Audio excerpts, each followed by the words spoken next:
one. Propaganda on the two. Fake news on the three. Oh you, oh you, oh you, oh you. Breakfast from Chicago. FBI they come with the big cargo. Delivery location, destination. Now your resident. Article you do this. Article you do this. He's a female barber. Article you do this. Article you do this. He's official, yes. In a nation, inside all in a nation, inside all. This is the Vawulence space. This is the Vawulence space. 50 million Nigerians. You have taken the bull by the hand to save Nigerians from this global embarrassment. Subsidy gone from day one. Propaganda on day two. Fake news on day three. Oh you, oh you, oh you, oh you. Breakfast from Chicago. FBI they come with the big cargo. Delivery location, destination. Now your resident. No lobbying in Chicago. No lobbying in Chicago. No lobbying in Chicago. You can go uptown, downtown. The system works. This is the Vawulence space.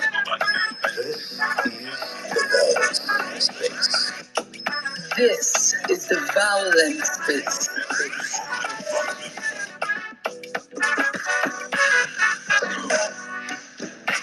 Many things where I don't see you. Where many things for my country they go.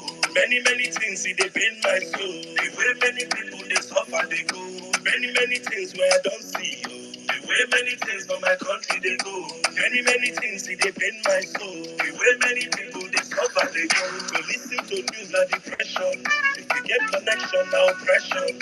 We they pray to possess our possession. Yet the country they stay for recession. Many people plan not to jump out. But to get one thing I want us to know. Who go come fix our Niger? Many things where I don't see. Where many things for my country they go. Many things see they pain my soul. Where many people they suffer they go. Many things where I don't see. Where many things for my country they go. Many things see they pain my soul. Where many people they suffer they go. Everything in life no competition. Now the priest they meet us for confession. Holy Ghost and we go for protection. Now Naija go first on the progression. Many people plan not to jump out. But to get one thing I want us to know. Who go come fix our Naija? Many things where I don't see. Where many things for my country they go. Many things see they pain my soul. Where many people they suffer they go. Many things where I don't see. Where many things for my country they go. Many things see they pain my soul. Where many people they suffer they go. Many things where I don't see. Where many things for my country they go. Many things see they pain my soul. Where many people they suffer they go. Many things where I don't see. Where many things for my country they go. Many things see they pain my soul. Where many people they suffer they go. This is the Vawulence space. Who go come fix our Naija? Who go come fix our Naija?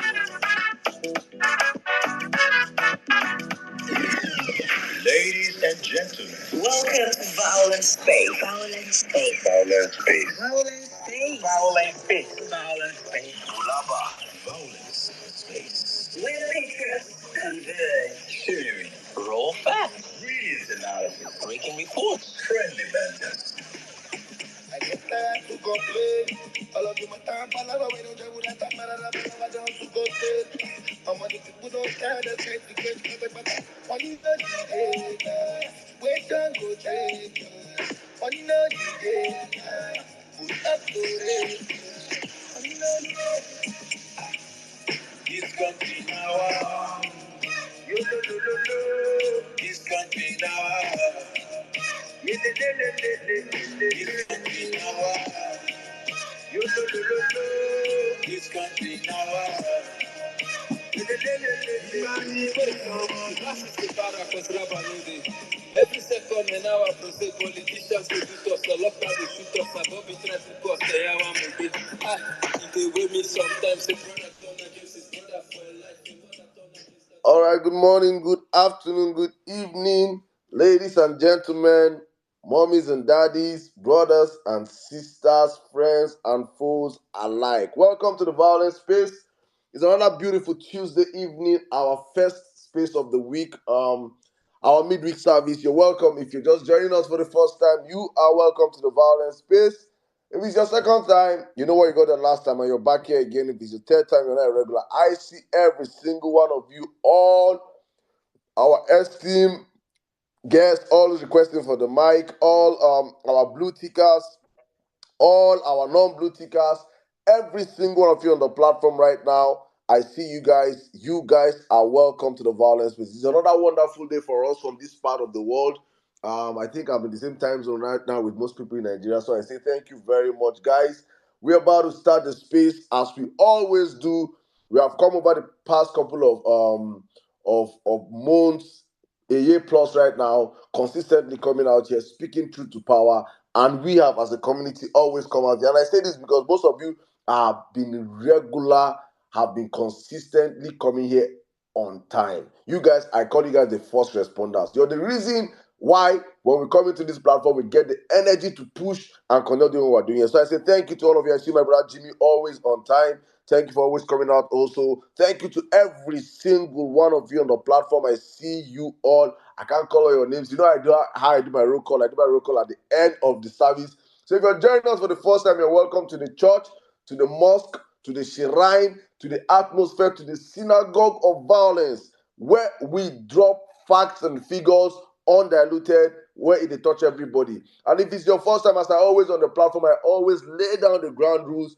I make sure I set the tempo and the temperature right for the room for the conversation to start. And if it is your first time, we always recommend, in fact, it is mandatory, not recommend, it is mandatory, it is compulsory, it is a must, it is sacrosanct that when you join this church, when you join this mosque, when you join this shrine, when you join this temple, when you join this atmosphere, you share the space, or you like the space, or you retweet the space, but you do something to let the whole world know that number one space on X is up and running. And as usual, we are not taking any prisoners. So please, guys, take the next few seconds, share the space, like the space, retweet the space. Let's get people into the building. I understand there's a space fatigue right now. Many Nigerians are tired. Many Nigerians have given up on the country. Many Nigerians don't want to talk about the country anymore. Many Nigerians are trying to move on. Many Nigerians are trying to cope. Even we on ourselves here, we'll be dropping some. There are some changes that will be going on the platform, but that will be much later. We'll talk about it on the platform. But we understand it. But it is important to understand that we can only hold our hands together in bringing the new country we need, what we desire, and it is only by having these conversations as consistent as possible as we can. So please, guys, use the next few minutes to share, like, retweet the space, get people into the conversation. And to all our esteemed listeners listening to us from Facebook, I hear you guys. Please, guys, I always emphasize on the fact that we deal with numbers here. Numbers do not argue with emotions. Numbers are reality. We have far more Nigerians on Facebook than we have on Twitter. We have millions of Nigerians on Facebook and on Twitter, and those people need the light. Many of those people, all they feed on is propaganda. We are the informed generation. I say Twitter people are the informed generation. You guys are the ones that get the news as it breaks. You guys are the ones that get it as it's coming out. Before it will settle down to Facebook, maybe in like 3 or 4 hours time. You guys are already trending this on Twitter. So it is important to understand that community is a community that we need, because we know that the demography of people that they are mostly the elderlies, the boomers, the millennials. That's their forte. Please, it is important we go there also. Violence Space is streaming this space live on Facebook. You can take the next few minutes, just go on the Violence Space. Mr. Oduntutu, you have been doing an amazing job for me. Please, if you can put the link on the comment section, I'm going to copy it and put it on the Jumbotron for people to just go straight there. Copy that link. You can share it on your WhatsApp groups, your WhatsApp stories, your Instagram stories. Let people on Facebook also join the conversation. We are also streaming this space on YouTube. We are also streaming this space live on the Vawulence Space radio station. It's an online radio platform that we have created for the past couple of years right now. We stream all our spaces on low data, as low as possible. In this era whereby I hear they used to put straw and be zapping the data out of Nigerians' network. We are streaming Vawulence Space on the lowest of lowest data. Wherever you are on earth, the last time we checked, we had over 47 countries streaming this space from different parts of the world. So it is important to understand how far our voices go and how far our voices can go. We have done everything on this platform to make sure these conversations go as far and wide as possible. Because I say this, the most dangerous thing that we have in Nigeria is lack of information. Lack of information. We do not have an informed populace. We do not have a populace that are armed with information. We have a populace that are armed with propaganda. And that is why it seems like we are struggling to make sure this information go as far as possible. And we on the platform, we have done our bit. I say this all the time, that I can wake up, I can sleep at night every day, knowing that, Saddam, you did your own. You did everything possible to make sure that you put in your all, you sacrifice your time, your money, your effort, your resources, everything. And I say this all the time, and as my brother Jimmy always said, I even say this on his face, what are you doing? Most times you come out here and say, retweet this space, trend this hashtag. It's even work for some of us. And we are those ones that will come out and be shouting, Nigerians are not doing anything. What are you doing? What have you done? What have you done to make sure that people are informed? What have you done to contribute to informing one or two people? As you will not go out on the street and talk. As you will not even do one-man riot and protest in your area. What are you doing to just make sure the next person close to you gets informed? These are the questions that we keep asking ourselves until we now understand that to save Nigeria does not rest on the shoulder of any one single person, but on the shoulders of every single one of us coming together and doing our individual roles collectively. That is when we can start aspiring and looking for a country that has been salvaged. But until then, let us keep going. Welcome, guys, to the Vawulence Space. We're about to get this space started because today's space go hot. Today's space go hot. I'm saying this now because today's space go touch so many places. It go touch so many places. And if you're not happy, I don't know how to make you happy, but I'll try my best to limit your expectations. But I'm going to say it as it is in my heart.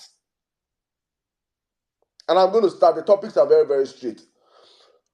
While we're on this space, when my brother Jimmy was going to court in Chicago, I was here saying I do not trust the American system. We never opened any space and labeled it FBI Tinubu, FBI space, FBI files. What are your expectations? Why? Because I myself have been so skeptical of the whole process. And I shared my fears on this platform. In fact, I shared my fears to the point whereby I questioned the judiciary of the United States of America. Many of you were on this platform when I was doing these things. When I was saying it, I said, I do not even trust it. I did not even expect that we'll get justice in the CSU case. And it was like, Nigeria have too messed up with our brains, that we don't even, that we now feel like everywhere is corrupt, everything. And I thank God that for the independence of the American judiciary system, and that it was able to show to the world that yes, there's a different system there. But my whole fear came from the angle of the executive arm of the American state system, which is a very corrupt arm. The first few articles we did on parallel facts, that our writers wrote on parallel facts, were articles that pointed out to who Tinubu's godfather is. I will probably, on the process of this space, find those articles and put them up here on the Jumbotron. the man that is called Gilbert Chaguri, the man that owns at least 80% of the real estate in VI, Victoria Island, Echo Atlantic. He virtually owns 80% of Echo Atlantic. The man that gave US Embassy where they're building right now in Echo Atlantic. The same man, Gilbert Chaguri, that laundered money for Abacha. He was Abacha's #1 money launderer. Laundered money for him and laundered his image way back in 1996. I'm trying to paint a picture for people to understand here, because when you see this, and this is the same man that they told us Tinubu was fighting with Nadeko, and Tinubu had to run away from Nigeria. So the same man that was Abacha's 5 and 6, all of a sudden is Tinubu's godfather. Was Tinubu actually fighting at Abacha, or was Tinubu the man that was leaking information of Nadeko to Abacha?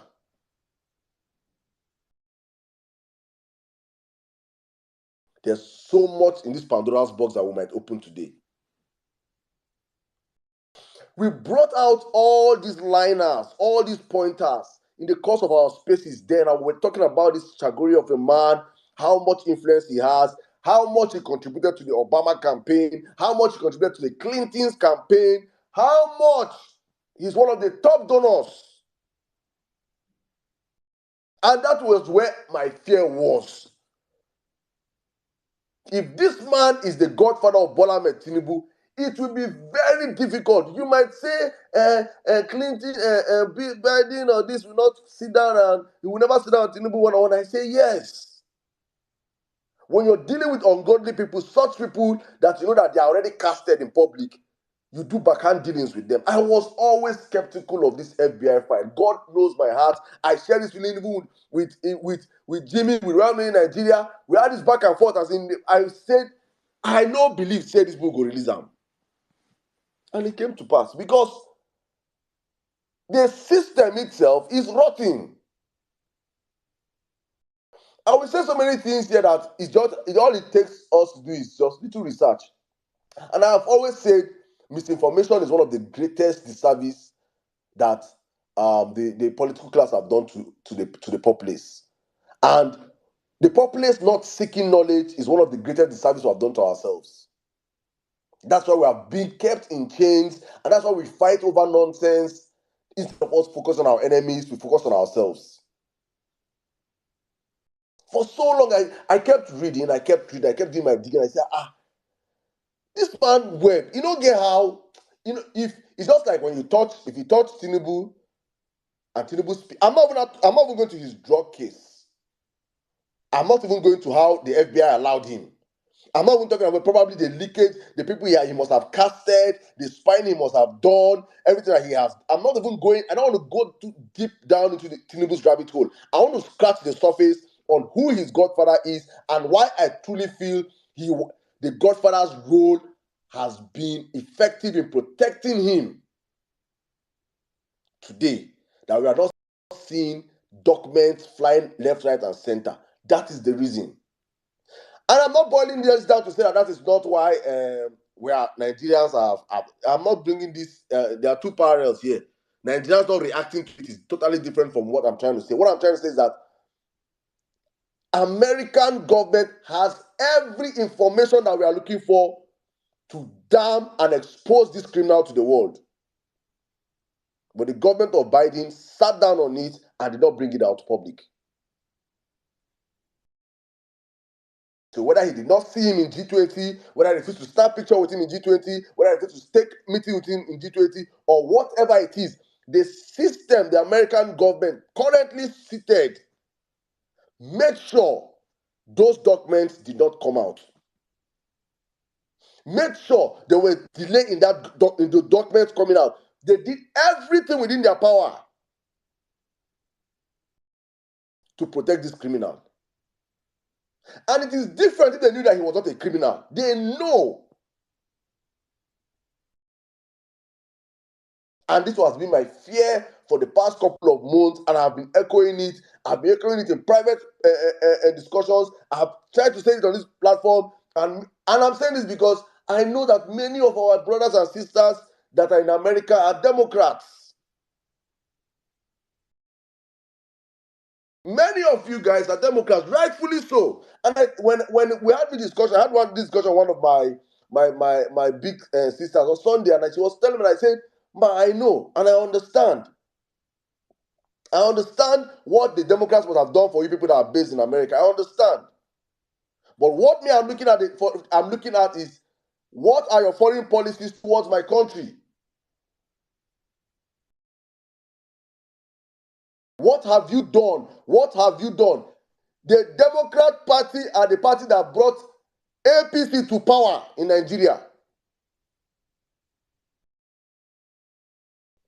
Obama sent people that is Obama's campaign team that campaigned for Buhari in 2015. David Axelrod championed Buhari's change campaign in 2015. Obama made a video challenging Nigerians that it is time for a change in 2015. Obama refused to sell ammunition for Nigeria all through at the heat period of Boko Haram invasion. Jonathan had to. I'm saying this so I will remind many Nigerians to understand, and I'm focused on the foreign policies of the Democratic Party to Nigeria. I don't freaking care about the internal this thing because it doesn't concern me. I can understand the people in Nigeria over there, but me, how are your policies affecting my people back home is what I'm discussing today. The Obama government gave rise to Buhari's eminence. Not like they did not know that Buhari was a former dictator. Not that they did not know that the people surrounding Buhari were criminals. They knew all these things. And in the whole weakness of Jonathan, we tend to forget that Jonathan could not buy ammunition. We tend to forget that Jonathan had to send raw cash with Pastor Ayo Orisa Jaffor, and they passed through South Africa. Have we forgotten so soon how they found a private jet of cash in South Africa, and the South African government impounded that cash, and Nigeria had to intervene and told them we are going to go and In buy his private jet. In his private jet. in his private jet. And the man said that cash, they had to explain that cash was meant to go and buy ammunition in the black market, because American government refused to sell for us ammunition at the peak of Boko Haram invasion of Nigeria. They were playing politics with the lives of Nigerians. And we all accepted it. And in came Buhari. And we saw the mess that Nigeria passed through in 8 years. And for all it is their national asset, it is their own discussion. I don't care. Americans' asset is not my asset. I am speaking as a Nigerian first.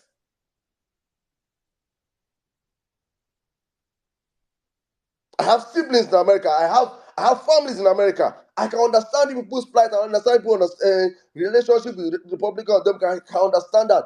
But as it stands now, I made a tweet yesterday. I say, God knows, if after all what we have seen in this 2023 election cycle, how this administration of Biden shielded Tinubu without exposing him.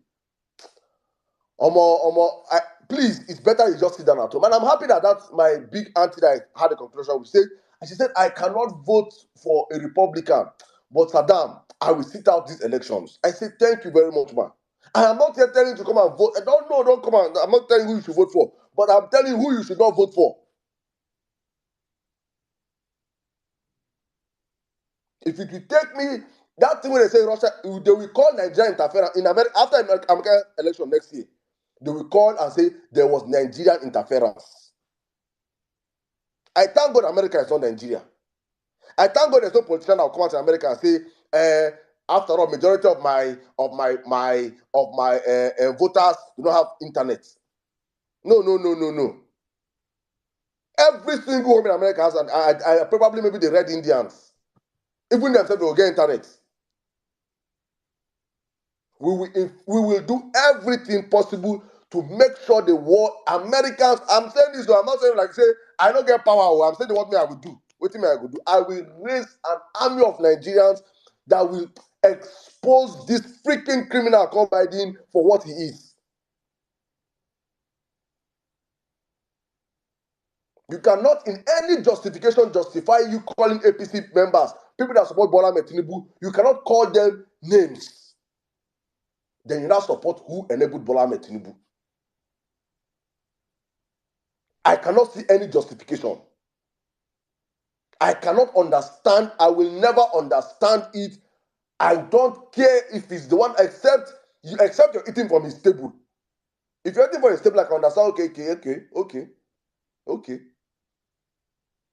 But you will not spoil home. If tomorrow now something starts happening in America now, war begin for America, where will you run to as a Nigerian? You run back to Nigeria. You run back home. This one we're hearing, trigger of war, third world war, blah blah blah war. We don't say Africa. We don't. We concern us.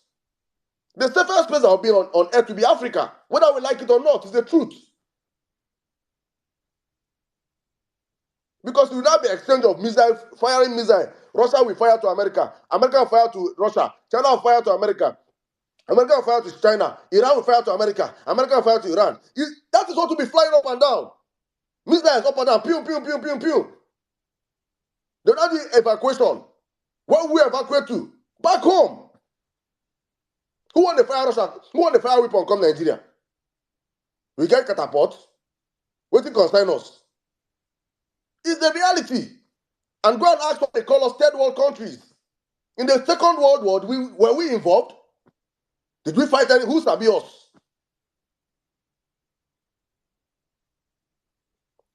This is reality. So home is the most important thing to me, even while I'm in diaspora. How do we fix home? So anyone that is helping to spoil home because he's giving me peanuts, we go fight them. That is my own. We go fight them. Because if Nigeria was working, we will not have any reason to be migrants. We will be at home flexing home because we are too blessed.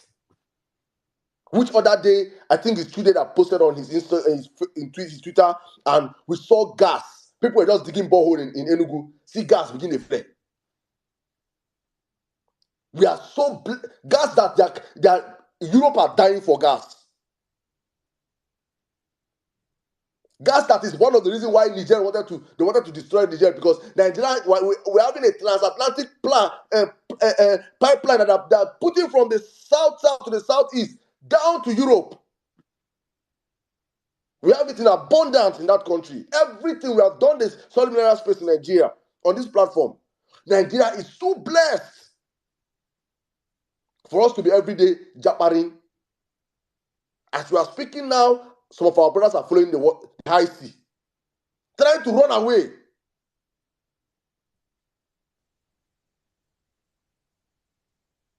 So for me, come 2024, I'm saying this, so please, no verse my Nigerian Democrats. I can understand how people might hate Republican or anything. Come 2024, we will raise an army of Nigerians. Please, you have no reason to vote Biden back. If you want to be mad, if they say our own will go better, make their own no better. An eye for an eye. Now we're back to the days of Moses. If just for one reason, you guys should understand the power you guys have as the black community, and stand up and challenge status quo, I really think they'll start understanding that we are greater than just being a voting bloc. I asked my friend and I said, Biden entered office how many years ago? And the first thing he did was sign executive law, Asian hate bill. He said, yes, it's true. I said, did he sign any bill on the blacks? He said, no, that will have to pass through Congress. I said, oh, for blacks, your people won't have to pass through Congress. But for the Asians, he can sign an executive bill. The same way they are pandering to you people in colors and in variation, the same way they come to Nigeria, The APCs learned from their masters that brought them to power in 2015. The same way APC come back to Nigeria and pander to religion and tribe. The same way. I just pray many of us eyes will be open and will do what is right. I've kept Biden aside. We go fight that one come next year. I just want to know, because for me, I still, for me, I've been saying this and I keep saying it.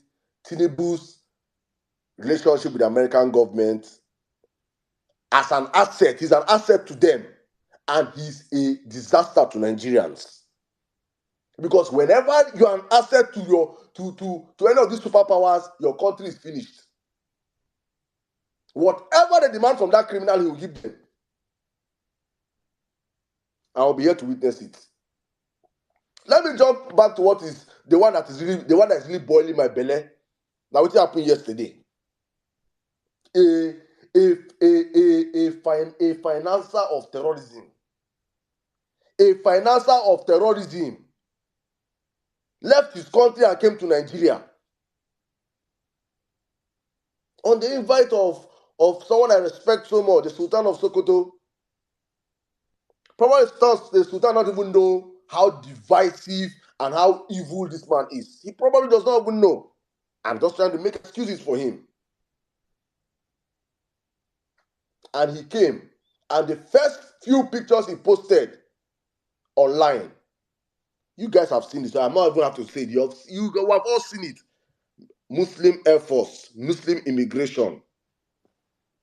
On this platform, we fought tooth and nail pre-elections, screaming, talking against the APC satanic Muslim ticket. And I knew how much I was saying that this has nothing to do with our Muslim brothers or have anything to do against the Islam religion.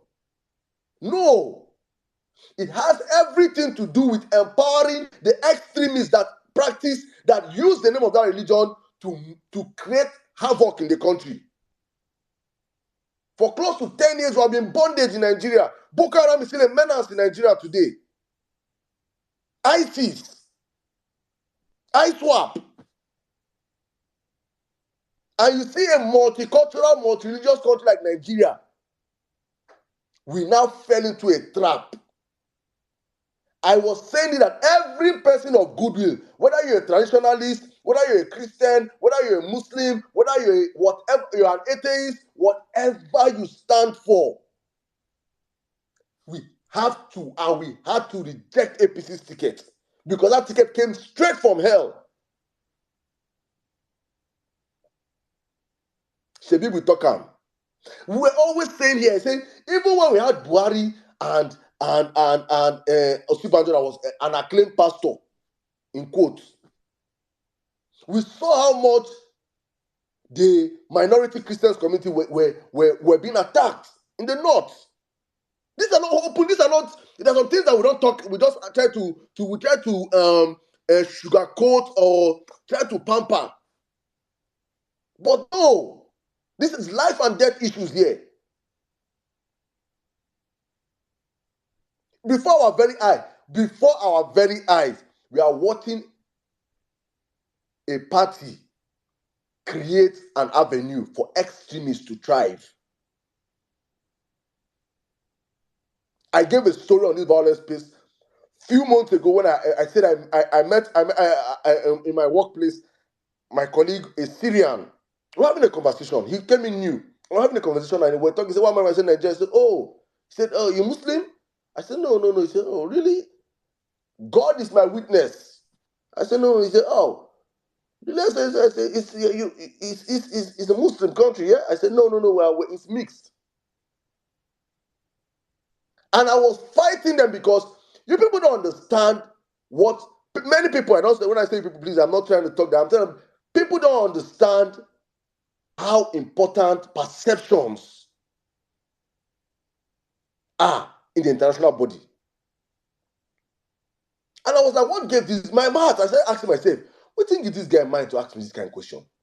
Is Nigeria a Muslim country? And I started saying, But when you have a president says he's Muslim, a vice president says he's Muslim. How do you explain to a common man that is just checking Nigeria on Wikipedia and check president of Nigeria? Nigeria members of the Organization of Islamic Countries, OIC, Nigeria name Didier, president Muslim, vice president Muslim. How do you explain to the common man that does not even understand anything that Nigeria is a Muslim country? And let me show you how evil APC ticket is, and show you how satanic that party is. The party that ran on a Muslim ticket, that did not see any northern Christian worthy of being vice president, and picked a Boko Haram apologist, not just any moderate Muslim, an extremist. Under him was the rise and the rise of Boko Haram. Boko Haram became lords under Shetima. Under that man, APC picked this man as VP. Then when it came to talking about religion, APC now called and say Peter Obi is the bigot.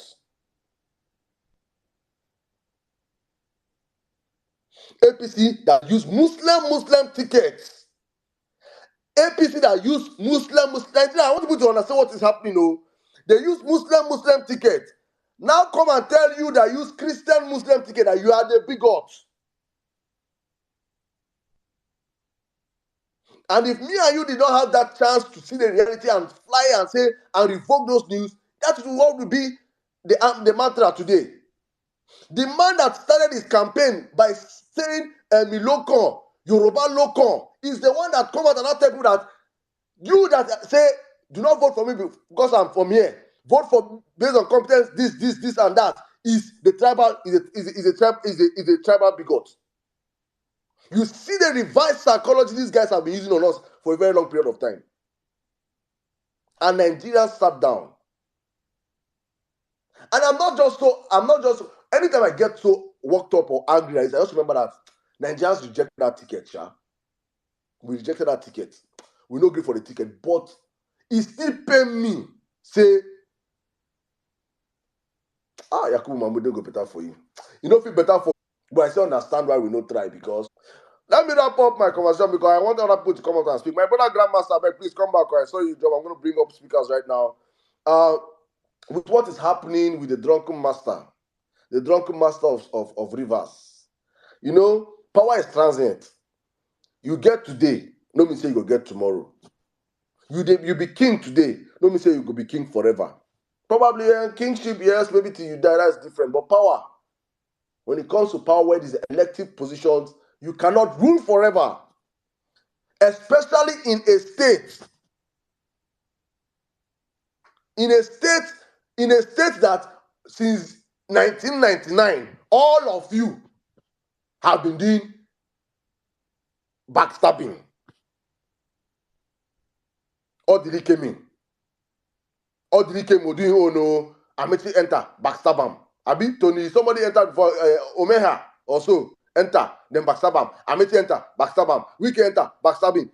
You guys have been eating, it has been a dog-eat-dog battle in River State. And you, the drunken master, you think they will not eat you? You lie, my son. You lie. I am happy to witness your destruction. It is sweet me for Bele. Say it happen as it happen. And long may it continue.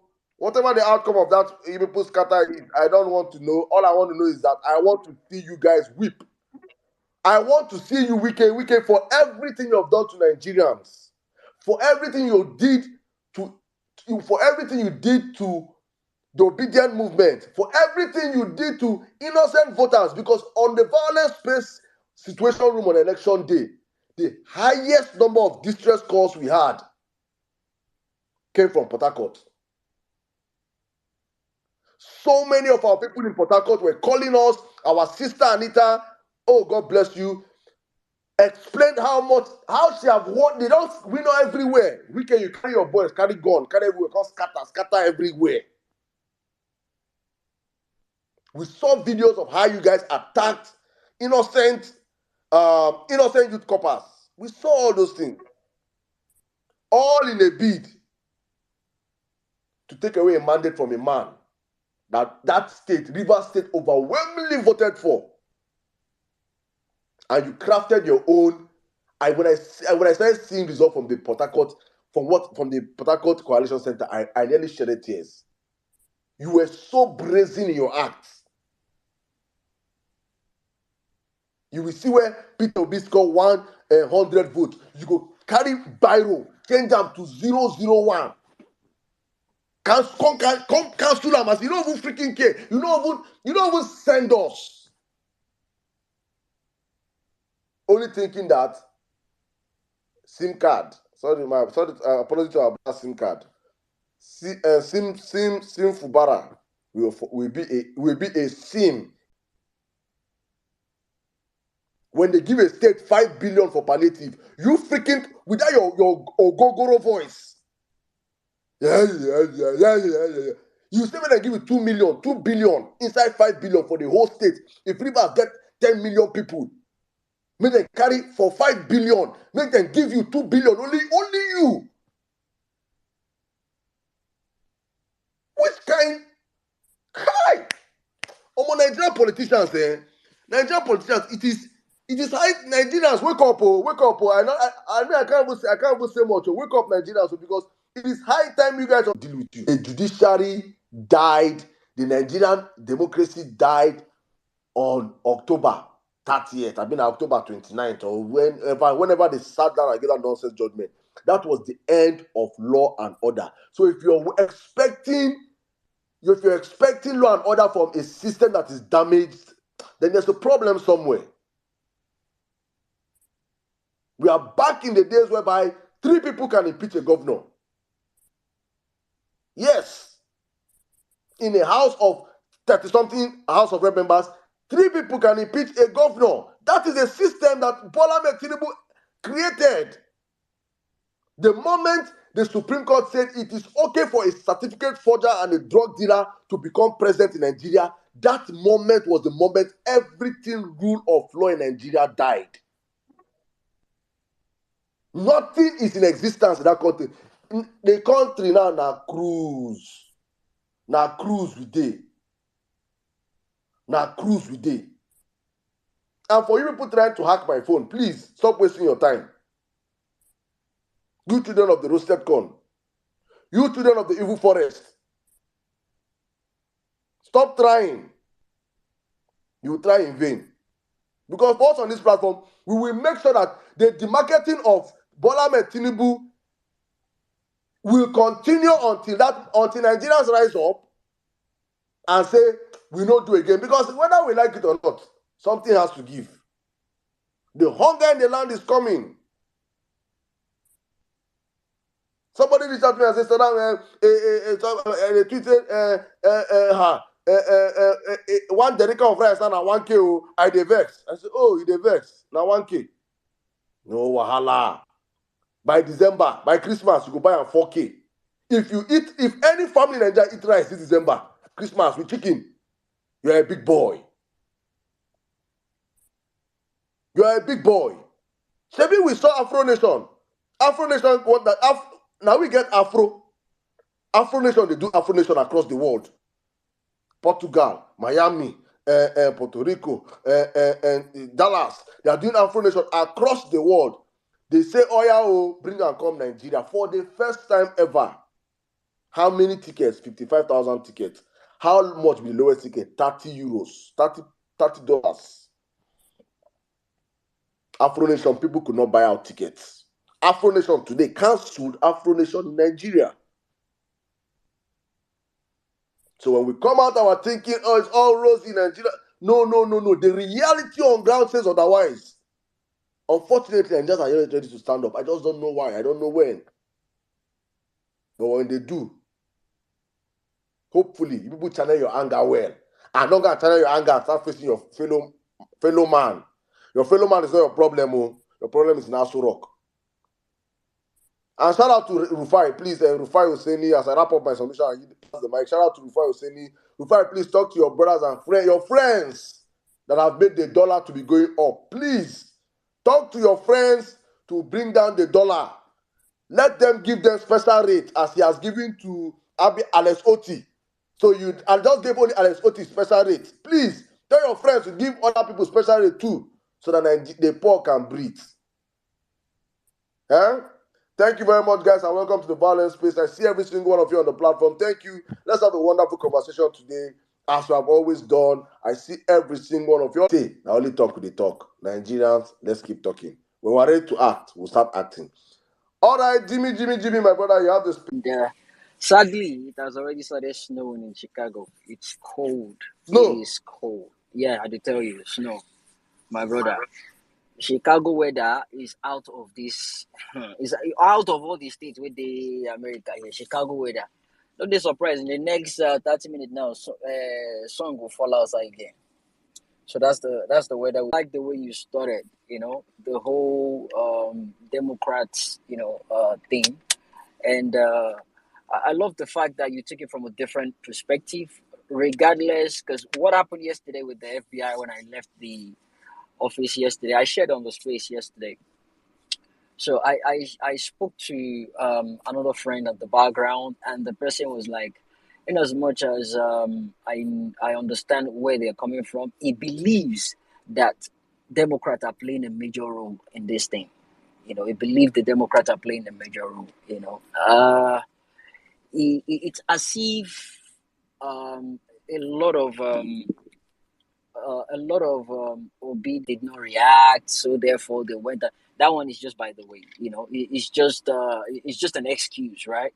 But they will never put in someone. They will never allow someone that will fix the country. It will not work out for them. It will affect their economy. It will affect their own economy. They know what they are doing. As long as the baddest of us are ready to work with them, they will keep pushing them. They will keep pushing them. And guess what? That was what they did until Niger said, enough is enough. And they came out. They did the coup they did, and the citizens of that country, they came together and they stood their fucking ground. Everybody, they shout, it is not democratic. Because that's the only way. That's the only way you can take power from them. It was done articulately. They did it in a very, very, they tried to, reduce the bloodshed.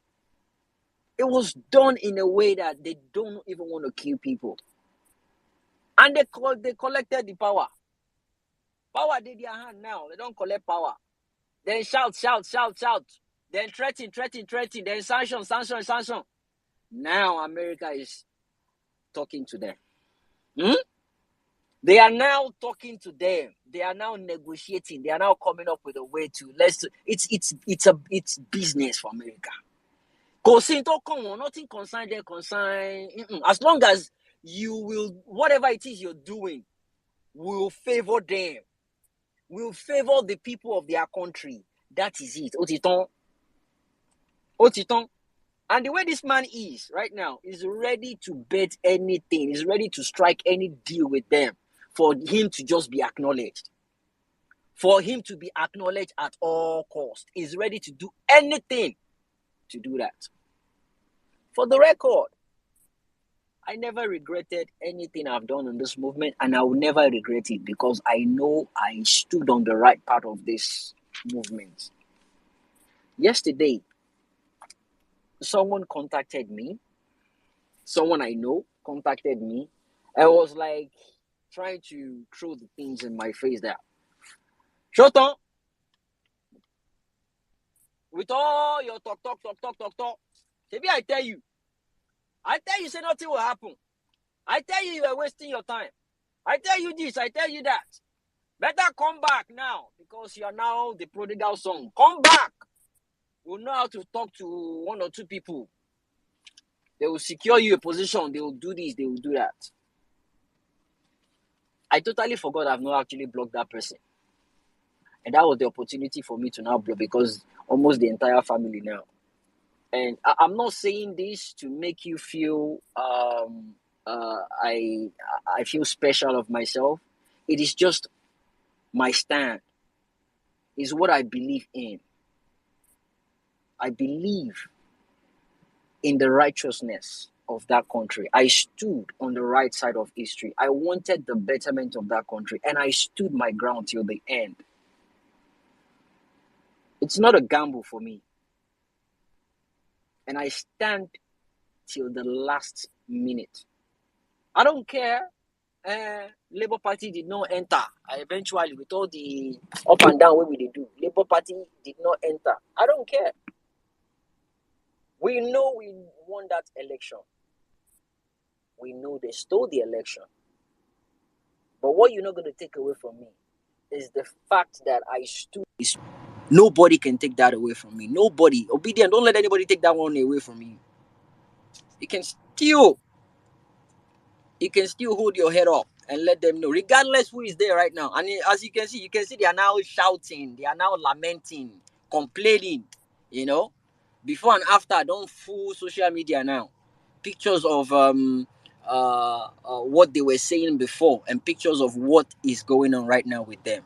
Their tweets. We can now see every single thing. We fought the good fight, and we are still fighting the good fight. As I said, we'll keep doing everything we can to educate the people, to enlighten the people, to let the people know on the grassroots level that this is what is going on. We have plenty demons to fight. We have the tribal demon. We have the religious demon. You see those two demons? Those two demons, they are the most effective demons in Nigeria, and we need to fight them to the highest level. An Igbo man, a reasonable Igbo man, will speak to a reasonable Yoruba man that happens to be his neighbor. Look, this is what is going on. The economy is in shambles. The person there right now doesn't know the right thing to do. This is what we're meant to be doing. This is what we're meant to be doing. But they're not doing it, even though we have the capability of doing it. The Yoruba person looks and be like, yeah, that is true. But guess what? The moment the Yoruba person speak to maybe an elderly person or a pastor just to convince them that we need to do something about this, then the tribal card comes in. They'll be like, you don't understand what the Igbo person, they tell you, say, you kill. You don't know what they do. They want us to take away our own so they can't enter. No, let's not allow them. Let us protect our own till the last minute, even if they are doing the wrong thing. That is the tribal card right there. That is how the tribal card happens. And that Yoruba educated person will now go back to the Igbo man. Not directly, indirectly. The Igbo man will realize, oh boy, what if I follow this guy talk? He's not even picking my call, not responding to my text messages and all that. Before you know what is going on. Excuses. Excuses. But some of us, we've gone beyond that level. You cannot bamboozle me. And I keep saying it. They use certain kinds of people to do that trick so you listen. They use the people you respect, the people you look up to, the people you listen to. Elders. Your parents can be considered as one of the elders. Elders within your community. Your religious leaders and your traditional leaders. They use these people to speak to you. They use them to speak to your consciousness. They use them to speak to your spiritual nature. And you listen to them. But guess what? During this election period, we dismantled all those things. I don't care if you're a pastor. I don't care if you're a king. I don't care who you are. As long as you're not on the right side of history, you're not being commonsensical, you're calling white black to me, I will cuss you out. You mean nothing to humanity. To me, you're useless. You're nothing but a tool of conformity experiment. And it is through you they used to bamboozle the people. I saw a video yesterday, one of these random videos, and this guy was going in the market asking people, what do you think about the economy right now? It was asking random people. And most of the people it was asking, they were Yoruba people. And one gullible Yoruba man said it loud and clear. He said people are just complaining the cost of rice has gone up. God is angry with us. Because we are killing people. Because we are lying. God is angry. God is pissed at us in Nigeria. So now only Nigeria be the sinners with the world. Other countries that are flourishing, they do not sin at all. No, they are holy people. But that's the reason why the economy is moving. That's the reason why the economy is booming. These are the kind of people we have in our society. These are the kind of people you consider elders. And when they talk and you listen to the gibberish coming out of their mouths, and when you speak, they'll tell you, don't you have old people in your house? Don't you know you're talking to an elder? You don't talk nonsense and convince people or speak rubbish into people. You have people listening to you, for crying out loud. You have people looking up to you. And you use your platform, you use your position to bamboozle people, to deceive people. Election have consequences. We're facing one right now. I have the feeling something gotta give. I don't know when, I don't know how, but something gotta give. Something gotta give. We are in this movement for a purpose. It's not a situation of election is over. Let's move along. No, it is difficult to move along, especially when you know you've been cheated, especially when you know you've been stolen from. It is fucking difficult to move on. There is no moving on, in case people don't understand. This is absolutely different from any other election in the whole world. I explained this the last Vawulence space. I explained this. It is different from any election that had happened in Nigeria, any election that happened in Africa, any election that had happened in the world. Name one president that has such baggages as this bastard. Just name one. One. Name one. How many presidents has a drug case and went back to become a president? How many presidents has forfeited money and ended up going back to their country to become a freaking president? How many presidents had a forged certificate and ended up being a president all over the world? Go do the findings and get back to me. None whatsoever. The baggages are enormous. But yet, he enforced himself on everybody. And they keep using the tool they know how to use very well. Weapon, religion, and tribe. Tribalism. Now onto the religion. You see, I saw another video yesterday, about I think 20 seconds. It was a video of a church, and you have over 80 or 100 thereabout people, women to be precise, on the ground, sleeping on the mat with their clothes to cover them. They are waiting for night vigil to start. Apparently, it's a night vigil for prayers to find husbands. Prayers to find husbands. Women, grown women in the church. I know how many people, I can imagine how many people how many of them that they will end up sleeping with in that church. How many of them that will get pregnant in that church based on the fact that they're going to church to look for husband. They actually went there to pray, to do night vigil over to get a husband. When we have shit loads of bachelors, jobless bachelors, jobless men at home. Men with no jobs. The government doesn't provide a conducive environment for people to work, for people to make money. There is no job, okay? And there is no electricity for you to do whatever it is you want to do to make money. And if you intend to create something for yourself, there are still obstacles on your way. You still have to buy generator to generate power yourself. You see, our parents, they've done us a very, very big disfavor.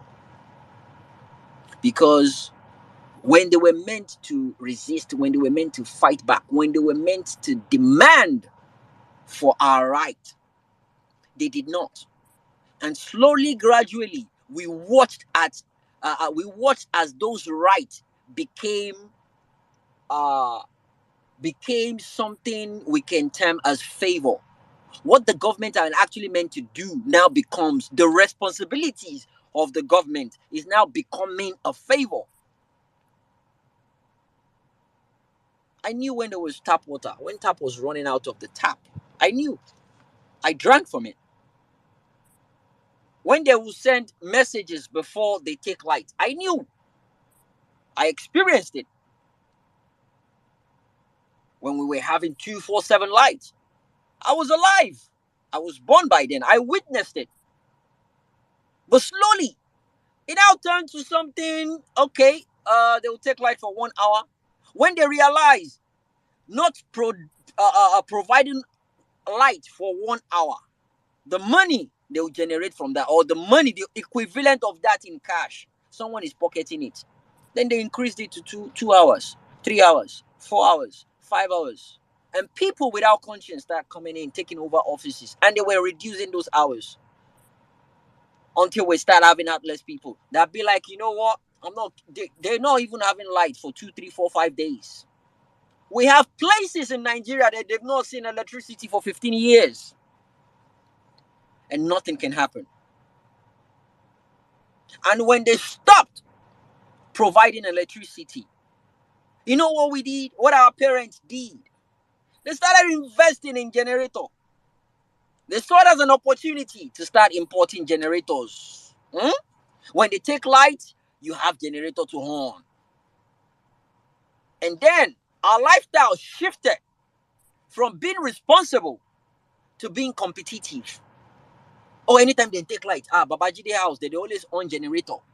Okay, the father needs to work twice as hard to make money so he can buy generator like Babajide and brag about it within the neighborhood. Whereas they're meant to come together and speak against the government. But no, they did not. Generator became a designer. Everybody was getting generator. They stopped providing water. I mean, there was water corporation in Ibadan. We know where the office is. Ministry of Work, Water Corporation. All that is all gone. They were providing water for people. Then they stopped. And people started buying pure water. It was pure water back then. Pure water, pure water, pure water, pure water. People started digging well. People started making their own well. Then boreholes started.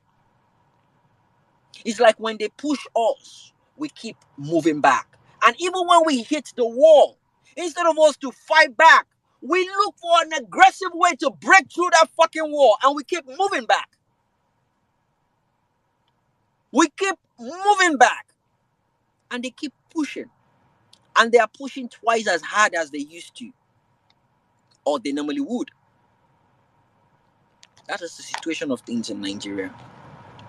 So now, it depends on who is calling for a protest in Nigeria now. They'll look at you and they want to consider who you are and why you want to protest.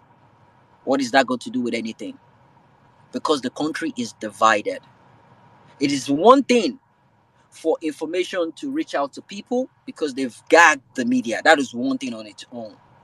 But it's another thing for us to let people know what is going on. And then, when we are certain that people understand what is on ground, it is now their problem to decide if they want to go out there or not. I think that is the phase we are right now. Do as much as you can. Reach out to people. Speak to people, as many people as you can. On the grassroots level, keep talking about it. Keep talking about it. We'll see how far this is going to go. But one thing I'm certain of is, as I said earlier on, something got to give. You see, there are a lot of situations going on in the country right now that is going to just make the country implode from within. APC are having their own issues on ground. PDP are having their own issues on ground. There are some certain key people that when you go after them, the structure that they think they have will start crumbling. Right now, if anybody has access to Fubara, if you have his listening ears, let him know that I stand by him. I don't like him. We are standing on his mandate. 100%. I don't like him. I don't even know him. But guess what? The enemy of my enemy is my friend. I made a tweet about it. A lot of people were just giving their opinions about that. Yeah, that's my own opinion. The enemy of my enemy is my friend right now. But guess what? I'm not going to be foolish enough to get distracted and not know that the enemy of my enemy is my enemy. I know, but I want them to kill themselves. I want them to destroy themselves. But I'll learn. I'll keep watching. I'll learn. But I won't get distracted. So therefore, right now, he's just been my friend because he's having my support. I'm not going to go at him. No. I have people talking about, this is not democracy. Why would he impeach this? Why would he impeach that? In case you don't realize, the constitution is suspended in Nigeria right now. The constitution is fucking suspended. It is a jungle out there. So, moving forward. And in the jungle, there are no rules. Obviously, no rules. So this is me speaking to obedience. Obedience. We need to work on our emotional intelligence right now. I'm ready to be strategic. I'm ready to. Whoever knows how to play dirty, because you're fighting demons. You are fighting demons, right? But you have to have a certain level of mindset, a certain level of a matured, is it mind or brain, whereby you don't get conformed, you don't get carried away by playing with your enemies too much. They need to deal with Wike. Wike is a strong structure to the APC. This is the time. If Wike cannot be stronger than the whole PDP, they need to Fubara. You know the amount of power you're wielding right now. Deal with that motherfucker. I heard yesterday on the space, Ogamak, there was once a governor that happened to, have the same issue with Wike and Fubara right now. Wike dealt with that man. Everything that man owns, Wike collected everything back. Wike seized that man's house, sent the man out of Port Harcourt. All the money they've given to that guy, he collected everything. Fubara do the same thing to this bastard. You are not a puppet. It happens to be your puppeteer. Strike him back. You have the power right now. He's a nobody. Strike him back. Prevent him from going into Port Harcourt and let PDP, let them kick his ass out of that party. That is a crack right there. Femi Gbajabiamila, you know what, Legbeko? He has a case he's facing. He has accusations about people paying him money to get positions. There are a lot of, you see, the way that we implode, we just need to reposition ourselves to know these things. In as much as we want Peter Obi to be the president of that country, when you fight with the devils,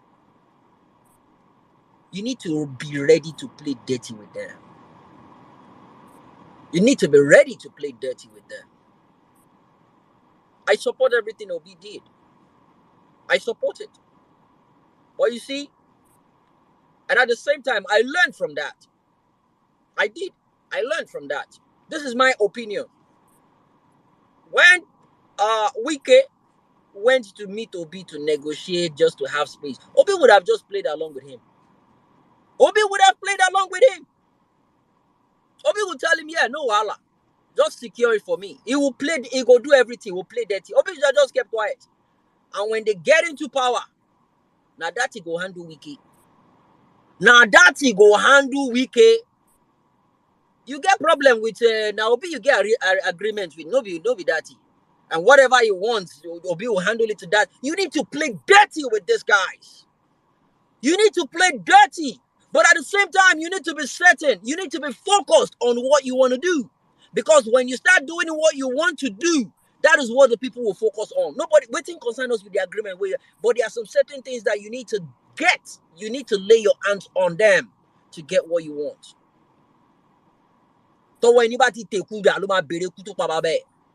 We've learned a lot of lessons from this. But moving forward right now, Fubara, go ahead. Sack anyone you want to sack. It is politics. It's a dirty game. But guess what? Right now, I don't regret all the moves we've taken. We went by the books. And I'm glad we did. And we've been vindicated. I love that fact. We went by the books strictly. In fact, there were certain words we wouldn't say on Spaces, which was beautiful. But guess what? The Constitution is now suspended. It is a jungle out there. And if it's gonna be mad. It's moving forward. It is going to be mad. Obedience. Let's pull ourselves together. It is a fight we need to fight mentally, morally, psychologically, politically, on every scale. But you need to be focused.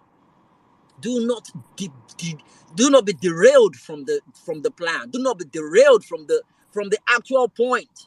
We want the betterment of that country. Huh? We want the betterment of that country, but we need to take some dots. We've learned from that. Lastly, the man that came to Nigeria, the terrorists visiting Nigeria right now. In case you guys don't know, besides the fact that he's a terrorist, is a wanted man in India. Like, they are looking, there is a bounty on him in India. He's a wanted man in India. But somehow, they believe him going to Nigeria. You know, to them right now, Nigeria is a sanctuary land. Anything goes in Nigeria, in case you guys have not noticed. If you stole from your country 10 years ago, you're free to go to Nigeria. Go back to Nigeria. That place, it is a jungle that accommodates Tom, Dick, and freaking Harry right now. Go to Nigeria, anything goes. That is what we're dealing with right now. It's in Nigeria. And all of a sudden, the moment he landed, all the Christian immigration just disappeared. Now only Muslim immigration meets the man. And all the Christians army, we don't get any Christian army again. Now only Muslim army visits the man. And we have the likes of Bashir Ahmed, that cucumber seller, Olori Buruku, and what's the name of that other one too? They are worried. They are not bothered about the economy in the country. They're not bothered about the killing in the country. They're not bothered about the high-rise killing. Amputated bodies all over the place. They're not bothered about all that. What they are bothered about is Tinubu not speaking about what is going on in Palestine right now. And they are tweeting aggressively about that. You see the kind of people we are sharing the country with. You see? Okay. MuMu ticket. MuMu ticket. Oh, MuMu ticket. MUMU. MuMu ticket. It's just a coincidence that it happens to be MuMu, as in the dealing that we know. But the MuMu means Muslim. It's an abbreviation of Muslim ticket. But coincidentally, over the MuMu ticket. That is what we have right now. In fact, when we had Oshibajo, the popcorn seller, and Buhari, what is the Yatokilo Ambe? There was no difference. And now we have someone else. We have a terrorist and a clueless criminal, a clueless forger, certificate forger. And we have obedient with the opinion of we coming together with we supporting the terrorists, which is Shetima, so we can chase out Tinubu out of the. You see, a lot of mad people come on spaces to give their opinion. And as a matter of fact, in as much as people like to come and speak about their opinion, all of a sudden we have mad people coming on spaces to accuse us of not doing what we're meant to do. Whereas what you're actually saying doesn't make any fucking sense. Why would people be telling us that we need to support Shetima right now so they can come against Tinubu to kick Tinubu out? So at least we can face Shetima. That if Tinubu is out, we'll face Shetima. And you are saying that loud and clear on spaces, and you want people to listen to you. Anyway, I'm not going to be doing back and forth with anybody henceforth. I said it yesterday. I'm a part of the Air Force people. I'll be doing my job as the Air Force. I will do my job as the Air Force. And another thing Saddam said I'm going to stick to and I'm working towards is the fact that the Democrats in America here, we need to get our shit together. Truth be told, we need to get our shit together.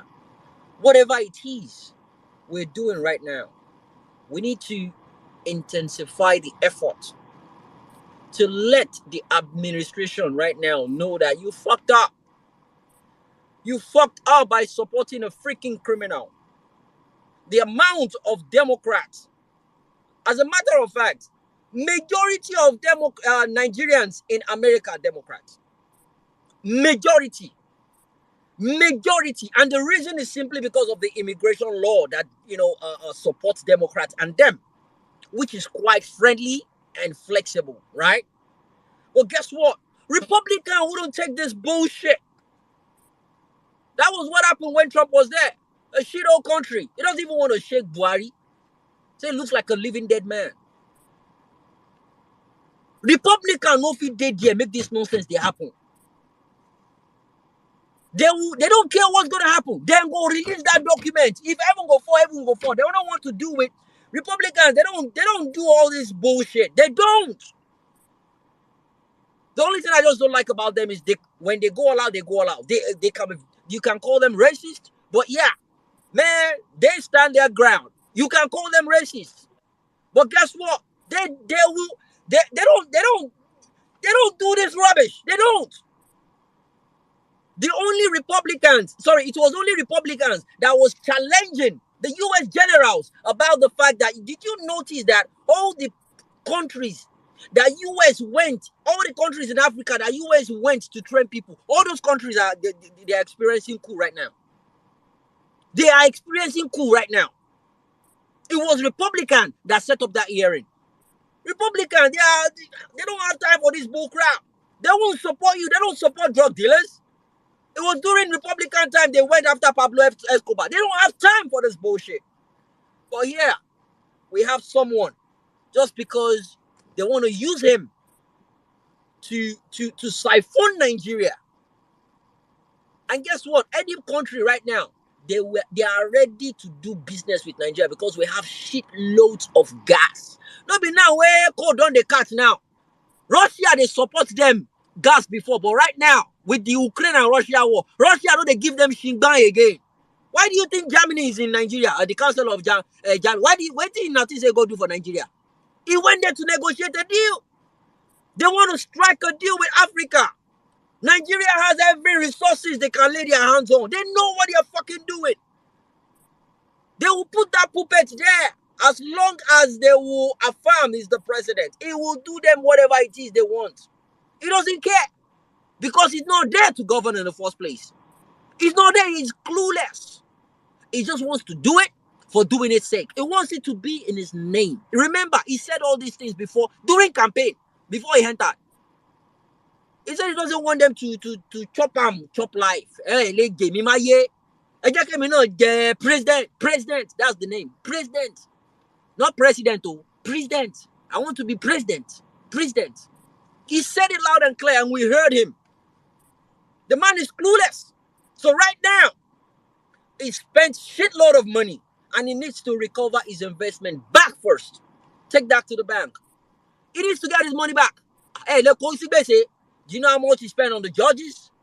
Do you know how much he spent on bribing people all over the place? The definition of use and dump will dawn on a lot of people this before the end of this year. Oh, all the INEC officials, the way he use, you don't discard them. Use and dump. Oh, need him more. Now what's they go do Wike too? So Fubara, I beg, use that power. Bonya Wike danu kome. Ko sin to nbo loke ti le ogba. Use the power, my brother. Go for it. But that is for now. That is for now. Yo, mean pe tori buku ba se wogan ni Port Harcourt nbe yen to be there ti ba jade. I will support and obedient over you. But for now, we need the kind of implosion happening right there. We need it. We do. And on that note, I'll be yielding back to Saddam now. Thank you guys for coming. Please remember what we spoke about yesterday. Was it yesterday? Yeah, yesterday. And don't forget, Queen B and Lady Pink, they are both fraud. Please do not believe whatever comes from that handle. I gave them the opportunity to prove themselves yesterday. We invited them to co-host with me. You see, with the kind of information you're dishing out to people, we need to know you. Credibility is involved. You can't be giving out such sensitive information and we don't even know who you are. And when I checked the images of the bank account you submitted, it was fraud. I saw about over 20 discrepancies yesterday. And I posted it. David Udeni, we know his face. We know his work. 99% of press, we might not know his face. But the dude comes on spaces and speaks to us. We know him. He puts his money where his mouth is. We don't even know you fucking clown. But I know it's either Mokri, Dikbo. I don't even care who you are. I've called you out for who you are. You are a fucking fraud. I gave you the opportunity to come on space and co-host with me. People just say, they just want to hear you say hi. Even if you're a man pretending to be a woman, come and say hi. And now you're going back and blabbing all about the place, this, that. I don't care. Credibility, because whatever it is you're dishing out, you're doing it on behalf of obedience. We've built a platform. We've built a resistance. We've built a solid structure. And you can't just come in August and crumble the whole thing with fake news. That's not going to happen. The new sheriff in town, that is not fucking going to happen. So guys, please disregard anything coming from those people. They are just bunch of losers, probably APC infiltrated, and they've done a good job. As a matter of fact, I have obedience kissing their asses right now. I have people saying, I believe you, Queen B, you are the best. You are the best. No matter what they say, you are the best. Go ahead. And on that note, I say welcome once again. Back to you, Saddam. Welcome, Sizu. I see you. Grandmaster, I see you. Gaboni, Jerry. Kunle Phillips, my brother. I've been a long time. Auntie Bolanle. God bless you. Okay, God. Sinwen, call me Lexi. Vasnoski. Vasnoski. I see you, my brother. You see Maxwell Ogechuku. General Field Marshal. I see you, my lovely sister. Antonia Omega X. Fabulous. Will E. Omwaka. I see you. Anka Dede. Gregory. John Vale, I see you. Mazi Eze, I see you. Honorable Wada, I see you. God's will. Chief Oyakena, I see you. Patience, I see you. Mary White. Olawumi, Health is Wealth. Fatai, Mission. Ost EV, I see you. Kelly, Shino Aliu. Nasa, Kolade, J Prime, Odozi, Maureen, Ike, Zeg, I see you, my brother. Godson, The Chooks, I see you. A lot of obedience are here. Lovely people. I can keep going on. A lot of people are here already. Oga Mike, I see you. Ladi, Eti, Eze, Odogu, Adeline, I see you. Udenyi, I see you. Ogbo, Ayo, Professor Talabi, Wazir, Zari, my brother, I see you. Well, in Nigeria. No break leg. Oh. Come up, come on, come on, come on, come on. Welcome, my brother. Oladipo, Gladzi, Chukudi, Aku, Bill and Wow. I see you. Senor, Ramoni.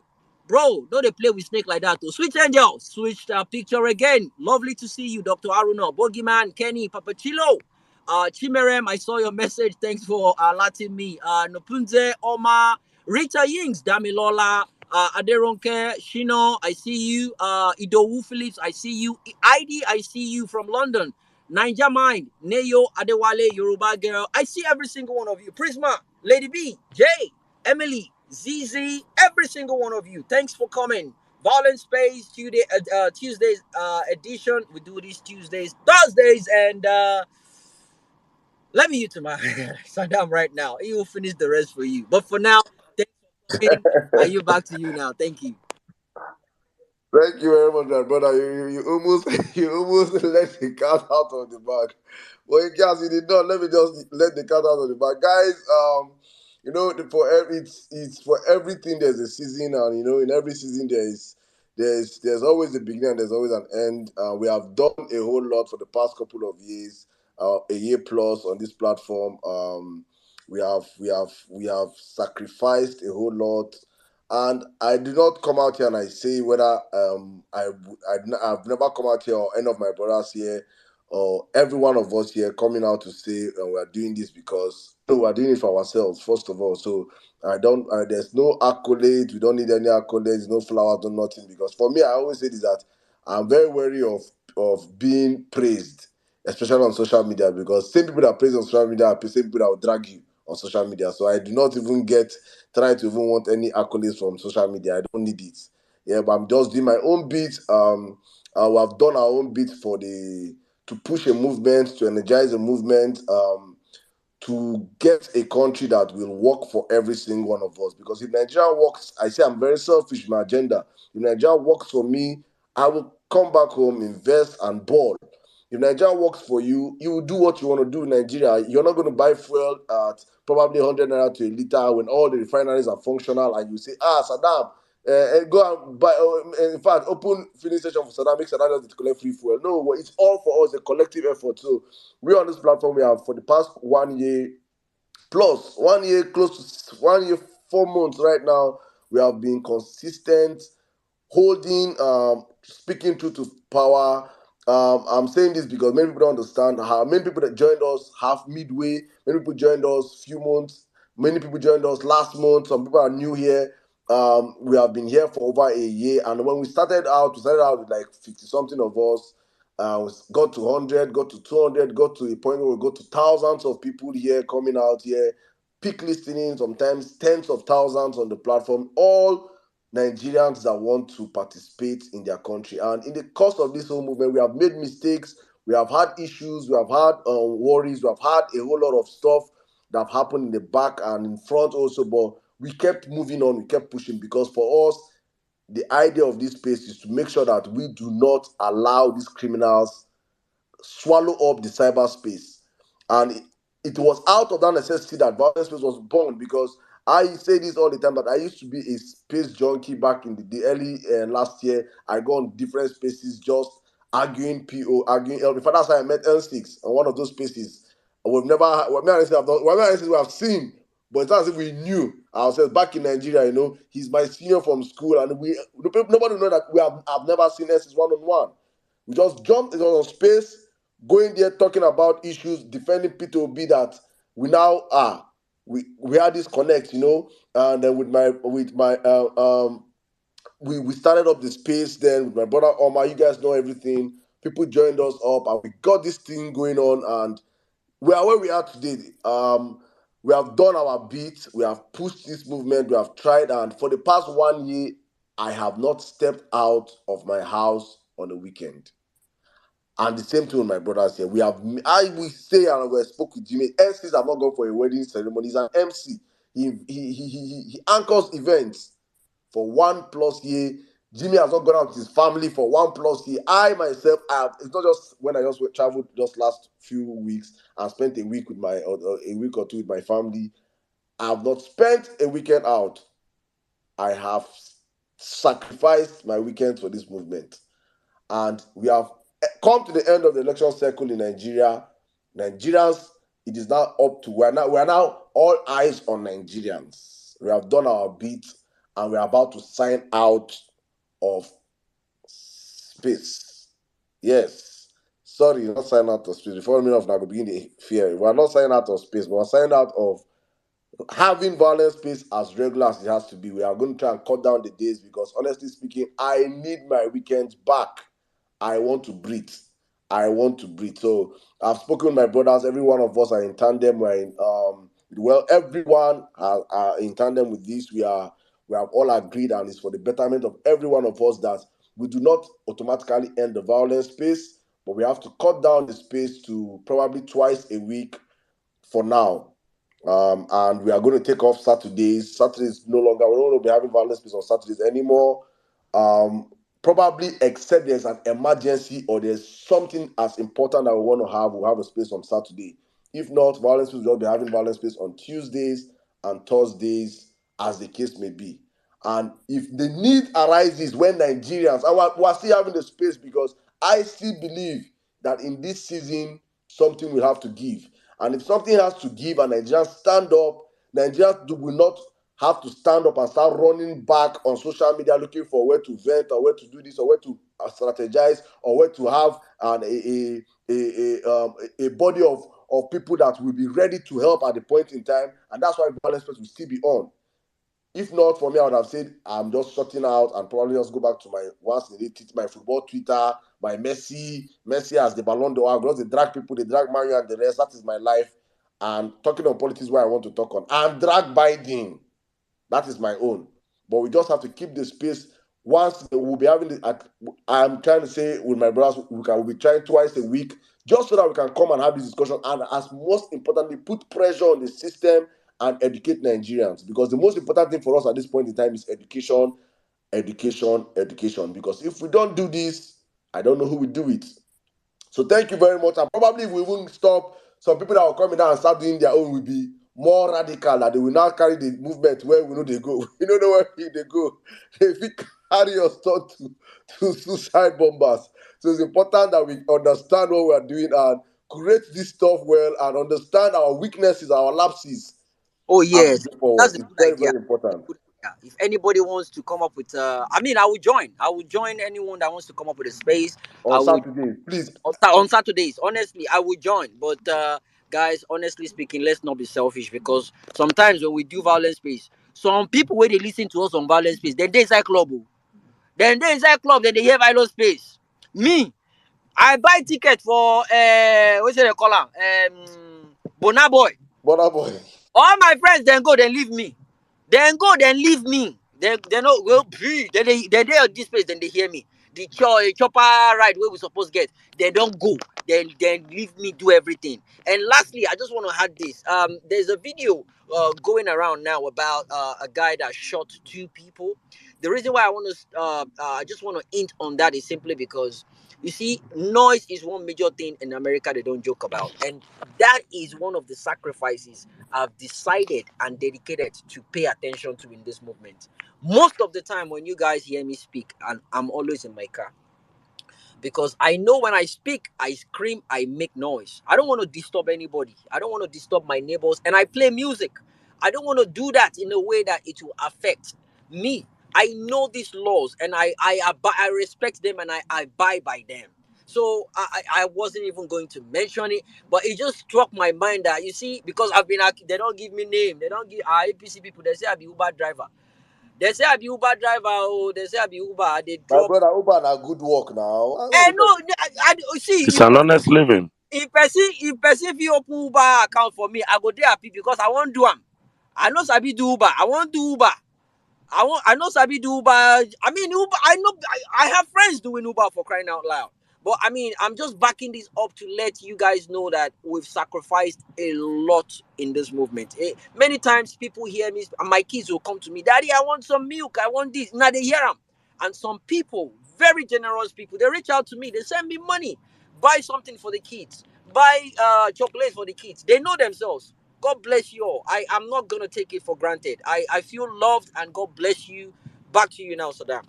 Thank you very much, my brother. Thank you very much. It's all for love, and we'll just keep doing what we can do as a people, as a community. Please do not give up. We are not. It is no sign of we saying, no, there's no give up here. It's just that we have to recover some days for ourselves. Honestly speaking, this twice a week will be okay for us. Tuesdays and Thursdays for now. We'll be coming out here, and we will never pass 12 p.m. I beg.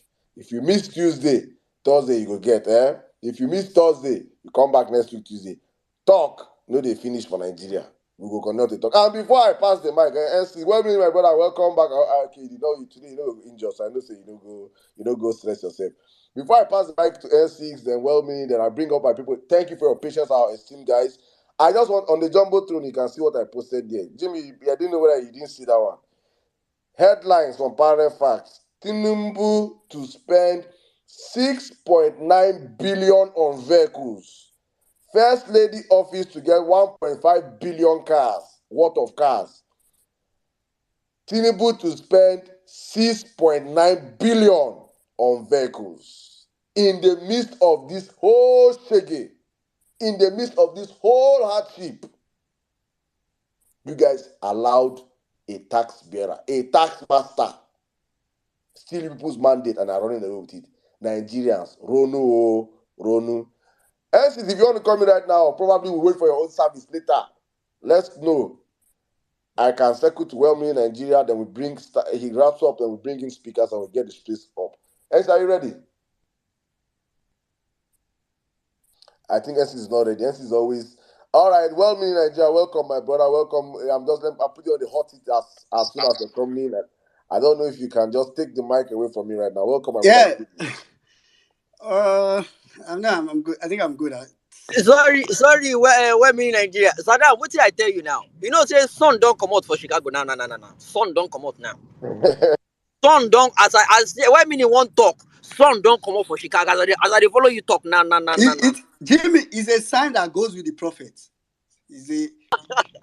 I need to put. Prophet. Good. You're a prophet indeed. Today I've come to talk about my prophetic prowess. I need to open my ministry. Now, what I can talk, but today my submission is about my prophetic prowess. And so I'm going to start from Wike, and it has not, I think what we are seeing is introduction. Wike is not good. I think if I was him, I'll stick with what I have in FCT. They've made FCT a state for him, so he can as well just do governor a third term in FCT, and but you see that disgrace that he's looking for. If he try, it is he not even know say South now, all this kind of thing for South people will not be South not be Lagos. Benin don't do one before. Na small thing for River State to do. Then the other prophetic prowess I want to talk about. I don't like to hear my voice. We don't play soundbite for this space before. So I go play my own self as soundbite. Today now, like this. I want to play myself as soundbite. This was on the 20th of October on the Vawulence. I think it was the only Vawulence space that we even made reference to the FBI files. When Tinubu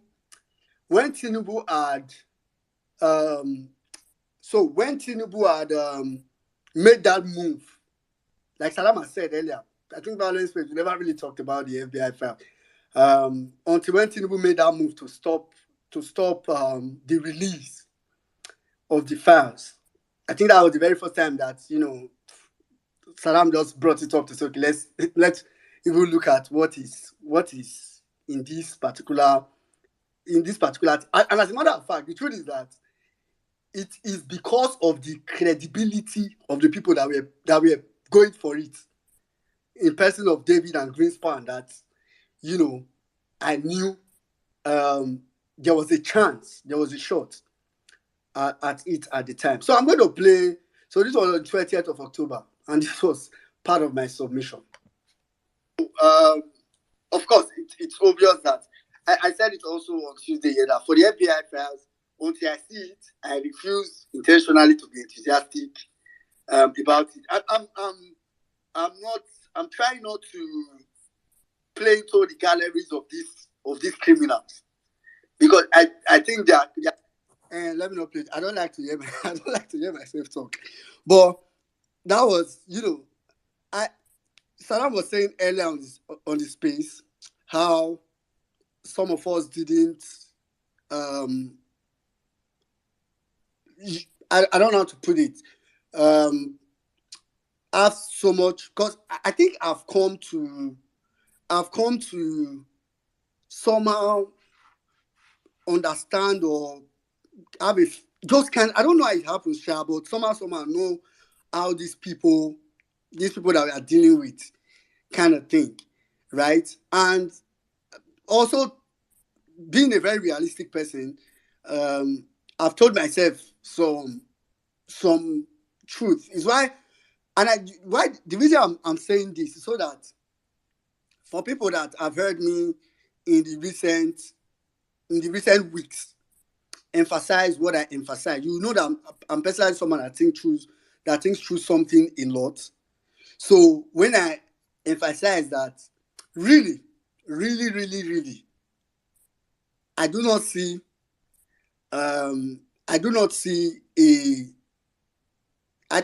Nigeria leaving the grasp of these guys by any way, any how do I normally put it now? Any organ of state. I'm not trying to be so. It's not me trying to. I know sometimes it comes off as trying to radicalize people to react and all that. It's beyond that, to be honest. It's me being very, very realistic. It's me saying, output of deep thoughts, deep observation, deep, as in looking at every option. For people that listen to some of the submissions I made prior to the PPT judgment, the PPT are not Supreme Court judgment. I always said this. I said that I really wish there was another way. Actually, I've had some very raw thoughts in my head. I really wish there was another way. In fact, I had even thought so deep to the extent that I almost wished that maybe we should have, not dead this particular establishment. Because I really want Nigerians to know this, that we have put our hands on the plow and we cannot look back. That's just the truth. We have put our hands on the plow and we cannot look back. It would have been better if we didn't wake up in 2023. I mean, we could have just, waited till whenever we think we can go all the way. So really, we don't have any option now than to go all the way. And I'm saying we, all of us, and all the way does not, end on spaces.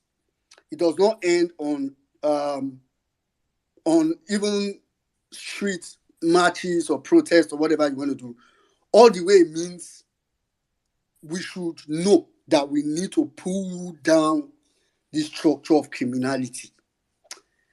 I really wish there was a way I can emphasize enough for people to know. It's why I just make I play.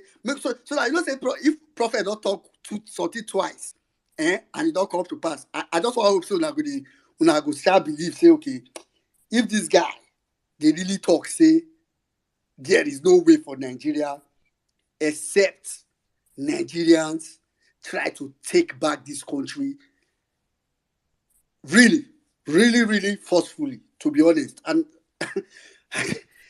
it is just that is just the plain truth. And I think what makes it worse for me is because I also know it, that nothing good is going to come out from Tinubu. So I wish I could pretend as if maybe, maybe Tinubu will try now. Maybe at least, so that we just at least I'll be lying to you if I tell you that absolutely nothing good will come out from Tinubu. The first reason being that Tinubu doesn't have what it takes to lead the Nigeria that Buhari left out of where Buhari left it. So what he has successfully done is to take Nigeria way, way deeper into the mess. You know, when if something is inside a mud and you send a child to go and take it. Sorry to interject you. Yeah. They just contacted me now. FBI they've started releasing the documentation, so I'll keep people posted as it comes out. All They've right. sent me PDF files. Yeah. So you know when they say, you put something is inside the mud and you send a child to go and take it. Tendency is that the child is going to push it further inside the mud. Tinubu.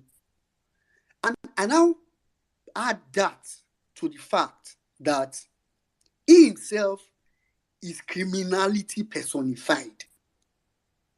As in, Buhari, for what, I say this every time, for whatever you can call Buhari, but what you can hardly, I mean, you can call him out of anger, but you will struggle to call Buhari the kind of criminal that Tinubu is. So I don't expect, again, for that particular reason. Then thirdly, you can't build on illegality and it will stand. I wish, especially the way he did it. That's why I said, sometimes I just feel that, okay, maybe because what he has done is I really don't know. Is extremely deep. I don't even think a lot of us, because I think because me sometimes when I want to talk about it, I only talk about the part that I remember at the moment. But for every time I think about it, I see how deep of a mess and how deep of a problem the APC is to Nigeria. So it's why, in recent time when I vehemently, take it from someone that some time back would say, oh, I mean, let's calm, let's do this. But take it from me when I tell you that Nigeria is currently in shackles of some very deep demonic set of people. Anyway, I mean, Tinubu being a spy, I think one of the very questions, some of all these things, like we don't see all these things. One question I always asked, and when we newly started, not on Violence Space, back in the days when them Ayo used to host space, them all those people, them United, when we go to spaces back in the days, in the earlier days before the advent of Violence Space. One question I used to ask, and it came off naive, because sometimes I try to ask things as I try to make things as simple as possible. So I used to ask this question, especially the moment we got to find out that, or we got to know, or David knew that he had to bring it back to the fore with more details. Before now, everybody, Sarah reporter had tried pulling out the old Tinubu drug, this thing. But when David went all in. I used to say it on spaces at that time that people should just imagine that, they are in a meeting of world leaders and they're about to take a vote on something that naturally would be of disadvantage to Nigeria. And of course, you would expect that, Tinubu would want to vote against that thing. And I used to say, what do you think will happen when, during the break, the American president takes him to one side, shows him a couple of files, and tells him, you better vote wisely, vote on our side, and all that. So I used to say it then, because I kind of really believe that, Jimmy, you want to say something? No. Go ahead. My hand just. Okay. So I kind of really believe that this guy is, at the very least, a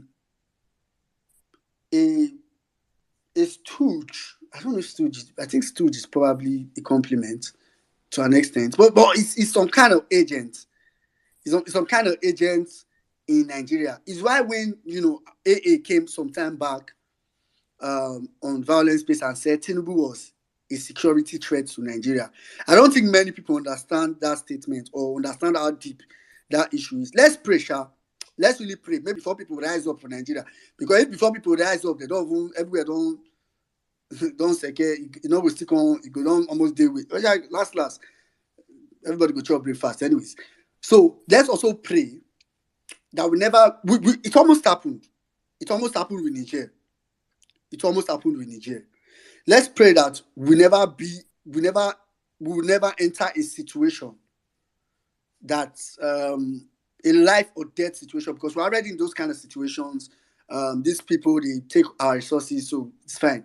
But let's pray we never enter a life or death situation where the US will require us to take a side with them, and it would be to our detriment. I really hope we don't get to that point, because no matter because at that point, it's Nigerians. It's almost like when we were crying about Niger. It's not really. It was really because of our northern brothers that we know. Of course, the whole of Nigeria, but the first respondent or the first point, our northern brothers that we know will be the first point of attack. So Tinubu in himself is not just a spy. It's not just So it's not that some people don't. David Uday has actually. I was going to, I think David Uday just didn't want to, in his revelation of this whole thing, he just didn't want to dig. He didn't want to, okay, not like he dug it. He said it will take people that are very conscious to notice it. David Uday actually involved, some people in this thing, including the great MKO in himself, in this whole revelation and all that. And there's there's actually a theory that Tinubu must have been one of the people that led the great MKO Abiola to his death. Because connect the dots. It's very simple. Saddam said it just now. Tinubu is currently with Shagure. Shagure was working for Abacha. Abacha needed to kill MKO Abiola. Somebody needed to convince MKO Abiola to go to Nigeria and declare himself president, and Abacha would just connect the dots. It's very simple. It's why when they were celebrating June 12th that day, and I told somebody, I said, if people that really love MKO Abiola or that really thinks June 12th counts for anything, if you really think so, and you support Tinubu, you must be very daft. Believe me, it's not very difficult to connect the dots. It's very simple. It's like he's really in your front. You get, so it's not only a spy. He's a sellout. He's a what NCC to call snitch, and worst of all, he's a national security threat to Nigeria. That's why I won't talk so much about. I don't think I would want the Muslim ticket. It's quite unfortunate. I think it puts us that ticket kind of put us in a position during the election where it becomes so very difficult for you to talk about it without it looking as if you are just trying to be sentimental about your religion. It's why I always respected Northerners, our Fulani Hausa brothers, and we have a couple of them that are around here. Malam Jabir, Ibrahim, every now and then Abukina Agiri and the other guys. The Dan Borno. So it's why when I see a couple of those people, of course, for the ladies, Lamina Rewachik, and those our northern brothers and sisters that stood for this movement, I kind of give them a little bit more respect. Because sometimes when you want to talk about it, some people just think it's really out of Nigeria. I think our religious sense is too toned up. It's why the whole Hamas, Israel, Palestine, Gaza thing, a couple of people still look at it from the lens of religion. Not so many people know that there are probably more Christians in Palestine more than Israel. So some people think, Palestine means, all that. Let me not. So my point is that it's quite sad that Bola Tinubu, even when it was known that he was a criminal, or he is a criminal who forfeited money, not just money, the sum of 460,000 US dollars as of 1993. That's when dollar was really close to the naira, actually. And he got a political party's ticket to run for presidency. As if that was not enough, he picked a Muslim ticket in a country that is almost divided into two and more religion. But I mean, even though you want to pretend, I mean, it would have been fine if he decided to pick one native doctor. Actually, I think if he had picked a native doctor as a device, I would have been fine. It would have been okay. Like, just go to the north, pick one native doctor, and I mean, since you needed to pick a northern vice, and it will be okay. I mean, nobody's saying you needed to pick a Christian specifically. But he did that, picked it. As if that was not enough. Never attended one interview, never answered one question from a Nigerian in Nigeria, never attended a debate, never attended a town hall, went all around rallies, gaffing, and at the end of the day, INEC thought it wise. These guys don't love us, man. INEC thought it wise to rig election for him and give him power. Then the judiciary thought it wise to ignore the constitution and the law and give him power. And Nigerians. So I think we all know the answer to the question. Thanks, Saddam, for I heard you make the announcement just now. Actually, I think that we already talked about it in DM, but like I told Saddam also. So first of all, it's not as if violence space is going away. So that's the thing. It's one of the things Saddam told me, or when we had this conversation, was that any day that we need to come back with full cylinder blazing, which means if we now need to do 4 space in a week that time, I'm sure we'll be ready to do it, to make that sacrifice. But so we don't begin to suffer unnecessary fatigue and from having to do all spaces. We're going to have spaces, like you said, twice a week, probably when the need arises. But the main point of those spaces is really to keep making Nigerians understand where we are, keep bringing light to Nigerians, keep the fire really burning. This fire is not going to go out, and we really need to do something. On that note, I thank everybody for coming to the space. Promises to be an interesting space today. All right, Saddam, I'll hand over to you at this point. Sorry, 1 minute before Saddam takes over. Okay, let me just get something right. People are already sending me messages asking me that I said the FBI will not release it again. No, I didn't say FBI won't release it again. I said FBI don't change mouths. So what they told us was that they did not agree to show to release Tinubu's drug case in Chicago. So what they did was the file they released.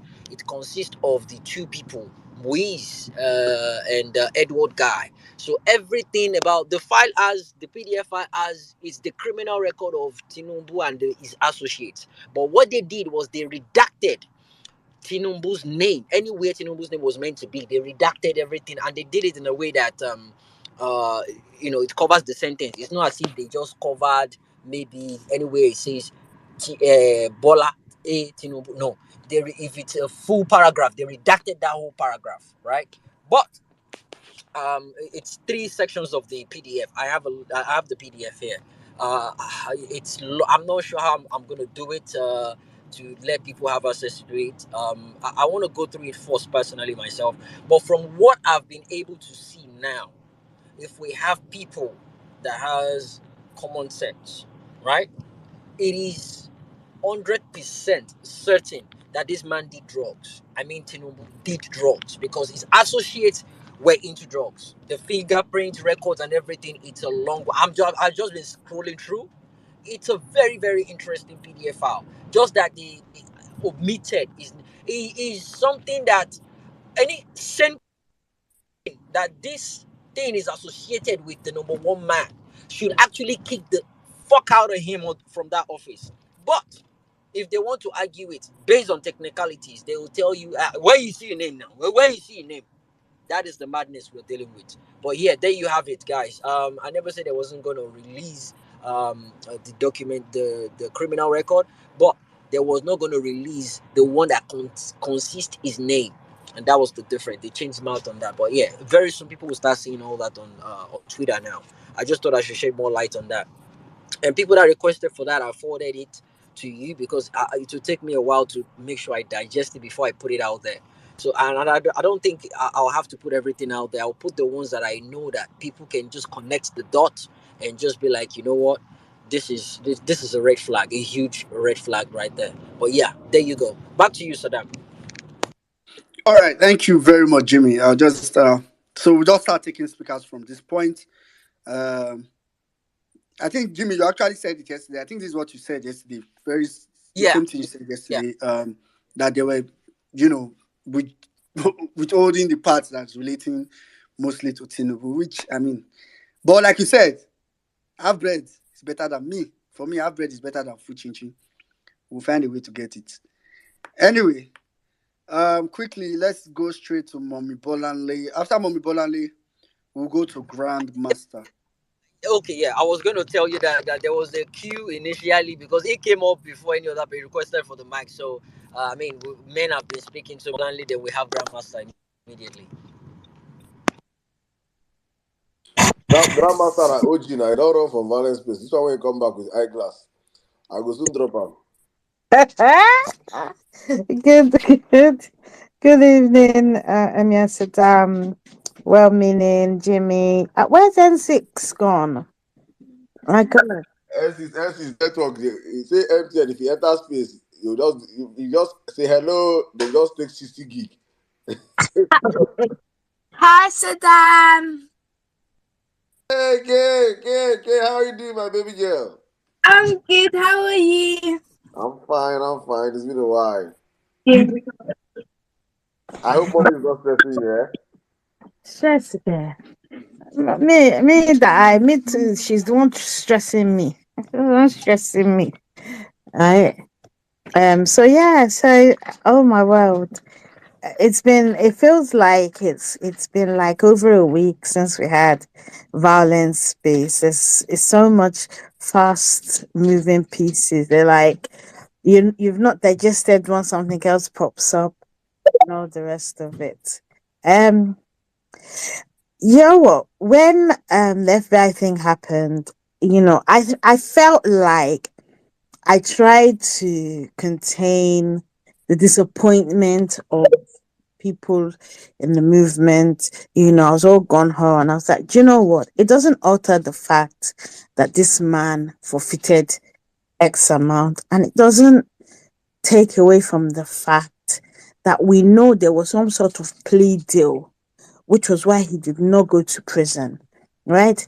And if we are to cast our minds back to the WikiLeaks, where it's clear the man is an asset, right? Because if you read through it, because when I wanted to read it, I read it, like, when, when you don't want to miss a word, and you have a ruler and you're moving it, and that's how I read it, right? Because I didn't want to miss anything. And this man was spying on government. He was spying on his party people, where something has happened, like when the Lagos politician, I've forgotten his name, that was killed, blah blah blah. He quickly told them about it, and that's his projection. Probably him wanting to really cover himself. If I tell them, they won't think it's me. Kind of stupid behavior. And even the council general in Lagos at the time, was like, this man is over eager. He talks a lot, right? So he clearly, part of the deal was for him to come back to Nigeria and be there asset, right? And when it got to a point where initially, in terms of this release, I feel like they were kind of trying to weigh up whether he's a liability or not. But the war with Ukraine and Russia is not ending anytime soon. The war in Israel Palestine is likely to continue because Israel said they no go agree. And and Nigeria has so much, like you've already said, untapped mineral resources. So but then it's like if they had done that based on that, obviously they act in the best interest of Americans, and not in our best interest as Nigerians. And therefore, they have him over a barrel. Because if they say tomorrow, we will release it, this man has fought tooth and nail, not to have it released, and he will do whatever. And therefore, it's dangerous, it's a security risk for us. He is he always was a security risk, because how is it you have a president who you don't actually know his true identity? But I kind of was on in two minds whether they were going to do it or not, right? And when they didn't respond to the filing by the plain sight guy to have it released quickly, and they didn't respond to it, in my mind, I was like, these people, they have lobbied. And if you remember some of the revelations that were coming out, right, we were being told that lobbyists were being paid, right? And what do lobbyists do best? They work with DC. You see, the judges, the judicial system, while we're not saying it's fantastic, it is the executive arm, like you've rightly said, Saddam. An executive arm, they always have, in DC, there's lobbyists. And I feel like that is what has happened. They still want to get something from him. And whatever it is going to be at the expense of the Nigerian people. And that really makes me angry. If you see, I was quickly tweeting, I was tagging Minority Leader McConnell. Come and see.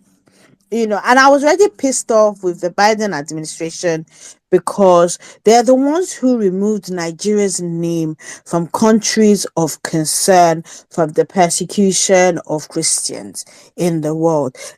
They removed it despite the fact that the number of Christians that had been killed in Nigeria was more than, the whole world add together at that point in time. And it didn't even make sense to me as to why, they would remove it. Because fine, I never liked Trump, he's an arrogant so and so, but he would not have.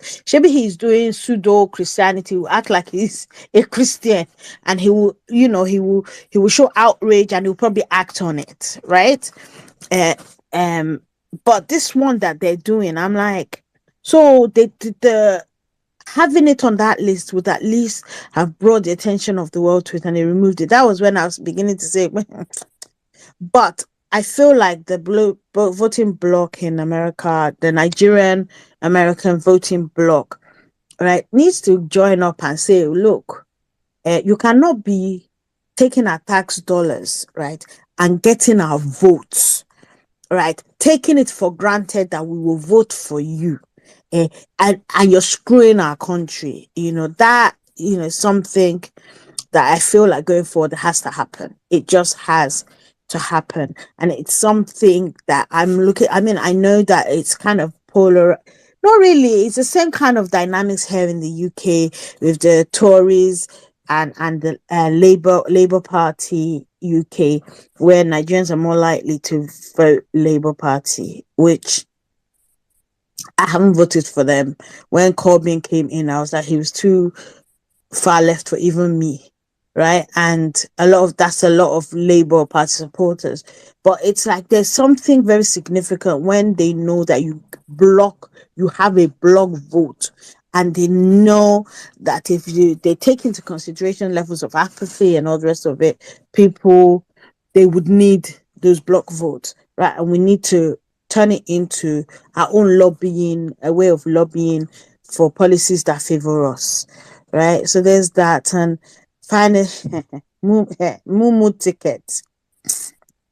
You see that guy, that terrorist, right? I used to do Christian apologetics, so I used to scrutinize this man's work. It was a whole lot of BS. He was, on one hand, he will make outrageous claims, and on the other hand, he basically left to him they should wipe Jews, Christians, unbelievers off the face of the earth, right?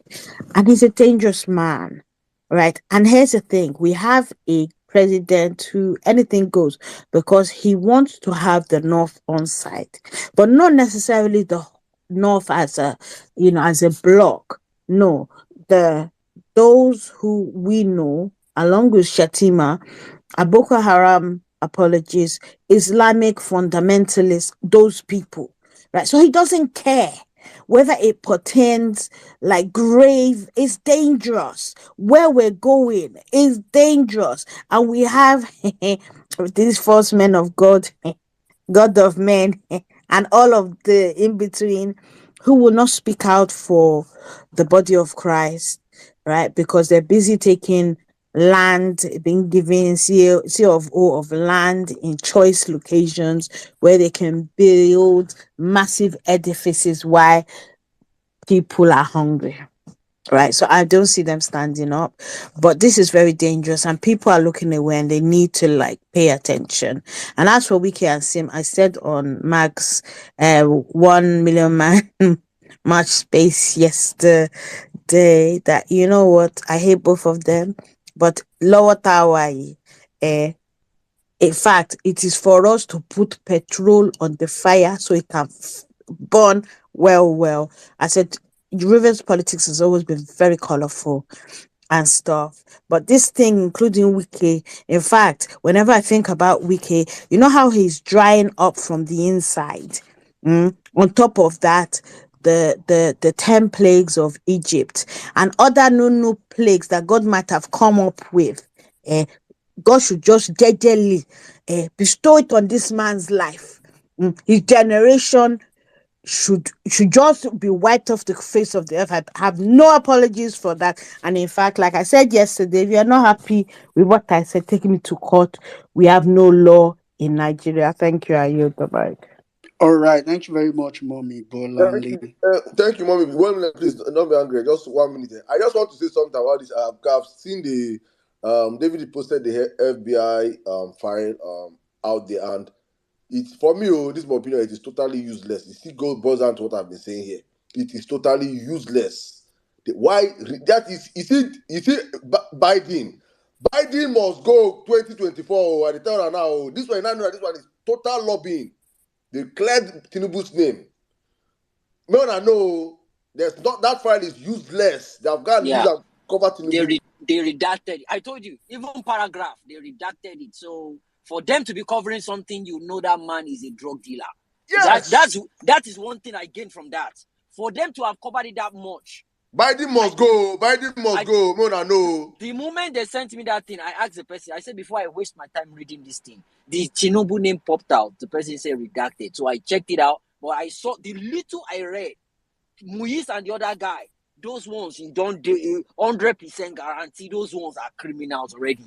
Fingerprint record, everything they there. So you are telling me that these two did the crime, and the only person will now redact most of the documentation.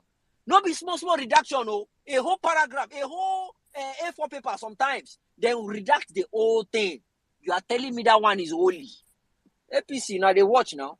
They now so if it was clean, why are they redacting anything? Back to you, Saddam. All right, thank you very much, Jimmy. I think I just saw David's tweet where he said until a judge orders them to be included. Okay, no problem. All right. Quickly, we'll just go straight to. Please, if you're on the speaker section and you intend to speak, ensure your hand is up. We have like a couple of speaker requests, so I'll know who's not intending to speak. I can take them to the listener and bring in new speaker. So ensure your hand is up, and please let's do 5 minutes. Watch my hand. I'll wave my hands when you're about that time Then if maybe I really want to play bell, so just see if you can watch me. But if not, I'll just play the sounds to just call your attention. All right, straight. Okay, let's go over to Grandmaster. Grandmaster. All right, thank you so much. My brother Saddam, I greet you, well-meaning. My brother, I greet you, Jimmy, Auntie Bolanle, all of you. It feels so good to be back on the violent space. Saddam, I've been there, no thoughts Nah, I I don't need miss there. you, my I brother. I don't do. you. I Wow. don't say. I did. I always listen to Violence Space, not just always with the same account, but I've always listened. I can tell you the chronology of all the things you guys have discussed in the past 6, 7 months. Saddam, before I go to my submission, I want to take this opportunity to say a very great thank you to you, the entire teams of members of the Obedient Movement, all the guys who hosted this Violence Space. Saddam, you might not know it, but you were one of the first Obedient I ever encountered on this Twitter. When I switched to Twitter NG, then I used to see you, on IO Space, bantering with APC members. Sometimes it's just you collecting flack from all angles, and you kept, pushing the word out there. And then I remember the first day I encountered N6. N6 came also as a neutral, and then from there we jumped to the, the violence space, and then the movement started growing. I'm not gonna forget, the fact finding, N6 and all he did, to, bring the knowledge to the people here and the obedient movement and the people of Nigeria. I'm not gonna forget the raspy voice but intellectual, Omar, the guy who was one of the, the strongest of this movement. I'm not gonna forget, even though I don't see him very often anymore, the thought provoking, takes of or Otumba, so to say. And my brother Jimmy, the bold but piercing, statement and submissions you always make. My brother, I want to thank you all. Even if it seems like the battle has come to an end, to me it hasn't. I just wanted to just chill back, a little bit, observe things, because I know that, whether you want it or not, this country is going to implode. I mean, there is it's on a free, a free flow, so to say. So I want to thank everybody who has been in this movement up to this point. It's not over, right? It's not over. We are not yet exhausted. So I think we can still keep on going. But for now, everybody needs to just go back, reinvigorate themselves, get back into action, and then we're gonna keep doing this thing. That's it, my brother Jimmy. There was something you said. Okay, Jimmy has fallen off. That apparently some obedience are going to, spaces and saying that we should support Shetima. These are the kind of things that actually, grind my gears. These are the reason why people will call obedience headless mob, as if we don't have any direction. Why would someone go on his space and have such a take? It's appalling. But let me just get to the topic, that brought me to this, space. My brother Saddam, what brought me up was the entire Democrat thing, right? And I'm very happy that a lot of Nigerians are also understanding what is currently going on in America. You see, there is a very serious awakening and understanding that people are reaching now in the US, especially amongst the black community. They have come to realize that the Democrat Party is one of the most useless and insidious parties in the US. They play identity politics, force you to vote for them, make all sorts of promises, but they will never deliver. You see, while I will never align with conservatives in the US, because I believe that inherently they are very, very racist, right? And they are too, into themselves. I still feel like those people are more like protectionists who want to protect their country and their constitution and less about interference.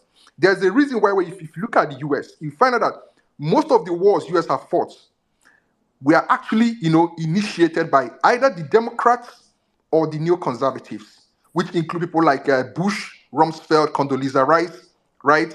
All these people, these are people who align more with Democrats in thoughts and the way they behave. And these are the people that push these things. Now, this brings me to Obama. You said something, Saddam, when you're making your submission, that they did not allow Nigeria to, at the height of Boko Haram, insurgency and the kidnap of the Chibok girls in 2014, they never allowed Nigeria to have any access to any weaponry. To the point that in a desperate move, Jonathan had to, use Orisha Jaffo jets to go and buy weapons in the black market. One thing else that you guys forgot to say is that apparently they placed a weapon arms purchase embargo on Nigeria. Not only were they not willing to sell to Nigeria, they placed an arms embargo on all countries and said, if you sell to Nigeria, you are going to have issue with the US. And that was the level that Obama went to ensure.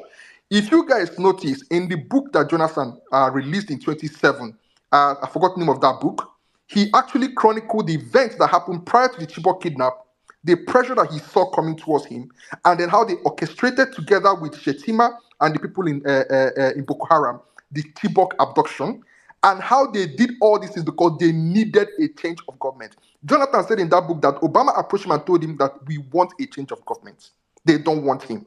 So everybody who was very much aware of what transpired in 2014 and everything that led up to that 2015 election knew that Jonathan was just a sitting duck. There was nothing he could do.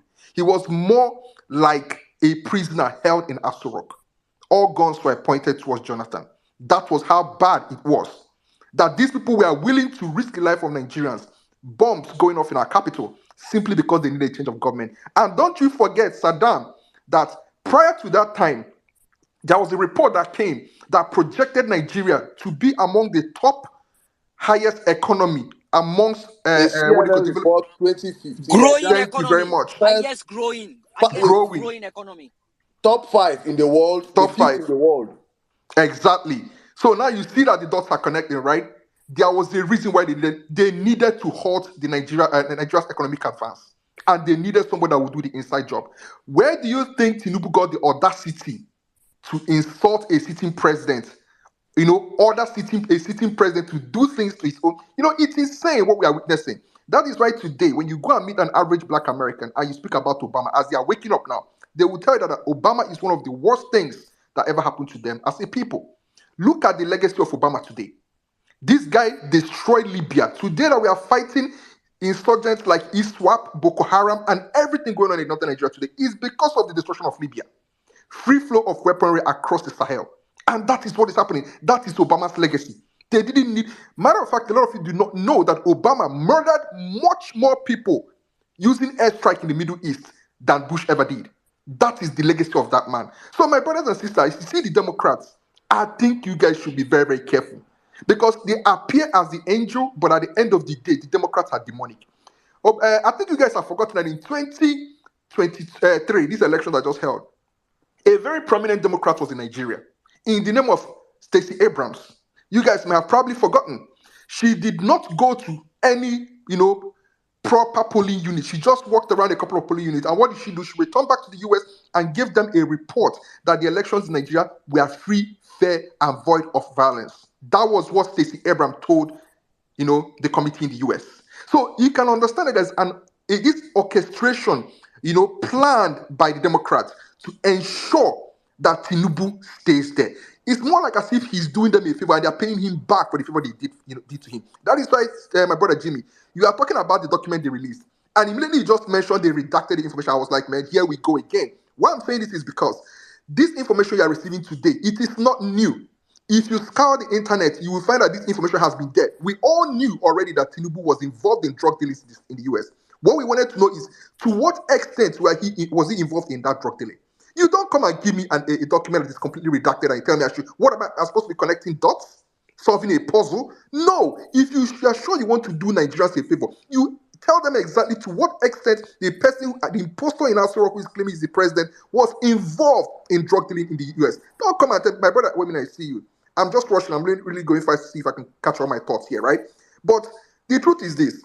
I'm not going to tell Nigerians who live in the US who to align with, but they should understand that when you go out there, just like Saddam said, and you vote in Democrats like Biden, or these warmongers who are there pushing the button for Tinubu, you know that you are actually supporting those who are enabling the crumbling of this country. Now, let me just end with this. About Wike and Sin, I have decided I'm not going to get involved in anything Nigeria politics again. I mean, discuss it. Not that I'm not going to be, involved in the movement, but to discuss Nigeria politics. What am I doing? What am I doing discussing Nigerian politics? It is left for the PDP to sort their things out. But one thing you have to know is this: they say the wages of sin is death, and the wrath of God transcends generations. Sin Fubara was part of the people that orchestrated the killing and the massacre that took place in Rivers State during the elections of 2023. And how do I know? Because I was on a space a couple of days ago, I think it was yesterday, when somebody who is a close ally of Sin Fubara came to lament that what Wike is doing, Wike is going to get his reward after all they did for him in the 2023 election. And the host of that space asked him, what did you do for Wike? And he said, that they helped Wike to rig the elections in River State, helped Wike to organize the thugs that killed people in River State, and Steve Fubara was a member, was a party to that, that team. So today that he's coming here to lament, and you expect me to come and choose a side. My brother said, I'll end with this. Let them off and end themselves. I don't care. But one thing is for sure, they will all get the reward for the lives they took.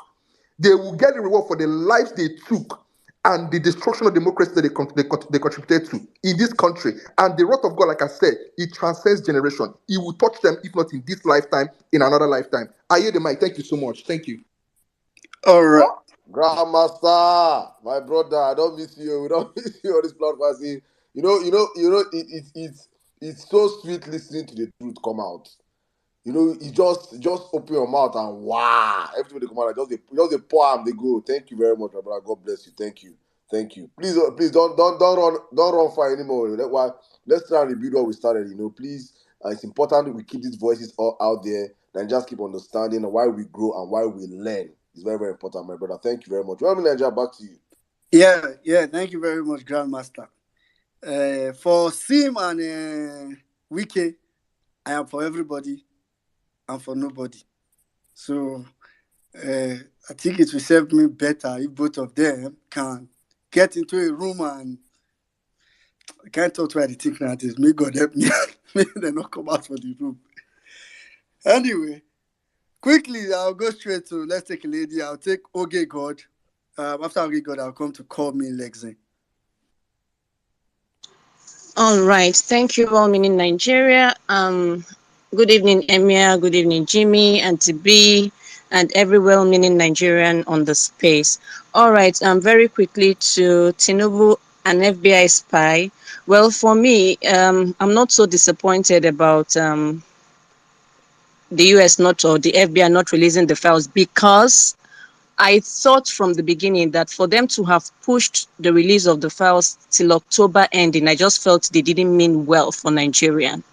I thought that if they meant well at all, that they would have released the files on time. So I just took my mind off it. The little hope I had was when we had a lot of diasporans coming out to say, oh, FBI is not APC, FBI is not the corrupt judges in Nigeria. If they say they'll release the files, they'll release the files. But having to see what they came up with after I went back to listen to the recording of Jimmy's Space yesterday or early this morning, I just said, okay, here it goes. But what is comforting me with the whole thing is if the US would have done us well to release those files without redacting anything on Tinubu, it would have helped us a big deal. But since they are not doing it, we're going to enjoy the glory of winning our country back alone. Because if they had released it too, and it had helped us, at the end of the day, they probably would want to take the glory that they were the ones that made us win or helped us to gain our country back. Since they are not doing that, by the time we take back this country, it is going to be all our win and nothing for them to bask in the glory of victory with us. That's what I'm comforting myself with. Because at the end of the day, like we have been saying, Nigerians are going to have to win this fight on their own. And yes, we're going to win it. It may take a while, given what we're having right now, but it is going to come. I'm basically going to talk about this APC MuMu ticket, the Muslim ticket. And what I'm going to say is, I am not really here to talk about whether this thing is real or whether it is not real. I am actually here to rather say that I really believe that Christians in Nigeria will need to begin to prepare for an invasion. I am not here to begin to compare too many notes because, see, within the past 3 weeks in Nigeria, right, we have had, first of all, we had Saudi coming out to call Nigeria as an Islamic country to join Gaza against Israel. I'm not saying Nigeria should take sides with Israel. I am saying we're supposed to be a secular state. So we shouldn't be taking sides with either Israel or Gaza if the thing is falling along religious lines. We should be neutral. But since they're coming up to call us out as an Islamic country, it gave me cause for concern. And I had to go and read up that OIC agreement. Because you see, before now, what I heard about the OIC agreement, that is the Organization of Islamic Cooperation Agreement thing, is that Babangida tried to register Nigeria in that thing, but he did not succeed. But that there's an agreement that if Muslims should rule Nigeria for 10 straight years, then we become fully Islamized. But when Saudi did what they did about 3 weeks ago, I had to go and read, because I was asking, what kind of guts, what's giving these people guts to call us an Islamic country? And then I saw that Babangida actually succeeded in registering Nigeria as an Islamic nation in the year 1986 under the Organization of Islamic Cooperation, and that we have been funding the OIC with Nigeria's money, not with money that Muslims in Nigeria come together to put together. Nigerians, as in Christians, Muslims, traditional worshippers, all our monies put together, we've been funding the OIC. Right? And that really gave me a cause for concern. I held a space on this like the same 3 weeks ago. But even within that period, 2 or 3 days later was when we had Sheikh Gumi coming up against Wike, that Wike was wrong to have invited the Israeli ambassador over to the FCT. And then what followed after that was that the FCT belongs to the North, and so a Muslim should be ruling it and not a Christian, and so Tinubu should sack Wike. And then the next thing that followed it was an Islamic group came up and called out on the federal government of Nigeria, asking that we should cut ties with Israel.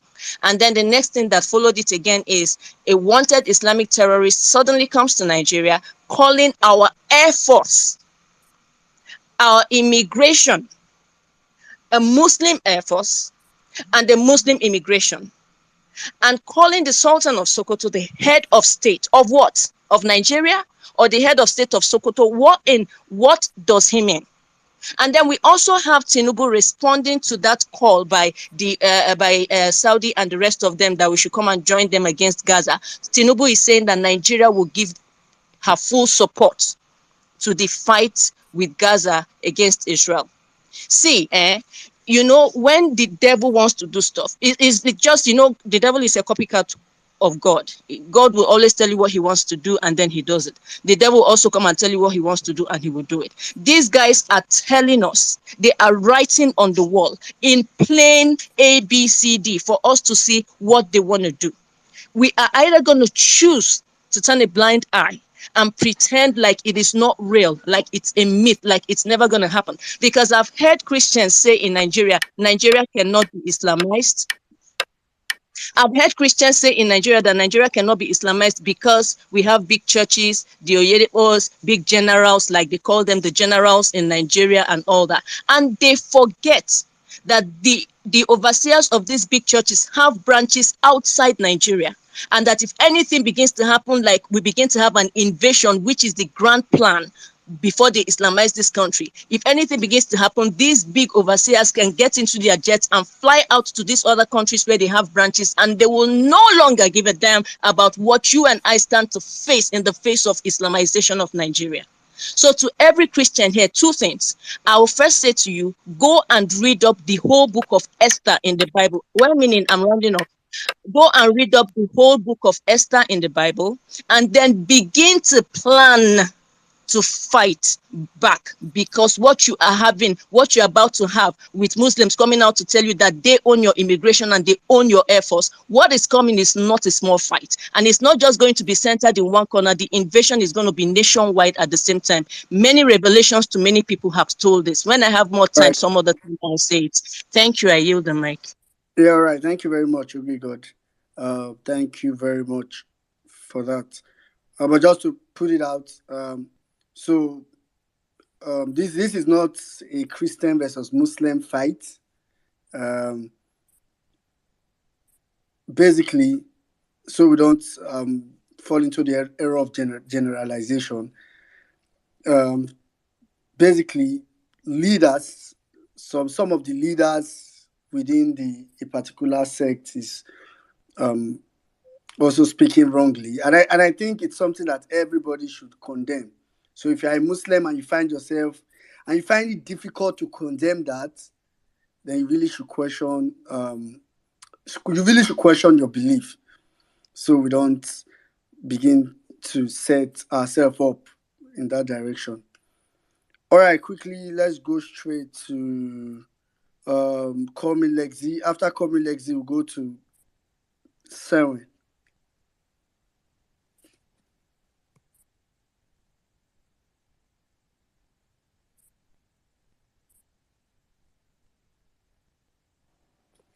Call me Lex, are you there? Yeah, I'm here. Good evening, my fellow violencers. Good evening, Mr. Dan from this part of the world, woman in Nigeria, Uncle Jimmy, everybody on the space. Thank you for always coming out. Uncle Jimmy, thanks for everything you are doing. Thank you for risking it to be out today. Like you have said, you have done your part. Let every obedient ask themselves, what are they doing? Are you doing your part wherever you are? Are you just a listener? Are you just someone who just scroll through Twitter and log off? Just come on space and listen. What are you doing to support this movement? How are you holding this for good government accountable? What are you doing to push it out there to make them understand that we don't want them in any way? That is what we should be preaching right now. Yesterday, Ballon d'Or, we see who was invited on that bigger platform. Do you know how many people that watched that? All over the world, not in Nigeria alone. Everyone sat down and watched. I'm sure that young boy, his streaming would have increased. Go and check him. He immediately posted a video of his new video just for him to get attention. That's how big that platform is.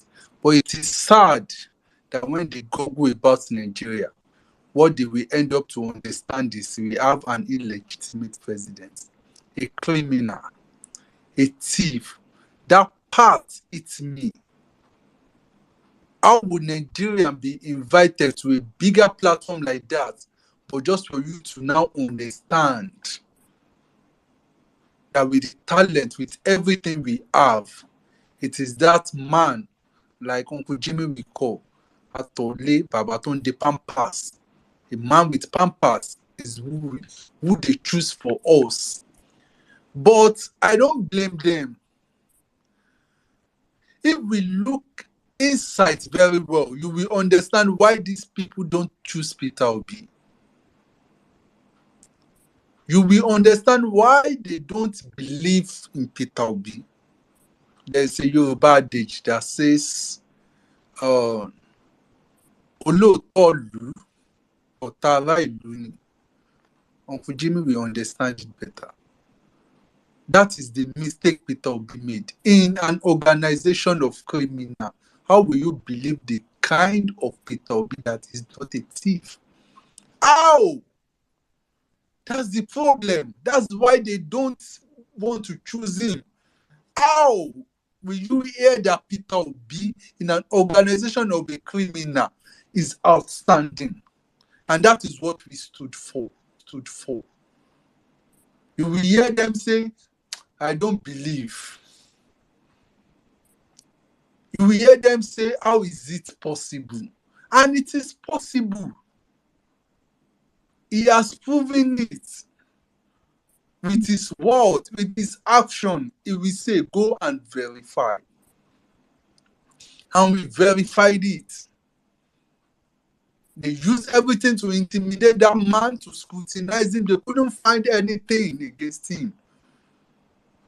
That is the mistake they made. And that is why we are standing on that part.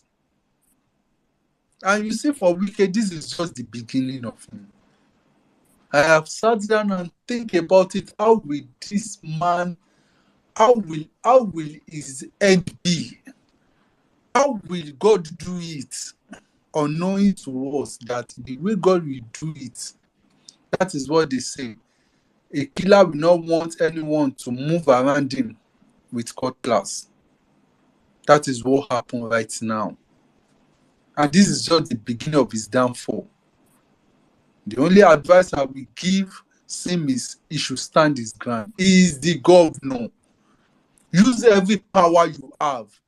Don't even attempt to anything. Don't dialogue with anybody that wants to sit you down with him. It is a trap.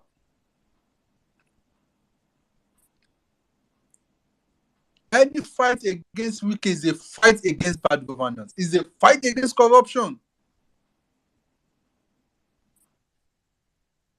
Nigerians, let's wake up.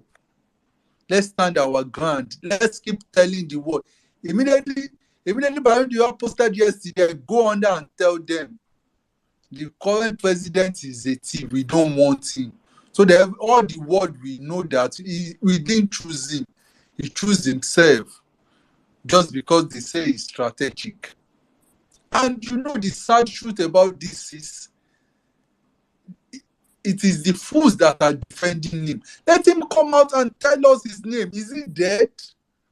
Who are you? For how long are we going to continue with this? Now today again, is on the Jumbotron. They still want to take away from us. Cut down the cost of governance. Cut down the cost of governance. Cut down the cost of the governance. This man say it doesn't concern him. You see, this money, I must chop it. Buhari did his own. Now he's doing it. He has even done worst. Every part of this country, every fucking part of this country is all about corruption. I'm not capping. It's all about corruption. Somebody sent me a phone through DHL. The phone got to Nigeria to collect the phone. Nigeria sent a Nigeria phone. I will tell you, they begin to parabolate until I understand they want bribe. Every part of this country is corrupt. We just they collect anyhow before they could release the phone. Nigerians, which way? Is this how we are going to continue? It is better we stand our ground and fight this with our last blood and take back our country. We can't leave this kind of country for the next generation. Go to the street of Nigeria and see people wallowing in poverty. Go to the street, you will see. And I do say every day, I say when we are tired, we will mount the street. When we are fucking tired, we will mount the street. I keep telling everybody, when we are tired, nobody will tell you. Nobody. Every day you hear this one has been sacked, that one has been sacked. Companies are no more flowing the way they want. The ones that are doing it are just using agidi. They are just struggling to do it. They take away, steal from customer just to keep them their heads up. Customer that doesn't have. You will check your bank app, you will see that they have debited you unnecessarily. Everybody is just taking advantage of one another. Nigerians, we have a country to save, and it is better we stand up and take what belongs to us. Are you the mic? Thank you. All right, thank you very much. Call me Lexi. All right, quickly, we're just going to go over to Sewen. After Sewen, I'll come to Omoyed and Gabuni. Good evening, everybody. I greet you, Emir Saddam, well-meaning, Mr. Jimmy, Mami Bolanle, Gaboni. I greet every single person on this space, and my mind has been floating because too many thoughts are going through about the John Doe currently in Aso Rock. I know I almost felt that the FBI would renege on their part of the deal. It's only natural. If you have a puppet, you pull his strings till all the joints fall apart. So this is one of those signs. I tweeted about this some months ago, and I said, what if they send us redacted files? And true to form, they sent us redacted files. So we know we know that he's a thief, we know he's a forger. We don't need anybody to convince us or otherwise. It's just, what are we going to do about it? Are we going to sit on our hands and watch it continue? Yeah, we don't know. But when we finally know, we will do the action. The APC ticket that has started showing its ugly face. I know Oge God gave a submission that seemed too far right, but let me say that in the true sense of it, there is a game going on, and they are playing on the minds of everybody. Everything they are saying is in plain English. Don't overthink it. Don't try and explain it away. They are speaking true to form. Just like a man that said, we would reduce their spending power and we would increase the tax net. Believe them when they say the Muslim Air Force, the Muslim what have you. Just believe that they mean what they say. Stop explaining it away. That's all I will say about that. There is an evil in the land that will happen if we do not take a concerted effort to remove the winches that are desired to sit upon Nigeria. Anything you know how to do to ensure that this does not become what it's not supposed to be. Because we have well-meaning Nigerians cut across every religion, cut across every ethnic group, but that does not stop these devils from causing wahala in the land. We all have to speak up. We all have to do whatever we have to do to ensure that this does not continue. According to Wike and Sim, it's an infighting. I don't bother myself with it. Like Jimmy said, constitution is dead. So anything anybody knows say he will do to demystify the other, make it do am. We actually don't have any constitution now. Anybody can do whatever the hell he wants to do. Because the truth is, we killed it on that day when they said none of these things matter. So if none of those things matter, every other person that had committed those crimes in the past should even be forgiven of their crimes. They didn't mean it. They didn't mean it. Even those that kidnap people, they didn't really mean it. That's what these people have tried to tell us. So let's not bother ourselves too much about these two. We just pray that they would self-destruct faster than we imagined. Yes, I know PDP had their own turn to self-destruct. I think it's APC's turn. And since the conglomeration of thieves and rogues and evil men, let the bigger witch chop the smaller witch. Let the smaller witches come together and chop the bigger witch. Any which way, there shall be an implosion in their camp, and we will watch it happen. But Nigerians, I have a message to everybody. We can't sit back and see this keep going on. We know that there is so much trouble in the land. We know that there is already so much disillusionment as regarding the cost of living, especially amongst the living in Nigeria. People don't see things that they never imagined will happen, and it will only get worse with these people because they came without a plan. All they're going to do is explain away. Remember the man that was crying on Arise saying that they are law abiding, it wasn't them that did this. So they will try to change things around. They even called Buhari's government the unlawful ones. So they are the lawful ones. They will change history before us. Watch out for all their antics. Don't be carried away. Stand your ground. Fight for your right. They are buying 6.5 billion naira cars. You are eating food that is not even reaching your belly. It just stops at your gullet. Be very angry. Nigerians, be angry enough to come out and do what you need to do to ensure that these devils leave and never come back. Well, meaning I don't see your hand. And I'll say that at the end of the day, Nigeria is ours. Nobody is more Nigerian than the other. Take Nigeria to heart and don't let anybody chase you out. Lastly, don't be a prey. God bless you, Nigerians. All right, thank you very much, Sewe. Quickly, let's go straight to Omoye. After Omoye, we'll go to... Where's the person I called to go after Omoye?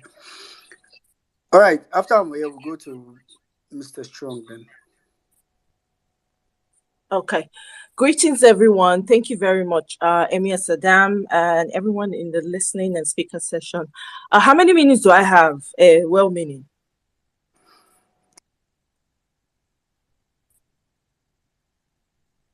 Well-meaning, how many minutes I get? 4 minutes, 30 seconds now. Okay. All right, I'm going to make it really fast. So first and foremost, there's a bigger agenda going on here. It's about the Black race. Now, waiting the US they do, right? It is strategic. Name one African country or any black country when they never go terrorize. Name one. As we dey talk, the Congo is witnessing cleansing. Nobody knows about that. Nobody's talking about it. You see what they carried out in Nigeria? It is strategic. They knew all along. They already, I wasn't expecting the FBI to release Jack. I was not expecting it. I remember being on a space one time and they were talking about, I think it was, African Americans, they were discussing about the election in Nigeria, and they mentioned, somebody shared with them that Stacey Abrams happened to be on ground for election monitoring. They said, oh my God, it's gone. Oh my God. They let her in. Yeah. So everything when they happen to us is strategic. If we do not see beyond that, if we not see that one at the main top, because they ravage every African, as long as you get black inside of you, it's been ravaged. Call it a propaganda. I do not care. My eyes don't lie. I know what's going on. I understand the history. Thanks to the guy that spoke earlier, I can't remember his name now. He laid it out. Now, I want to talk about Nigerians that contest for positions in America. We have some representatives that come from Nigeria. We have some people that are right now maybe trying to get into office in some county or state level that come from Nigeria. We need to reach out to those people, as long as, and also bear in mind that it is a no for Democrats this 2024. I've already made up my mind. I say, heck, I will sit this one out. I go follow them, do the politics. I am Team Trump 2024. May all of us they craze together. Since they say we not go rest, they themselves they not go rest. Because our brothers and sisters when they only give them peace of mind. Anyway, you go outside, you are a threat. You stay inside, you are a threat. So if you don't want me here,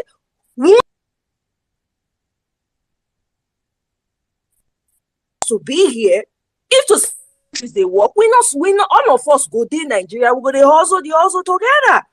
So for me personally, now all those representatives, let me they target. And anywhere that they talk about election 2024, Team Trump all the way. I do not care. Let the man come. Let all of us be mad. That's all I'm going to say, because I should say my 4 minutes don't finish. Thank you very much, guys. All right, thank you very much. We never finished, but thanks for the job. How many minutes? How many? Again, one more thing. How many? 1 minute. Okay. I use my 1 minute to talk. Say, see, all those people when they protest for River State or whatever, me I not send whether na Fubara they call them or whatever. And I don't give a damn. Can it be multiplied all over Nigeria? That's all I'm concerned about. Let's Kukuma be hashtagging Occupy Nigeria. All the power they take, they push that gate, make them multiply all over. All of us on the craze, whether we like them or not. There's an element of madness going on right now. Anybody want to say me no go sleep, himself no go sleep. Now so it go be. Thank you. All right, thank you very much, Omoye. Thank you very much. Anyway, quickly we'll go. I know I was supposed to add call Gaboni, but he dropped off. Okay, but now he's back. So we'll take Gaboni before we take Mr. Strong. Gaboni, are you there? Yes, I'm here. My brother. Sincerely, let me speak about the Nigerian situation right now, because, like Saddam was saying earlier on, we've done our part. We've tried, we saw the danger of a Tinubu's presidency, and we did all we could to avert it. But unfortunately, the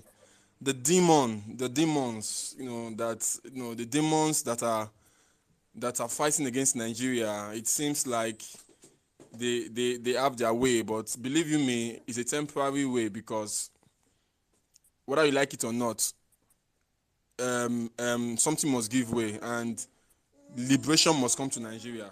Now, about this Tinubu's file, it is so unfortunate. It is so unfortunate. That's why when you see sometimes in this world, you know, it is all about selfish interest. It is all about selfish interest because the Americans, the government of Biden, to them, it is in their interest that these files are protected so that they can get anything they want from this criminal called Tinubu. I call Tinubu a common criminal because certificate forgery is a common crime. You know, it's just you know, a crime that, you know, one of the most commonest of crimes. So that's why I call him a common criminal, because he's a common criminal, complete common criminal. So they will do everything to protect him because they know what they want to get from Nigeria. And like we've always said, he is a security risk to this country. And that is why I am so angry that Nigerians, like I said earlier, it is not about personal interest. It is in their interest to protect this Tinubu's record so that they can get anything they want from it. So I think it should be in Nigerians' interest to continue to put out their voice and even come out and say no to this no to what is happening, because it seems like we don't even know what interests us. We don't even want to fight for our own interests. Like Mommy, you said earlier on, the only way forward for Nigeria right now is for us to take, you know, to take the bull by the horn. It's for us to take the bull by the horn. People are suffering, and like what Amishi said in his speech earlier on, he said Nigerians would prefer to commit suicide than ask for what is theirs. It is quite unfortunate. It is quite unfortunate what people are going through, and we just sit it out. We just keep quiet, like we are going to manage it. See, one thing I know for sure, that with the rate Nigeria is going, Nigerians will not survive it till 2027. This will not be a case of it is just 4 years. It will not be just 4 years with this, because every day that man sits on that in Aso Rock, there's a problem. There will continue to be a problem in this country. Every day that man sits it will continue to get worse because he does not know what he's doing. He didn't get there for the interest of Nigeria. He does not want to be president so that it will solve your problem. There's a reason why he wants to be president, and it's not to solve your problem. It is not to make your life better. It is not to make your life better. That's what his mission there is, not to make your life better. Because if his mission there is to make your life better, he will not sign that House of National Assembly members to use 160 million naira to buy car. He will not sign it. He will not sign for him and his wife to use 1.2 billion, for him to use almost how many billion, and his wife to use 1.2 for car. When people are suffering, when people are crying to eat. I have some friends, you know. So that's why sometimes when I see some kind of message people send to me, I feel like crying. You know, normally sometimes when people come to your DM sometimes to ask for help, some say, okay, I want to do a business. Some will say, my class, you know, and my school, please help me, my final exam, blah, blah. But now people ask for money to eat, just to eat. It is just to eat. It is heartbreaking. It is heartbreaking. It is heartbreaking. Nigerians, like we always say, it is in our hands. Oh. Now see, there is no other way. You know, get away no day. There is no other way for us to get this country we want. Imagine a governor that just left seats for 8 years, demanding 25% from state allocation. People don't thief enough. Oh, what this money said? What Guinea KGM? I was saying the last time I was speaking. Guinea KGM go and make. What did they use that money? They do. As in, okay, what is about living? Is it not okay? You have shelter, you have clothing, you have food, you have okay. What do you need this money again for? It is a shame. It is a shame. As for me. Sorry, my boy. As for me, anything that will make Wike cry tears, I'm in for it. I don't know how to hate people, but you know, there are two people. There are two governors. There are two people I've come to hate in this life. One is the governor of Kogi State, Yaya Bello, because I know I lived in Lokoja before I left. The other one is Wike. These are people that anything that will make them see pain. I'm in for it. Because they are demons in human clothing. Demons, I mean demons. They are pure demons in human clothing. May God help us, sincerely. Because in the situation Nigeria is now, the situation where that country is now, not only God will help us. Not only God go fit cause Nigerians to say enough is enough, because I don't know waiting else, because on all indices, people, there's no part of this world that will tolerate what Nigerians are tolerating. So if I say it is suffering cannot make Nigerians react, because we don't suffer enough. So not only God fit cause us or no, use spell on us to start to say, okay, enough is enough. Because if God not cause us to say enough is enough, we go see they survive, they manage this rubbish wey they put on our faces. Are you the mic? All right, thank you very much. Thank you very much, Gabriel. I just laugh when you did. You did try. One going to try to rationalize the Nigerian politician. These people, I really don't know. I think it's one thing that makes me really, really sad. Comilex was making reference to Rema performing yesterday at Ballon d'Or. And, oh God, we have like everything, just leadership, which can, it just did like, it's going to do like course, like say, as in, let's just have like good leadership. Then you now have to deal with people like Wike, that after sharing dollars, multiple dollars at primary, which means you have it many, you still want to be, man, these are politicians. Nigerians, I think we know the answer. All right. We'll quickly go to Mr. Strong, after which I'll come to Jerry N. And I need to clear these people that have been here for a long time. If you want to speak and you're on the speaker section, ensure your hand is up. So I could call you, because from time to time I get to clear the speaker section of those that their hands are not up, so we can bring in many people. There are so many people requesting the mic for us to be having people that are not ready to speak just occupying the speaker section. So please, when you intend to speak, just ensure your hand is up. All right, quickly, let's have you, Mr. Strong, after which we'll come to Jerry N. Okay, thank you, well-meaning. Thank you, Sizo. Thank you, Mr. Dan. Thank you, House. Good to be here again today. I want to kind of, let me say that Tinubu and FBI spy. Yeah, nobody can rule that out. But for me, I think there is much more than being FBI spy in this whole thing. Now, please just be patient with me. Listen to my theory. Don't be quick to call it a conspiracy theory. You know, after the COVID-19 and the vaccine, I think we should be very careful how we tag things conspiracy theory, because sometimes what we actually call conspiracy theory turns out to be the truth. Having said that, let me say that Bola Ahmed Tinubu knew his record with the US. He knew what he did in the US, and he knew that AVI has his record.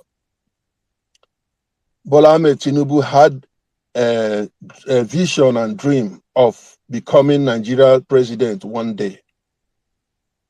So just go with me. If you are in that situation, what will you do? I strongly believe that Bola Ahmed Tinubu is allies with some prominent American leaders, figures, leaders in America.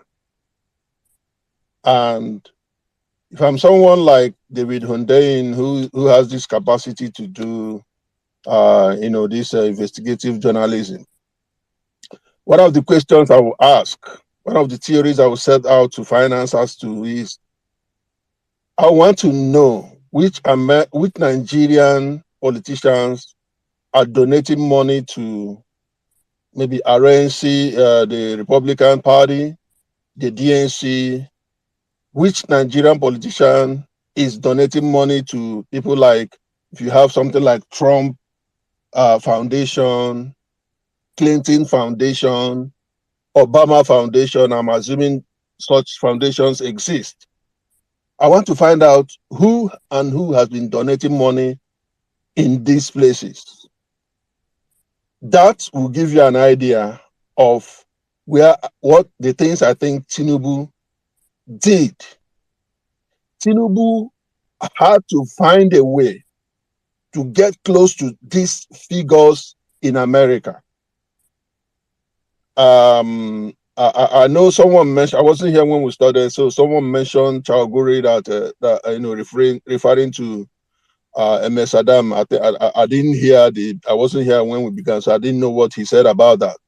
But I for one, believe that Tinubu's connection to Chowguri, and if you understand how connected Chowguri is among American politicians, especially people like Bill Clinton, and I made a tweet. I responded to MS Adams' tweet the other time, and I said if he is connected to Chowguri, who is very close to the Clintons, then I said you can be sure that people like Obama, people like Biden are also interested in this case. And I said I wasn't shocked that FBI didn't release this document the way they are supposed to release it. In fact, I said I would have been shocked if they did. I would have been shocked. Honestly speaking, I said it, in some spaces before this period, that I don't believe that they're going to release it. I didn't believe that. Now, what I see is that they are so close, and they have done things together that they can't expose this guy, because if they do, don't be surprised that the guy also has something on them, at least on some of those leaders. And he would have been talking to them, guys, this must not happen. This must not happen. You may call this just a theory, just a conspiracy theory, but that is what I, for one, believe. These guys will not. They except there is a serious fight that involves powers, that maybe that will cause them election or whatever, that they will eventually maybe open up the way we expect. I'll be rounding up very soon, and I say, I wasn't surprised when it comes to the second issue APC MuMu ticket. The truth is that I think it's all written everywhere. This guy that visited Nigeria, the kind of posture, the kind of people that he was snapping with, I think they are making a statement. That is my own conclusion on that. I may not know what they're saying, but they're saying something.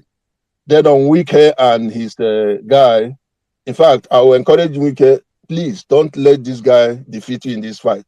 He could not continue. Make sure you prove to Fubara that you are the guy.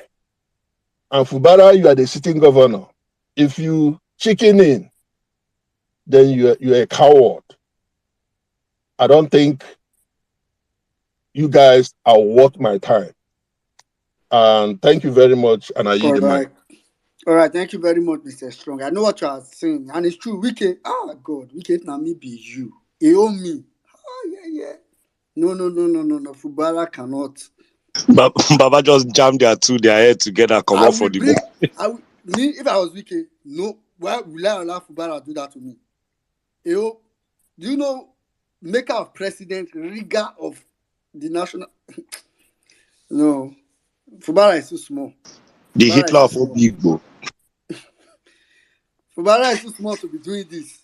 The Wike must show Fubara a lesson. Wike must do that. All right. Meanwhile, Oga Ibrahim, I can see you. Caesar, welcome back. I was going to mention that Oga Ibrahim and Caesar are here now. Real quickly, let me just say this. You see, I said earlier on, I glanced through the PDF file. I'm still going through it. Look, they might as well have not sent out that documentation. they might as well not just redact anything. The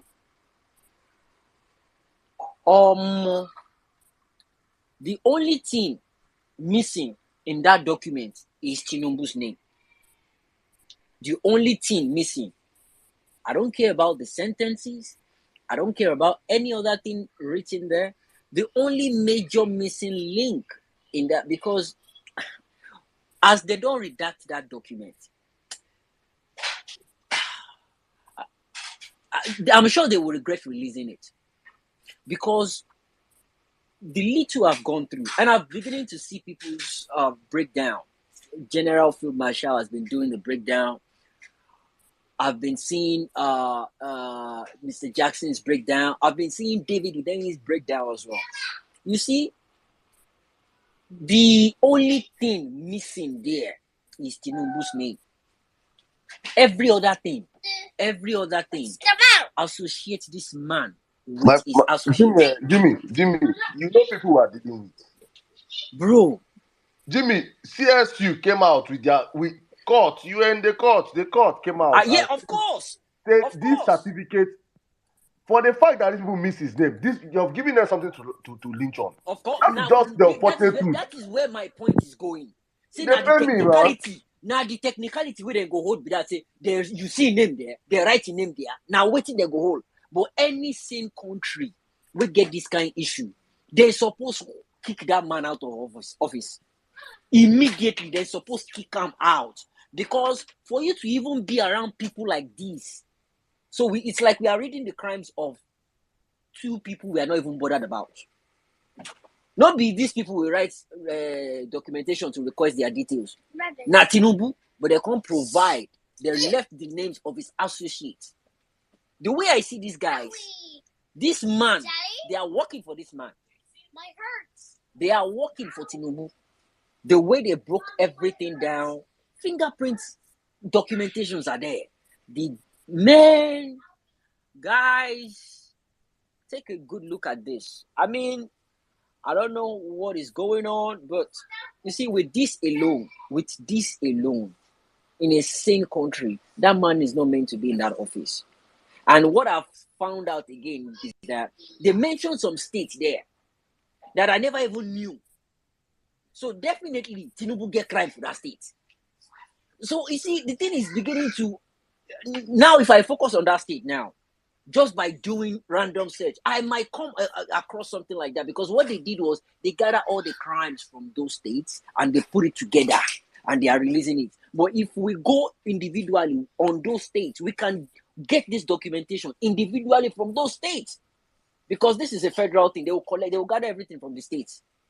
Man, we not dodge this bullet too. We not dodge this bullet at all. We are in for this. And we'll fight till the last minute. Back to you, Wellman.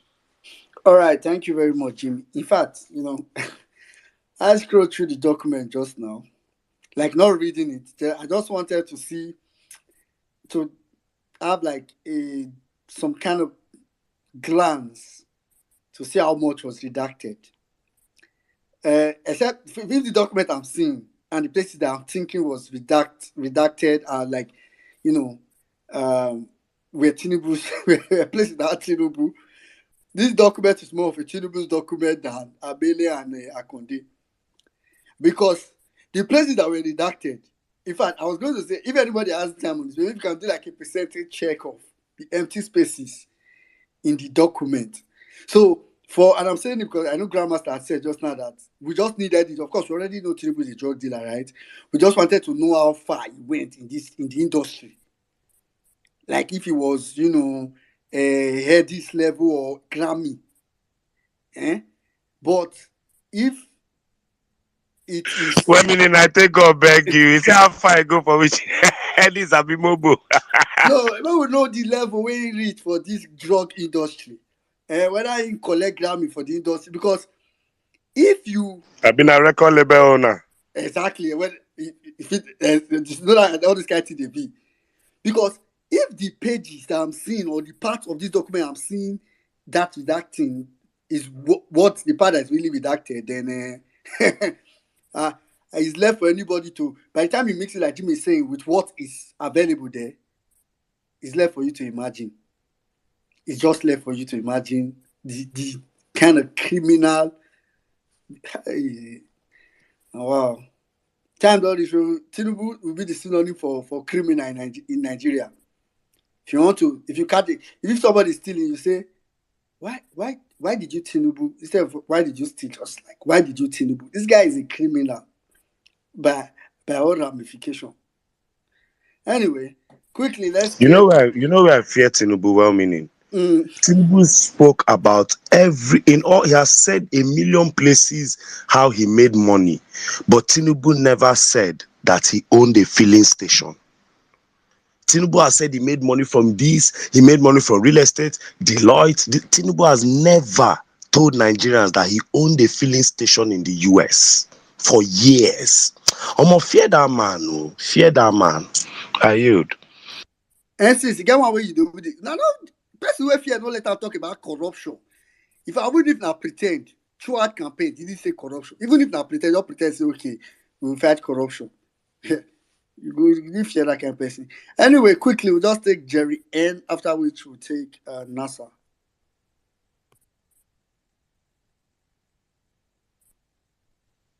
Hello? Yep, we can hear you. You have 5 minutes, sir. Thank you, sir. Thank you, sir. Thank you, everybody.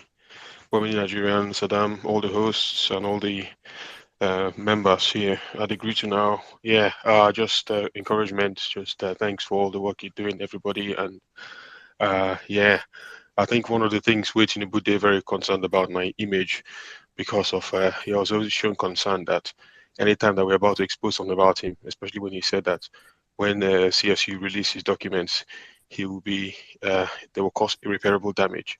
So I think this one we go take him hold on for neck. But either way, half a loaf is better than none. So we will just try and make sense of this one. Try and use it as much as we can. But for me, obviously for the Americans, for those with the US, I guess maybe I think the policy, the politics down there is obviously you're more aware of what one is doing. So obviously I'll leave that judgment to yourselves. So, but for me, I mean, I wanted to just comment quickly on some of the trajectory and the way I see the way APC is going now, especially with the Muslim ticket, the way the whole country is just going now, the economy tanking, the cost of the dollar to the naira, the cost of the pound, availability of fuel, and the cost of a liter of fuel. All these things, it's just diabolical. But also the brazen, arrogance that the APC are showing in terms of spending 6.5 billion on cars for the presidential office and then 1.5 or something for the office of the first lady. It's exorbitant, very extravagant, especially now where things are very tight. So, but what I'm trying to say is that the guys are just brazen. They're going forward, full throttle, going ahead. But what I want to just say is that I want to bring our attention to the fact that these guys are also making plans because they are consolidating themselves for 2027. And Tinubu has already started putting people in INEC. He's already started shuffling INEC now. And I foresee a scenario where they will start to strategize now. Even we may think, okay, we may want to do campaign and all the whole stuff we did, rallies and all these things. They may even say, we will leave the polling units for you guys. No more violence in the polling units. You can vote as many as you want. And then collect the results. INEC will now announce something different. So whatever the results show on the polling units is not what you're going to see on the IRF. They will just change it. So even if LP gets 498 votes and PDP gets 1 vote, APC get 1 vote, they will now turn them to APC where it gets 498 votes and LP get 1 vote. Now so then we'll just change them. So they won't even need to. I think they will want to strategize in such a way. So I feel personally that for us to counter them, there are 1 or 2 or 3 things we should be able to do. Because personally, I think for me to go through this exercise again, in the optimism that we can change it through the electoral process, yes, I think it's a tall order and it's a wish. I don't think it's going to work. So I think for me, the best thing is you have to speak to them in a language they understand. And for me, an eye for an eye, a tooth for a tooth. Now, the kind of way they operate, it may seem a bit far-fetched, but to get their attention, you have to speak to them in ways that they understand. And what I mean by that is there has to be something that can shake the system. And what I mean by that is there has to be something like either a full-scale demonstration, full-scale revolution. What I'm saying is shut down every state. It has to be carried on all the news platforms of the world, CNBC, CNN, BBC, everywhere, all the Nigerian platforms, everywhere in the world. Al Jazeera will carry it because we have to basically stop the government from functioning. And I'm talking about the ready to bite the bullet.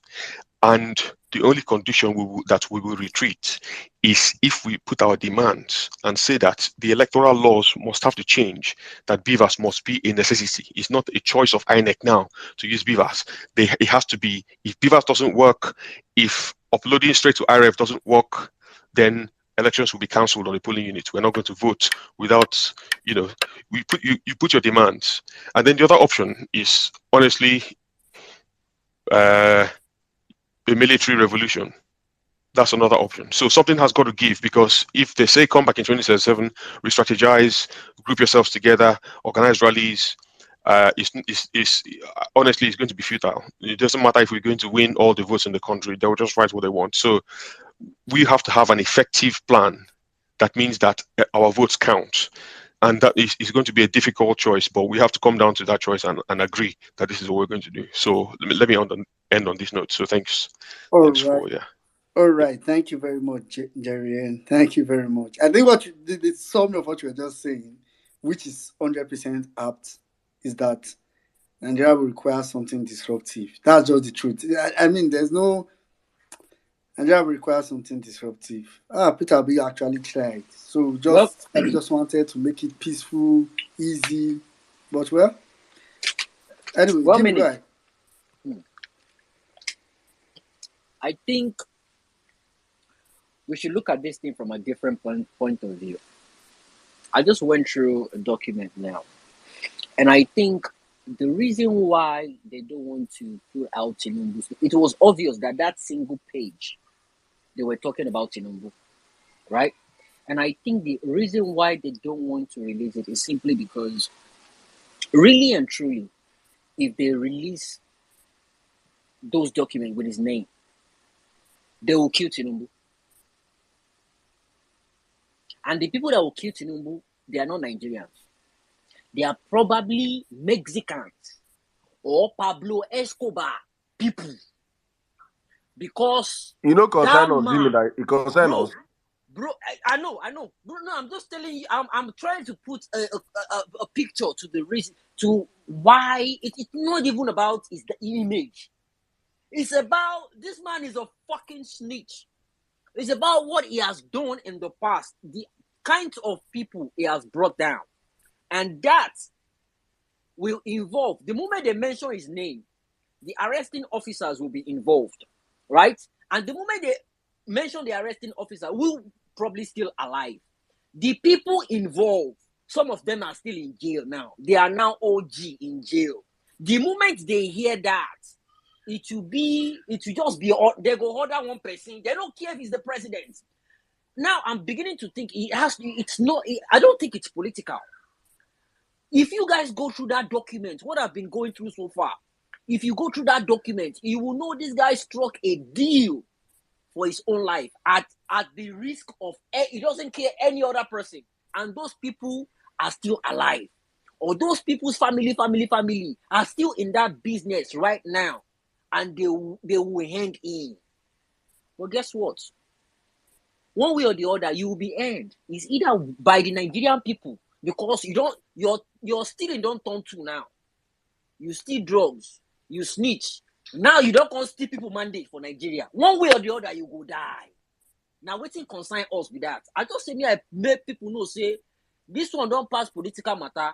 This man, regardless say they come out in name, he no make any difference. This man is a crook. And there's a possibility that there is a bounty on his head if they put in name for that documentation. But yeah, I'm still going through. I'm still reading. I'll be feeding people up. Feed the marshal. I don't call him Mike. I know say she too don't see something. Back to you, 1 minute. All right, thank you very much, Jimmy. Thank you. Bless I could find person where they speak Mexican or Spanish to go interpret some of all these things, so that maybe Pablo Escobar brothers for Colombia for year. Because me, I really do not mind. All options are on the table. All hands on deck, my brother. All hands on deck. I really do not mind. If you know how to speak Spanish, please maybe you need to do some translation that Nigeria's president may have snitched on some drug dealers, and now any asha, anything you want to do. Me now, me, may God help me. I just so idea people head. Anyway, quickly, let's go straight to. Okay, I said NASA before, so I'll just go to NASA. After which I'll come to distinguish. Distinguish. I say you don't say you are jacking FBI files. No problem. NASA, please go ahead. After which you come to distinguish. Yeah, good evening, everyone. Hi, I'm sorry, can you hear me? Yeah, go ahead. Okay, thank you. Good evening, everyone, once again. Hi, I'm Jimmy, Sizzle, and Dominion, and each and every one of us. For what is on the jumbotron, I will leave it to the elders in the party, the elders in the political party. I'm speaking to, you guys that are always that have been in forefront of this matter. I don't get talk with Tinubu. I don't know who he is. He has never been my president. I never voted for him. I don't know who he is. I mean, that's all I can say about him. For Wike and Sim, may them continue their fights. Anybody will lose, in lose, they go. And for this thing, 1 minute, what you just said now, I can speak Igbo very well. And in Igbo language, drug means mkpụrụ mmiri. So you're looking for Spanish. There's Igbo I dey people look for here. Spanish. This one they talk Igbo. How many drug dealers I get for where you for call Igbo? And they find people who go talk to real drug dealers. Anyways, with that being said, on a lighter note, what I wanted to chime in on, I've told chatted Jimmy on some part of it, and it's important that for those of us that just joined the political the political section or party, or that just joined politics newly, it's important that we mind what we feed ourselves with, the kind of information we listen to, the kind of information people feed us, the environment where we go to and listen to some jargons being and false rumors being spread. Why am I saying this? So I went out with a friend and we were talking about politics, and he just he won the youth president from his village. So he is the youth president. He is an LP member, right? And he now said something. He said PO fucked up. That drew my attention because anybody they talk about PO, you're in for it with me. I was shocked. I was like, which party are you in? He said LP. I was like, so what do you mean by P2 be fucked up? That P2B was sponsored, that APC sponsored P2B's election. NASA, this topic where they talk, so the me I dey look the top, I dey look the jumbotron, I know they see the topic. Calm down now. That's why I said, hold on now, chill. That's why I said in the first place, I said, We are very the big way on topics here, please. We're not I really know, interested in spreading I the know. news of one naysayer across 1,000 more people. So I'm sorry, Sizzle, a private sizzle. discussion between somebody whose maybe faith is wavering is not something we would like to then come and discuss with 1,100 I'm not, people. Please I'm not understand. saying, I All understand, right, Sizzle. Sorry, I'm Okay, so continue. maybe just go sorry. to the point I'm why so where sorry. you wanted to come I'm in. so Yeah, sorry. exactly. Definitely, Um, I will just go straight to the point. You be I'm like so those people they sorry. give testimony for church, they come they say, I now went to practice paracetamol. Is And now anybody that can open his mouth and say PO fucked up? I'm not even interested in listening to his opinion or the But sense he made no, after that. the So please reason the continue. reason why hold on. Sorry, the reason why I'm saying this is for those of us that just joined politics newly and don't have any idea of what is going on, doesn't have any idea of how this whole thing started, or don't even listen or even come to spaces like this one or any other spaces that talk about the real facts, right? And then they end up believing what somebody else is saying and continue to spread that rumor. I just want to say that we should, for those of us that join politics newly, you should learn to search for the truth. Come to spaces or maybe any other spaces, learn the truth for yourself instead of spreading fake rumors. This is what I wanted to say. So I'm not saying like I'm trying to preach about what the person said or maybe give testimony or anything. No. And as for the document that was just released, when I saw the news, what Jimmy tweeted, I was literally heartbroken. It was frustrating because there is this excitement that, oh, at the end of the month, definitely, even though say we don't know a little bit, as in like so much about this guy, but there is a document. There is a document from the FBI themselves that, okay, this the guy, this is who he is, this is what he had done, and all that. And then I saw what Jimmy wrote, and I was like, oh no, no, no, not the FBI again. But hearing Jimmy say, oh, the document has been released, I was so excited, literally so excited. So I just want to say thank you to everyone. Jimmy, you've done a lot. Emil Sedam and each and every one of you that always break things down to the understanding of the newbies like me. We just joined politics newly. It's quite elaborating and it's quite useful to us to understand what is happening and also what we're looking for. And again, not to spread false rumors or anything like that. So thank you very much, and All stay right. safe, Jimmy. Thank you very much, NASA. Thank you very much. You're actually on point. I hope my testimony go yield fruit. Instead of you to just go the end of the testimony, if you're going to tell us how Okada take carry you, come pay 15 naira for Okada, all those kind of testimony. They no give You me know those 55 million. you know those testimony where they go first one talk wetin devil do them in detail. God had and God delivered us. And we are not really interested in hearing 10 minutes of wetin Satan do, just to hear 30 seconds of wetin Jesus do. You understand? So, but your story they, came out well and we understood the message. Thank you, my sister. God they bless. didn't give me 55 million, so you will not blame me. Thank you. See where you carry us, Igbo. Anyway, quickly, let's go straight to Distinguish. After Distinguish, we'll come to Mr. Kunle. I know he has been here for some time, but his hand was not up, so I thought he was not ready. Distinguish, please go ahead. Thank you, well meaning. Good evening, everyone. How are you doing? Saddam, the man. Sizzle, everyone, I greet you all. Madam Bolanle, Jimmy, how are you doing? Before I talk about these FBI files that we're all looking at, I just want to say something.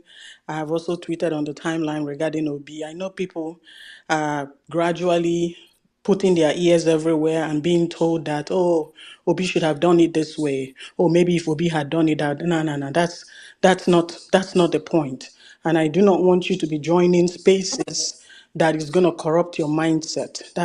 There's a way information works. If you say something continuously, it becomes fact eventually.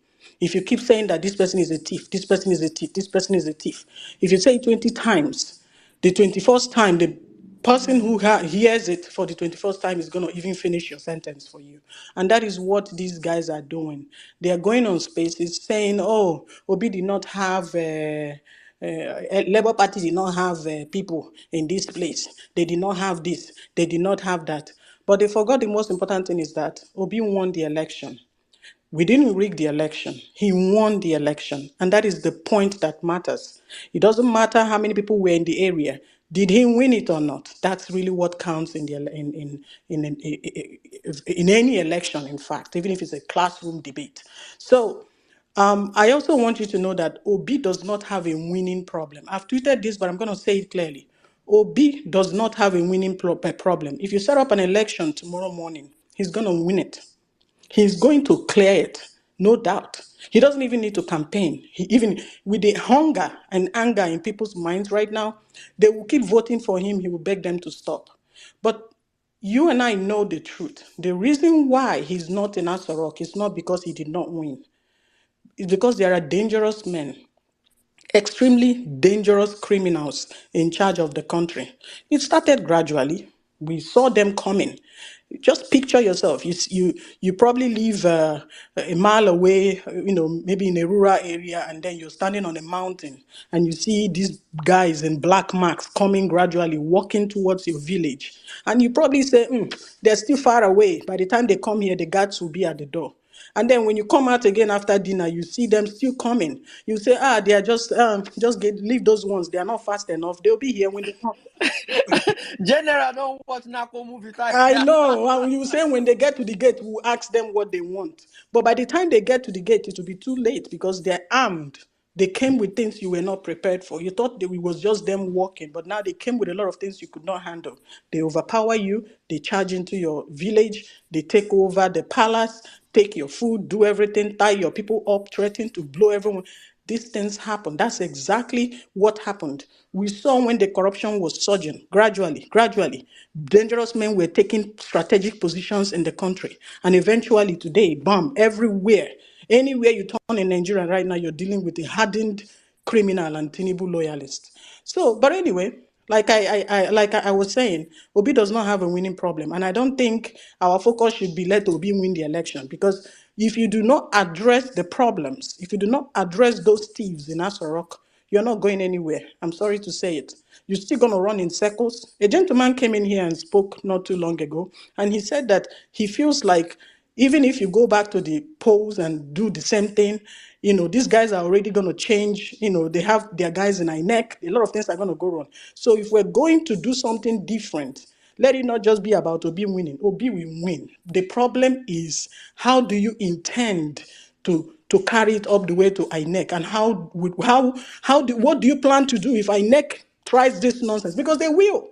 Nothing is going to happen. They have proven that they can do whatever and get away with it. The court is behind them. The police are behind them. The military, everyone, nothing is going to happen. The judges gave their ruling and we all heard what they said, right? They didn't even caution them. You would expect people like Samani and Okoro to even say one word to these guys, but they did not. The last Supreme Court judgment, they didn't even mention that INEC was adamant in releasing requested documents. They didn't even mention that the LP team did not get all the required documents from this case. I see a lot of things.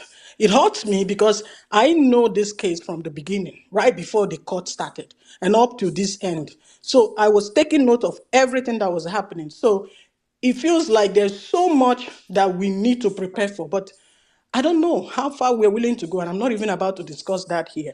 But I just want everyone to know that Obi did not do anything wrong. Obi is a gentleman. We know it from the moment he said his name. We knew exactly the kind of person he was. He's not a troublemaker. He's not aggressive. He has no bone of aggression in him. You can see him.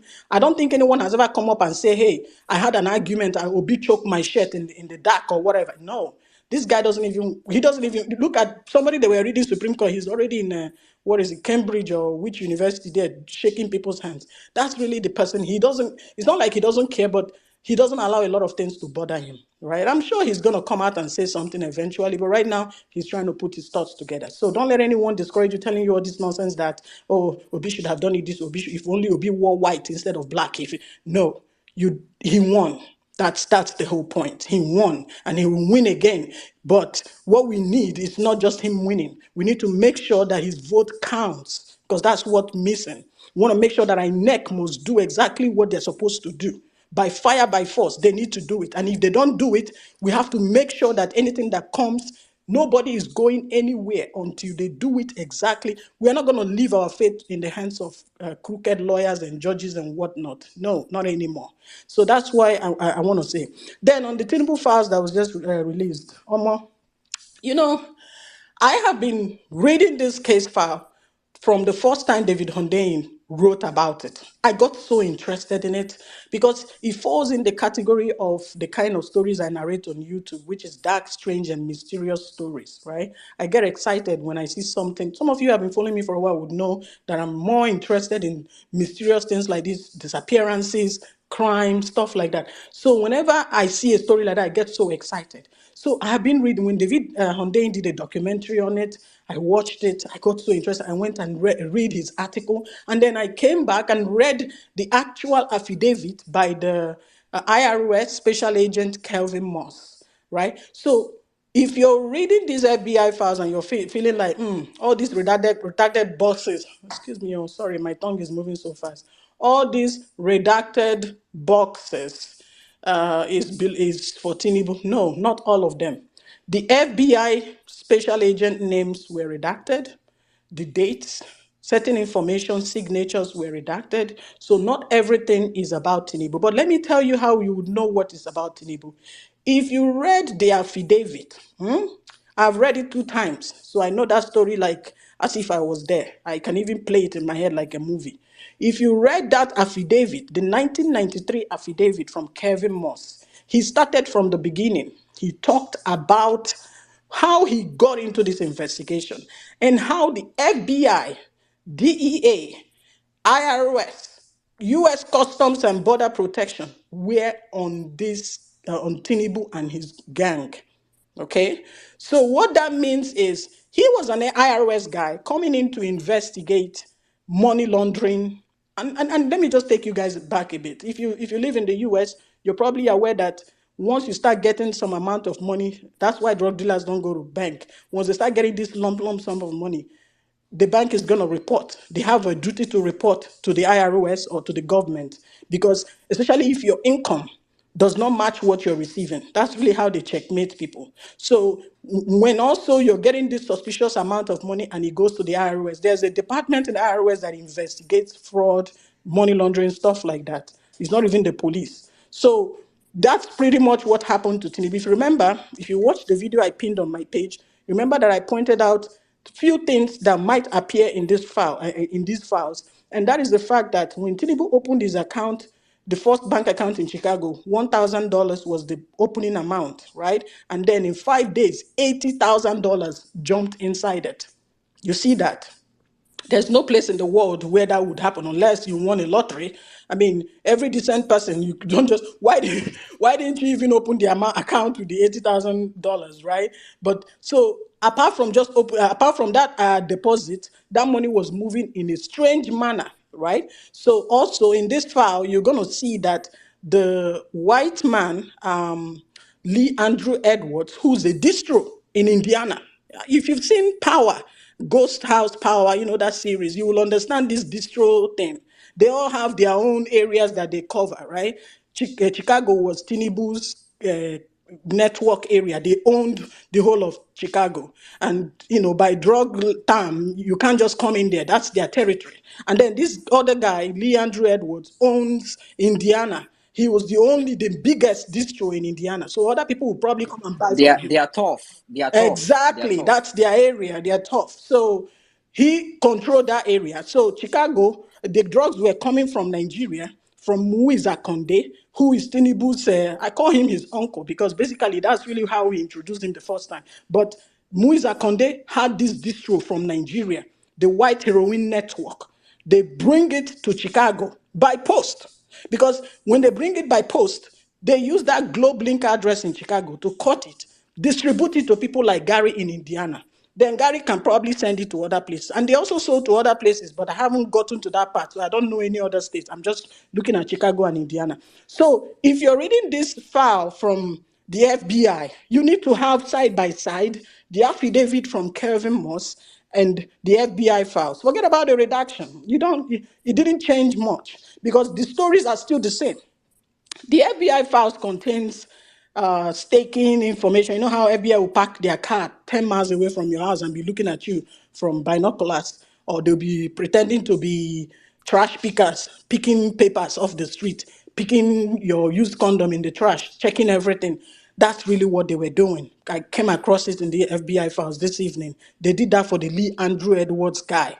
So that was the beginning of their investigation. They started from what they found in Indiana, and then they tied it together with what they found in Chicago. And then when Agent Kelvin Moss realized that he was not working for them, he came in as a different person, investigating those bank amounts. That's a different issue. It was when he realized that there's something suspicious going here, he reported to FBI. FBI said, yeah, we are actually also investigating these guys. See what we have, see. So he's like, it's DAA. Say, yes, we're also looking at them. See how many times we have staked in front of Lee Andrew Edwards' house. See, see, see, see. That was how he was able to connect with them, and they were all working towards the same goal. So now, how did they know that Tinubu was involved? It's simple. When Muiza Konde, the owner, the head person in Chicago, who owns that Nigerian group, distribution group, he went back to Nigeria, right? He went back to Nigeria to handle business, and then he transferred it to Abiodun Agbele. I hope I'm saying it well. If you check Google, you're going to see him with his smirk on his face. He's bald. I think he went to court and stuff like that. He's still there. So he handed that business over to him. But the guy was so, he was doing the business the way he was supposed to. But he got so excited. He went and sold drugs to the FBI agent for $7,000. And he got caught like a chicken. It's all in there, right? He got caught.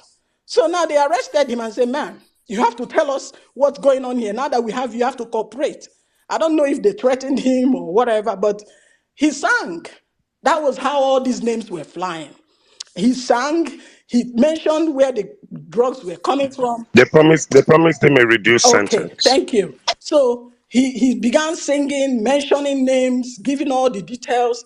It was also true that they ended up busting the Lee Andrew Edwards guy. They went to his house for a search, but he saw them coming. He killed an officer, right? So this is a very serious crime case. He can turn to a TV show and it probably sell off box office. So it's not something that you can just read in a hurry. So if you're reading it, don't feel discouraged. The FBI the redaction did not even do any damage. In fact, I'm glad that this is really what they could have given us.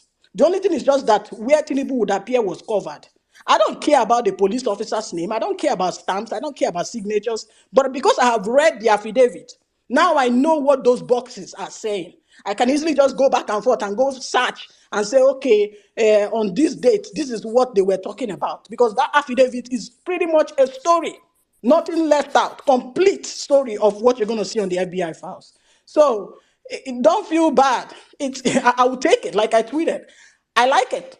I was saying that I'm going to vote for Trump or any crazy person that will get those records released. But from what I'm saying, this one fool my belly for now. I'm going to have a long time reading it all. And I'm sure there's so much. And one more thing. There's just this familiar pattern. The Andrew Edwards guy in Indiana, while they were investigating him, they found out that he bought the police and he bought the court judge. Does that sound familiar?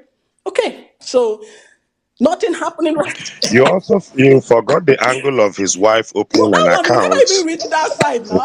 Uh, I'm just telling you the okay, FBI file. they Like, cook, they go. They cook, they go, my so sister. we're still on this FBI file, like still coming down to, we're still trying to figure out how much they were making. These guys, the guy in Indiana, the Andrew guy, was making $10,000 to $20,000 according to the files a day.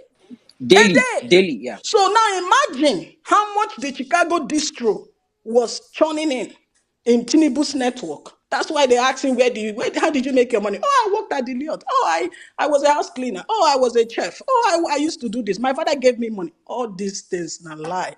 So you can see from the other stories, it tells you, it's just like watching Narcos written in a book. Because these guys the lead guy is still alive, I believe. He went to prison for murder, for killing a federal agent, but he's still there. And like Jimmy said, I agree. Field Marshal, that is $105,000 a Okay. week and over Now, $400,000 waiting a then they month. pay some of us for Eh, America a year. Field Oh. Marshal is there. Field Marshal is there a way to find out what prison Lee Andrew Edwards is, and on behalf of Obedient Movement, put some money in his commissary and arrange a We visit. can talk about that one later. If I we know where he is. I've even seen his picture, got but we can talk about that one later. no, I no, even found a we'll Kevin work that on the Monson back end. online. I sent him a Yes, message now and he because didn't respond. technically one telephone call to him in prison, and $100 in his commissary, I we could know. have on public record some very interesting I audio. But know. continue, So continue. yeah, I was going to agree with Jimmy saying that this was not just political. This is probably this guy trying to hide from some dangerous guys. Who knows? Maybe he took their money, right? Maybe when all the katakata, maybe he took the drug money around to Nigeria. Who knows? Maybe he got involved in some messy stuff we can't even go into, that the FBI might not even know. So he's also trying to protect his life. Maybe he was using a different, but that one no concern us. Crime is a crime, right? So sorry, I'm not going to take much of your time. I did cook soup, but I just wanted to let you guys know a little bit of how this file is going and how to easily understand it while you're reading it. Thank you, guys. All right. Thank you very much, distinguished. You the cook soup. You can't cook and reach this side. Thank you. Thank you very much. Okay, I think towards the end we were saying maybe he took all their money. Me, I'm saying he took all their money. And he came to Nigeria to contest in 1993. Not necessarily. We were all in a drug cartel. They arrested the Nigerians. Somehow the Nigerians are still alive today. Meanwhile, some other people are in prison, and one of them became president. It's enough to get me mad.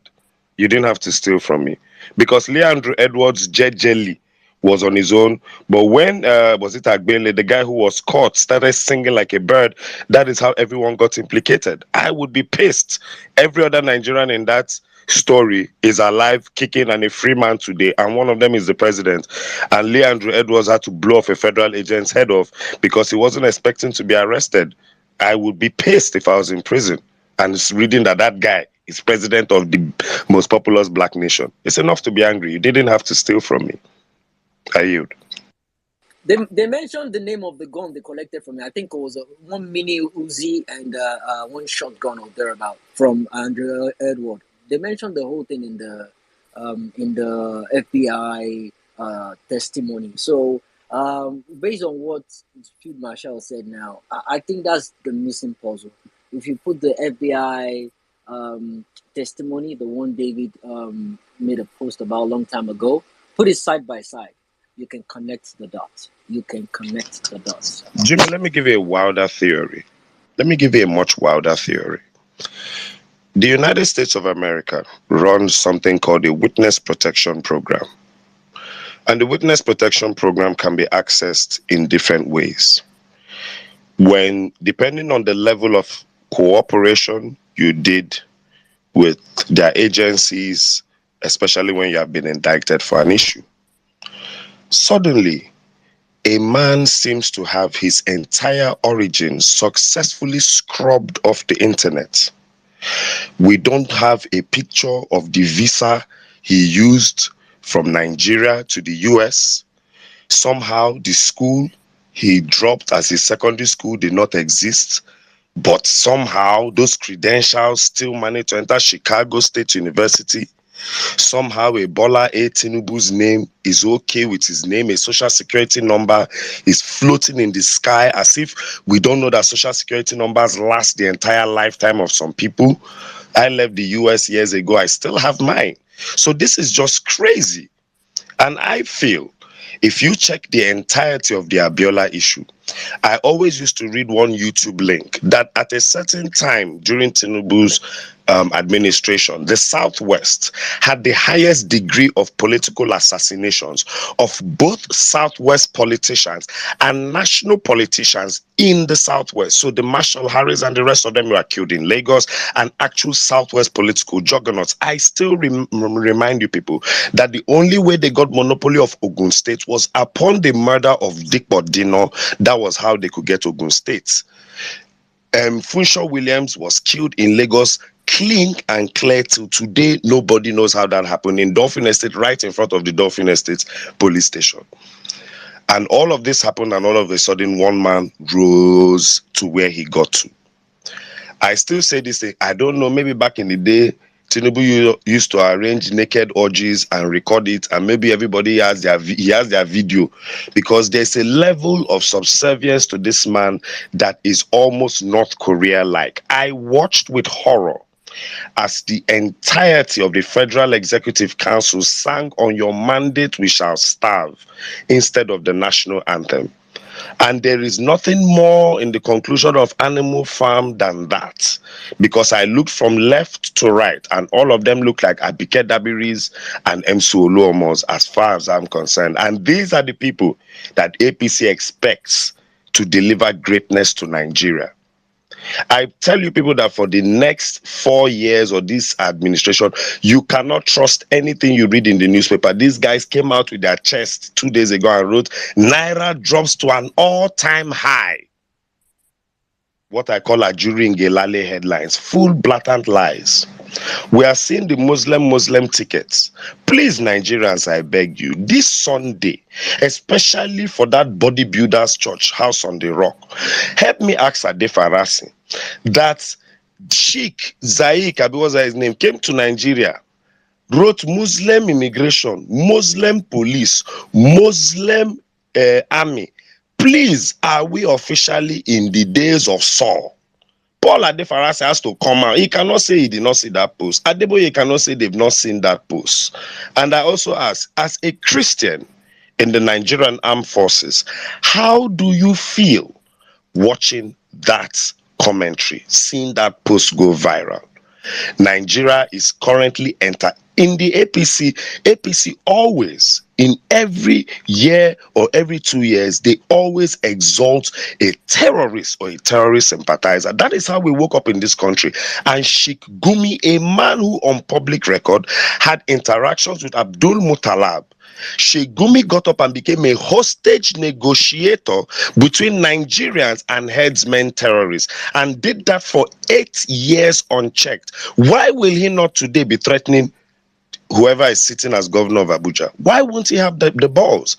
And APC is also telling you that within 5 months of Tinubu's administration, a wanted Islamic terrorist, rabble-rouser, and violence merchant came to Nigeria at the peak of Palestine-Israeli crisis. If you've noticed, Nigeria has not gotten into that crisis. The illiterate side of our Wahhabi Islam has not gotten into that crisis. It has just been left where it is.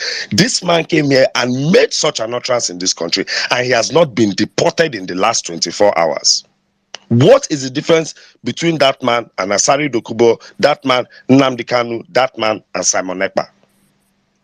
And I asked again, when things like this happened, if it was under Buhari, at least person feed the whole Oshiba just say, you are the Christian vice president. Has Shetima said, who can you hold as a Christian now over that statement? And why is a terrorist, a man wanted in India, having complete access in less than 24 hours to the upper echelon of the Nigerian army, the Nigerian immigration, and the Nigerian Air Force? Who is going to be allowed? Is Nigeria striking a deal to admit a certain number of Palestinians? What is going on? Because you must ask your pastors this Sunday, what do we do next? Because all of them endorse this. Help me ask Adeboye, what does he think about the Nigerian army? What does he think about redeemed members who are soldiers? What do they think? As for Wike and Sim, I will play. I went to an all boys school, King's College, and there's something we used to play when we want to see a fight. Wike, if you don't deal with Sim Fubara, you are a bastard. Then Sim Fubara, you, a whole governor of Rivers State, if you allow Wike bully you, you are a bastard. Oh yeah, gonna begin fights. Well meaning I yield. All right, thank you very much, NCs. Omo. When I remember some of all these things. As a Nigerian Christian, who do you report to over this issue, sir?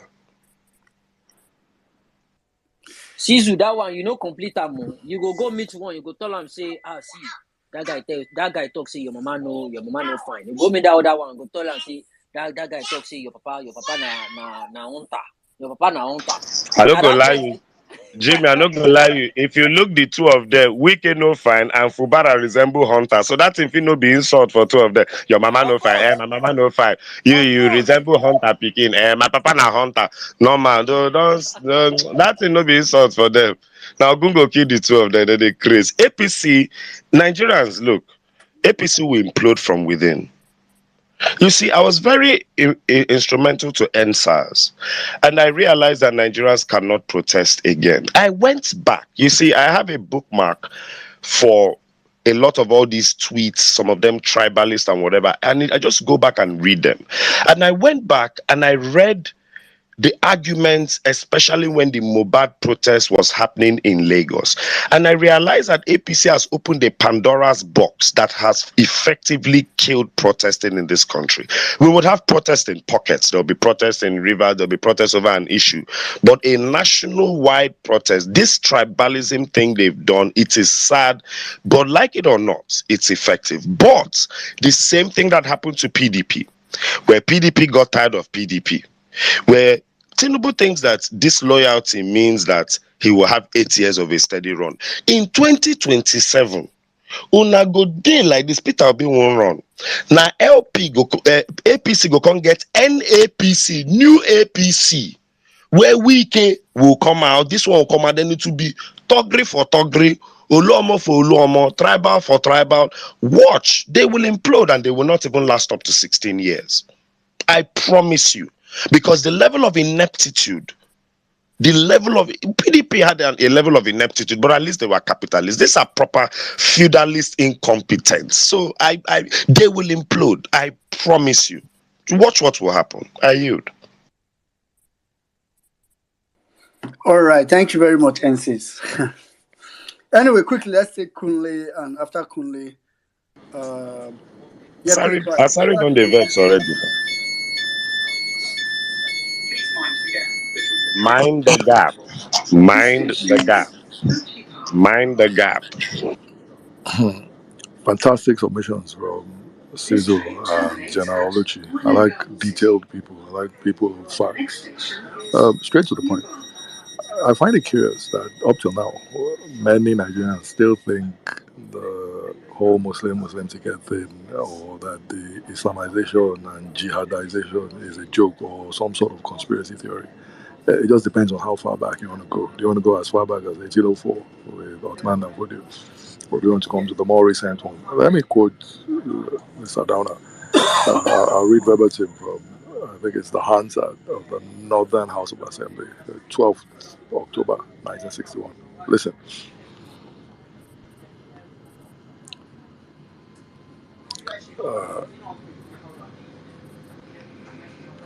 The new nation called Nigeria should be an estate of our great-grandfather, Othman Danfodio. We must ruthlessly prevent a change of power, full stop. We must use the minorities in the north as willing tools and the south as a conquered territory, and never allow them to rule over us and never allow them to have control over their future. As Ahmadu Bello, at the time Premier of Northern Nigeria, that's 12th October 1961, is on the records of the Hansard in the Northern Region Assembly at the time. So if you look at the history, let's come a bit more recent. When they were fighting Goodluck Jonathan in 2014, what most Nigerians didn't realize was that the 100-year amalgamation plan by Lugard was set to expire. So whoever took Nigeria forward the next 100 years was going to be instrumental in keeping that hegemony, keeping that state of affairs the same way. So that's why the battle was so hot. So you notice that John Kerry was Secretary of State in the US, and he came and met only northern governors. And they were talking all sorts of things there. They were even accusing the army of misdemeanor. But the time is short. Let me just say, for those who think the thing is conspiracy theory, I don't know what to say to you. You better go and do some research by yourself. There are some things I won't bother saying here. There are over 1,000 people here, so it's a little too big for these sort of things. I don't want to unnecessarily create enemies. Before the Muslims listening will think I'm against them. I don't care about what you follow as God. After all, in India, some people follow cows as God. That one doesn't concern me. But what I'm concerned about is that there's always been a thread. There's always been a school of thought that thinks that Nigeria should be a Muslim country. Ahmadu Bello went on to say that it was the British that interrupted their jihad. That when the British leave, he will make sure that he dips the Quran in the Atlantic. And if you go to Lagos, you see the road closest to Bar Beach. It's called Ahmadu Bello Way. So I don't know what you people are talking about. This thing is there in your faces. When Buhari was there, spent 8 years. He didn't close one single IDP camp. That tells you everything. It's a situation they created while the Fulani headsmen were busy getting supplies by helicopter. You think these people are illiterate? They had satellite communications and they had CIA support. So there's always been this Democrat Party link with Islam that nobody seems to, want to reveal. But I think it's all going to come out in the wash now. So I'm going to leave it there. I've said enough for those who have ears. Let them hear and pay attention. It's not about attacking Mr. Bodybuilder. Although that man has shocked me because for him to be whitewashing this government, that stunned me. So anything he gets, let him get. I'm talking about Paula Defarasi. Um, let me leave it there. I think I'm disturbing the people on the train. My voice is, I'm trying to keep it low, but my voice is always so strong. All the Igbo people are looking at me funny. So let me shut it down here. All right. All right. Thank you very much, Mr. Kunle. All right. Quickly, let's move over to. Well, I mean, here as people train they sound. No headsmen, no blue line, no hey. Ah God, no Agbe road. Train just say ping ping ping ping ping ping. Ah, Nigeria, it is well. Notikamo. Hey, Godwin, please go ahead. After Godwin, we'll come to Zizi. Even in the speaker section, you intend to speak. Okay, Ibrahim, I mean, if you want to say anything, feel free to pop in at any time. I know you normally just come around to chill and all that. So, Godwin, are you there? Yeah. Good morning. Good evening to everyone listening to Godwin, this. are you using the earpiece? Because I can't hear you properly at all. No. I'm not using earpiece. Okay, you sound better. Now go ahead. All right. All right. Thank you for granting me the opportunity to speak. Like, seriously, Nigeria has now become a nation of shame and disgrace. We now believe lies. Godwin, we are losing you. Like, sometimes we hear you, we don't hear you sometimes. Okay. Am I clear now? Yeah, it's okay now. Go ahead. Yeah, what I'm really saying is that Nigeria has now become as in we are now in a situation of shame and disgrace. What's really going on? Why is it that people can't say the truth for themselves? Even what this man who is calling himself the president, whatever he represented has never been upright, but yet people still can't see who he is just because of one uh, sentiment of maybe ethnicity, religion, and it's so frustrating. It's so appealing. This man has nothing to offer to Nigerians. If this man continue to be the president of this nation, this country is going to bleed. See, we are just starting. I have when I saw there was a video I saw which one of my friends sent to me on WhatsApp. I have to post it on my Twitter space where the guy was a supporter of APC. They voted for, but the guy was so mad to the extent he couldn't keep it again. He couldn't keep short. He had to say something. I say all this one una just dey start, una never see the shege. Shey una think say una wan teach Peter Obi lesson, but those who thought that they were teaching Peter Obi lesson, but they are the one who is more suffering because that's what Peter Obi said when he was campaigning. He said, "Show me a tribe that buys bread cheaper than the other." No, he said, "Show me a religion that buy bread cheaper than the other religion." Till today, nobody has been able to prove Peter Obi wrong. The thing is that we Nigerians, I don't really know what something. See, in reality, something is definitely wrong with the mental faculty of millions. I don't really know of some Nigerians, because we have brains, but so many people can't make use of their brain. Their thinking faculty is dead. Their reasoning faculty is dead. So this thing we are just saying here, this is the time Nigerians should just come outside. See, we cannot get our country back legally from people who get into power through illegal means. You can't fight illegality with legal means. It's impossible. The only thing that can get this country working is for us to dethrone all these evil feudal lords from power. Thank you. I yield the mic. All right, thank you very much, Godwin. Totally agree with you. Totally. I think one pain I know I will have to deal with for a long time is the thought that now, if INEC had just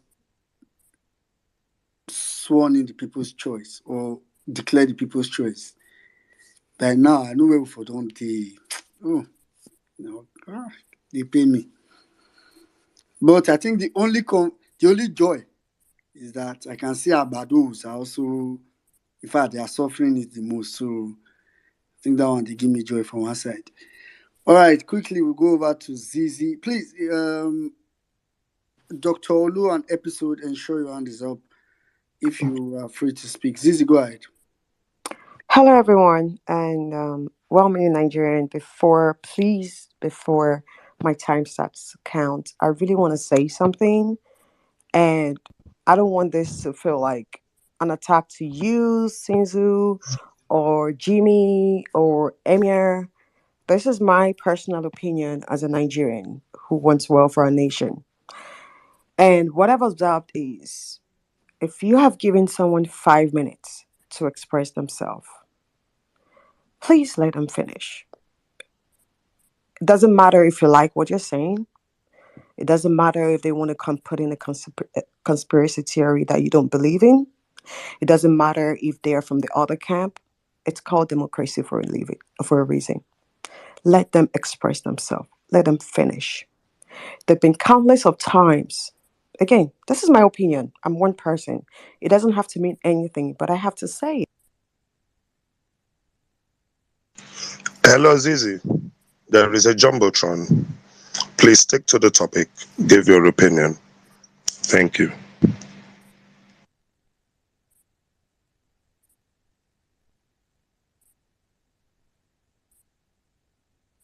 Zizi, you're muted. Because somebody muted me. I would Yes, like to please. express myself. No, I Sinzu, I would like muted to you. express. Hello.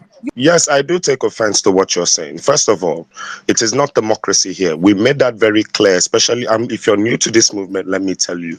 The violence space is a pure echo chamber for obedience. One, two, well-meaning ticks the clock. The clock does not necessarily say that when it starts ticking is when you should stop speaking. It actually means you should start rounding up. We have never ticked the clock and then come back and start saying, hey, start rounding up, unless the person went overboard. So please don't come here with an allegation that is not backed up by anything.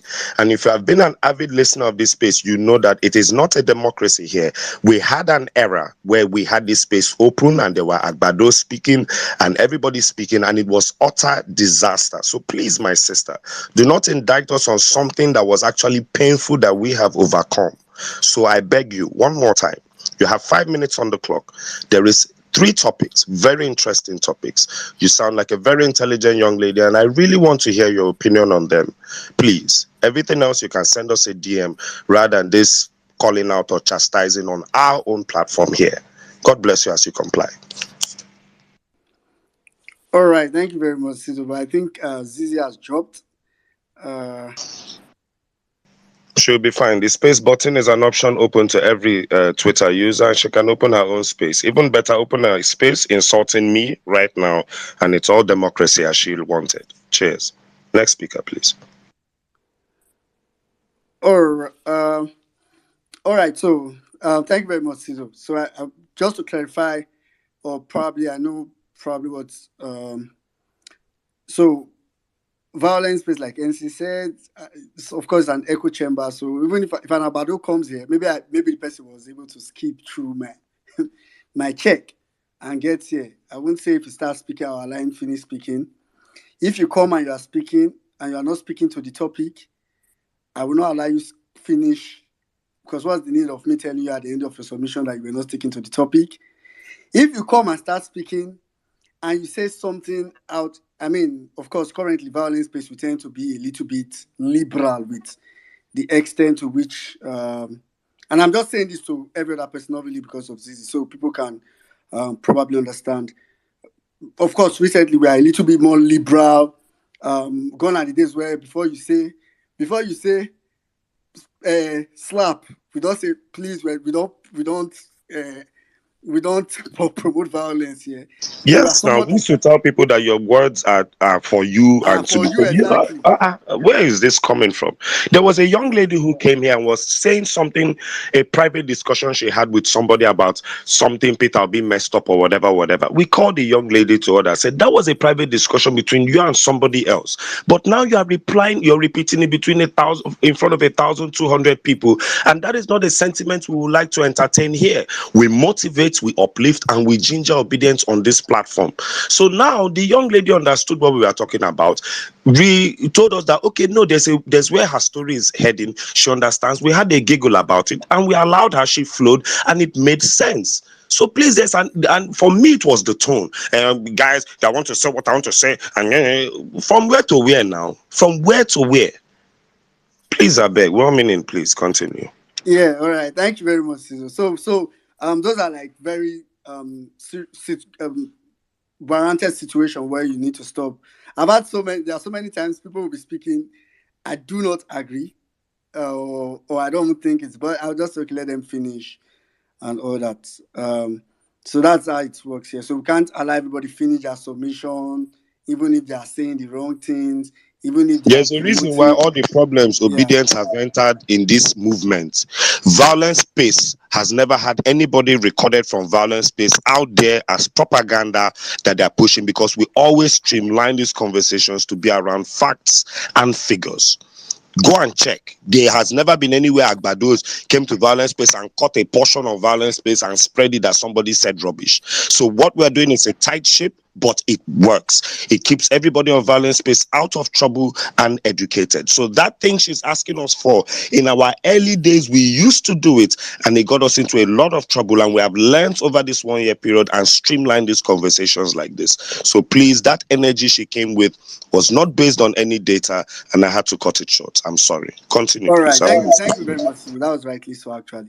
Thank you. All right, quickly, we'll just go straight to Dr. Olu, are you here? Because I mean, we're trying to round up pretty soon. So But I thought we normally round up by 12 o'clock now.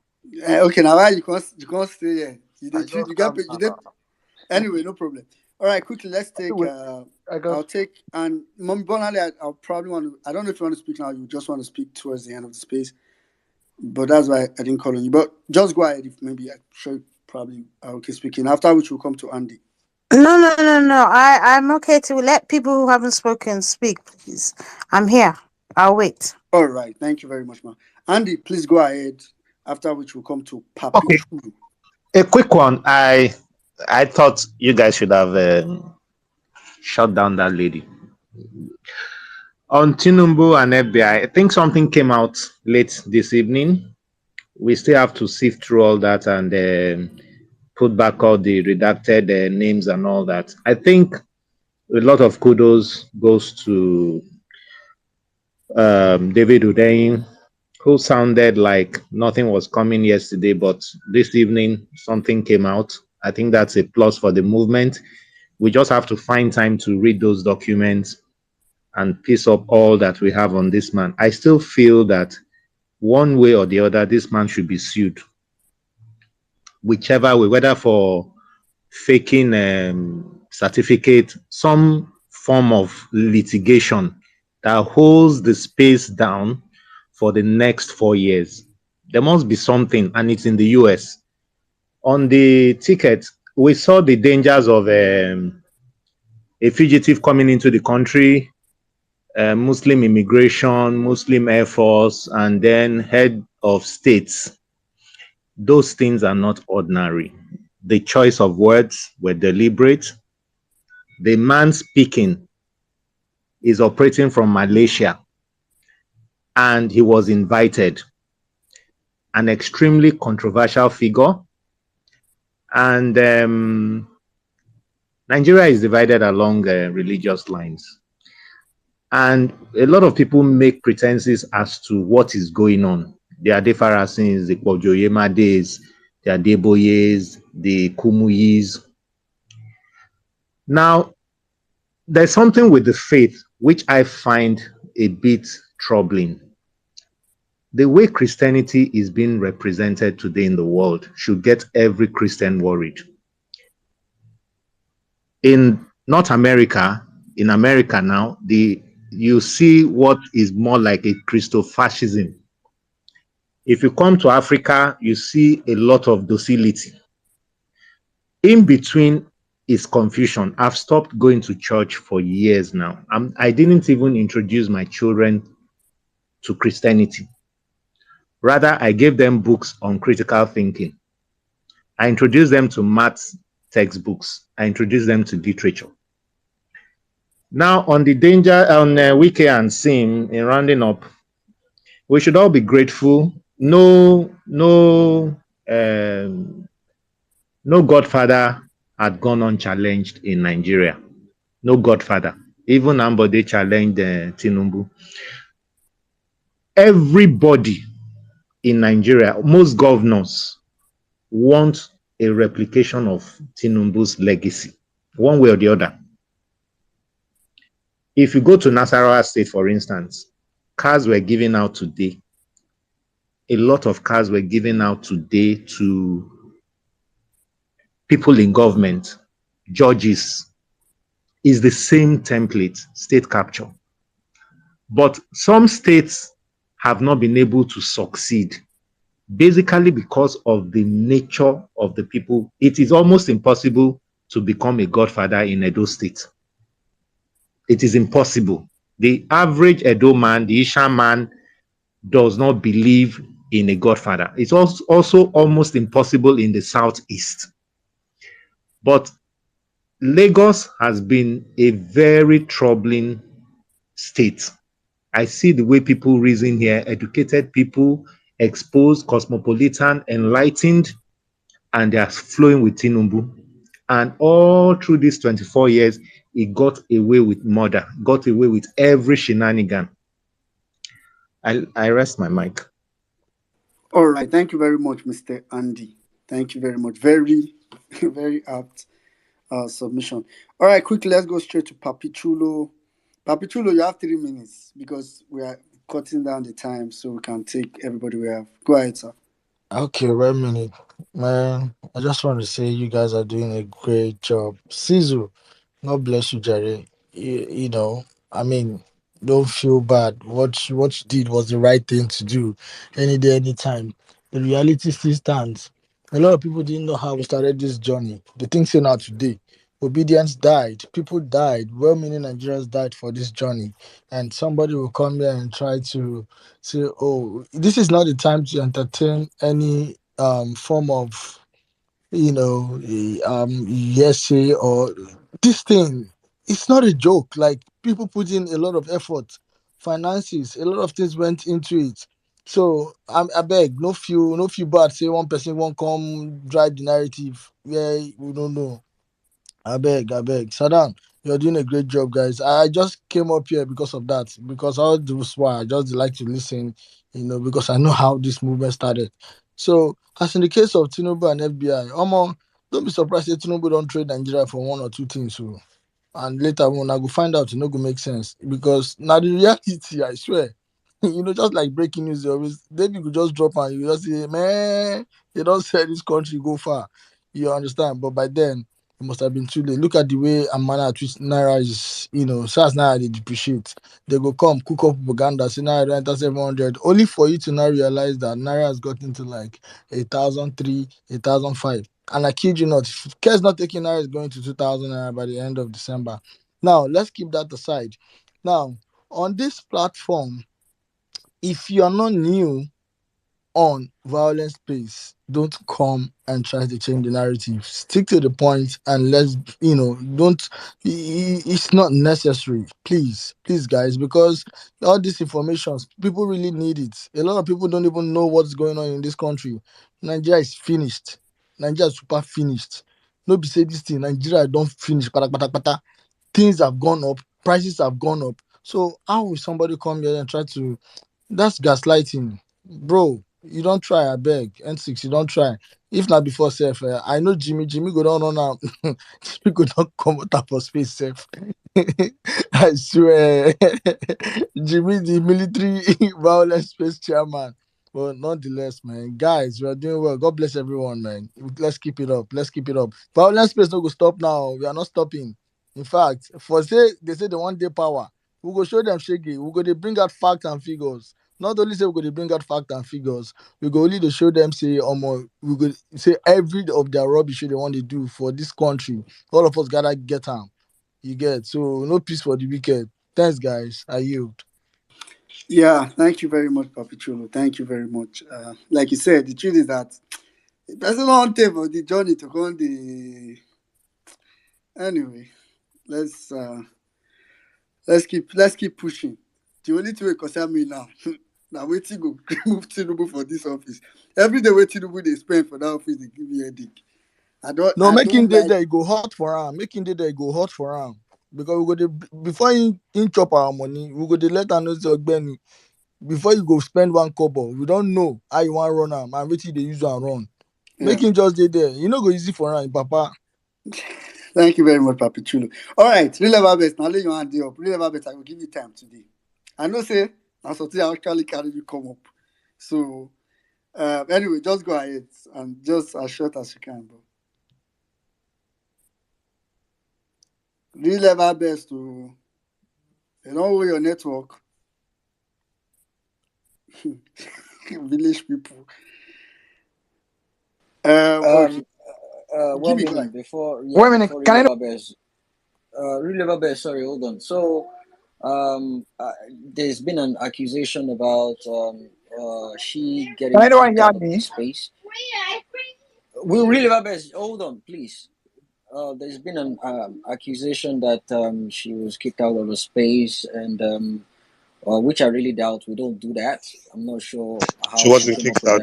that. I muted her and brought her back. She left the space by Left the herself. space. Okay. Well, no, she reached out to me. She said she was kicked out. We don't do that. For the record, we don't do that. We don't kick people out. You rather come and speak whatever it is you want to speak. So, if you want to come back, you can come back and finish up with your submission. But we have a way this space is handled here. And what Sisu did was it was trying to navigate you through the part, okay? Jimmy. And you could have just spoken on your own accord, not referring to someone else. So we don't gag Jimmy, people here. Jimmy, And no vex, people, I beg. You see that thing where that person do na emotional blackmail, that person they run for you. You know why? Because if you really get something where you want to talk, even after when sis will talk finish, she's supposed to carry on. It's okay. Papa It Chilo, makes sense. don't worry about that. Let's not go back and forth. We're just trying to amend things here. I mean, one of the major reasons why I think she was Nasha was stopped was simply because of that P2B. Anything that has to do with people P2B is very sensitive. So we would not tolerate it here, and we would not let people come here and say things that, because when Saddam started this space this evening, he said over 40 countries. We don't know who is listening to us. So it is our duty. There's a reason why we have co-host here. They are the navigators. They are the ones to guide you through. We have a topic. Don't divert, don't derail. That is the way it's meant to be. Because if anything is cut out of this space, that will be what they'll be spreading around. So that being said, we don't kick people out. We don't block people here.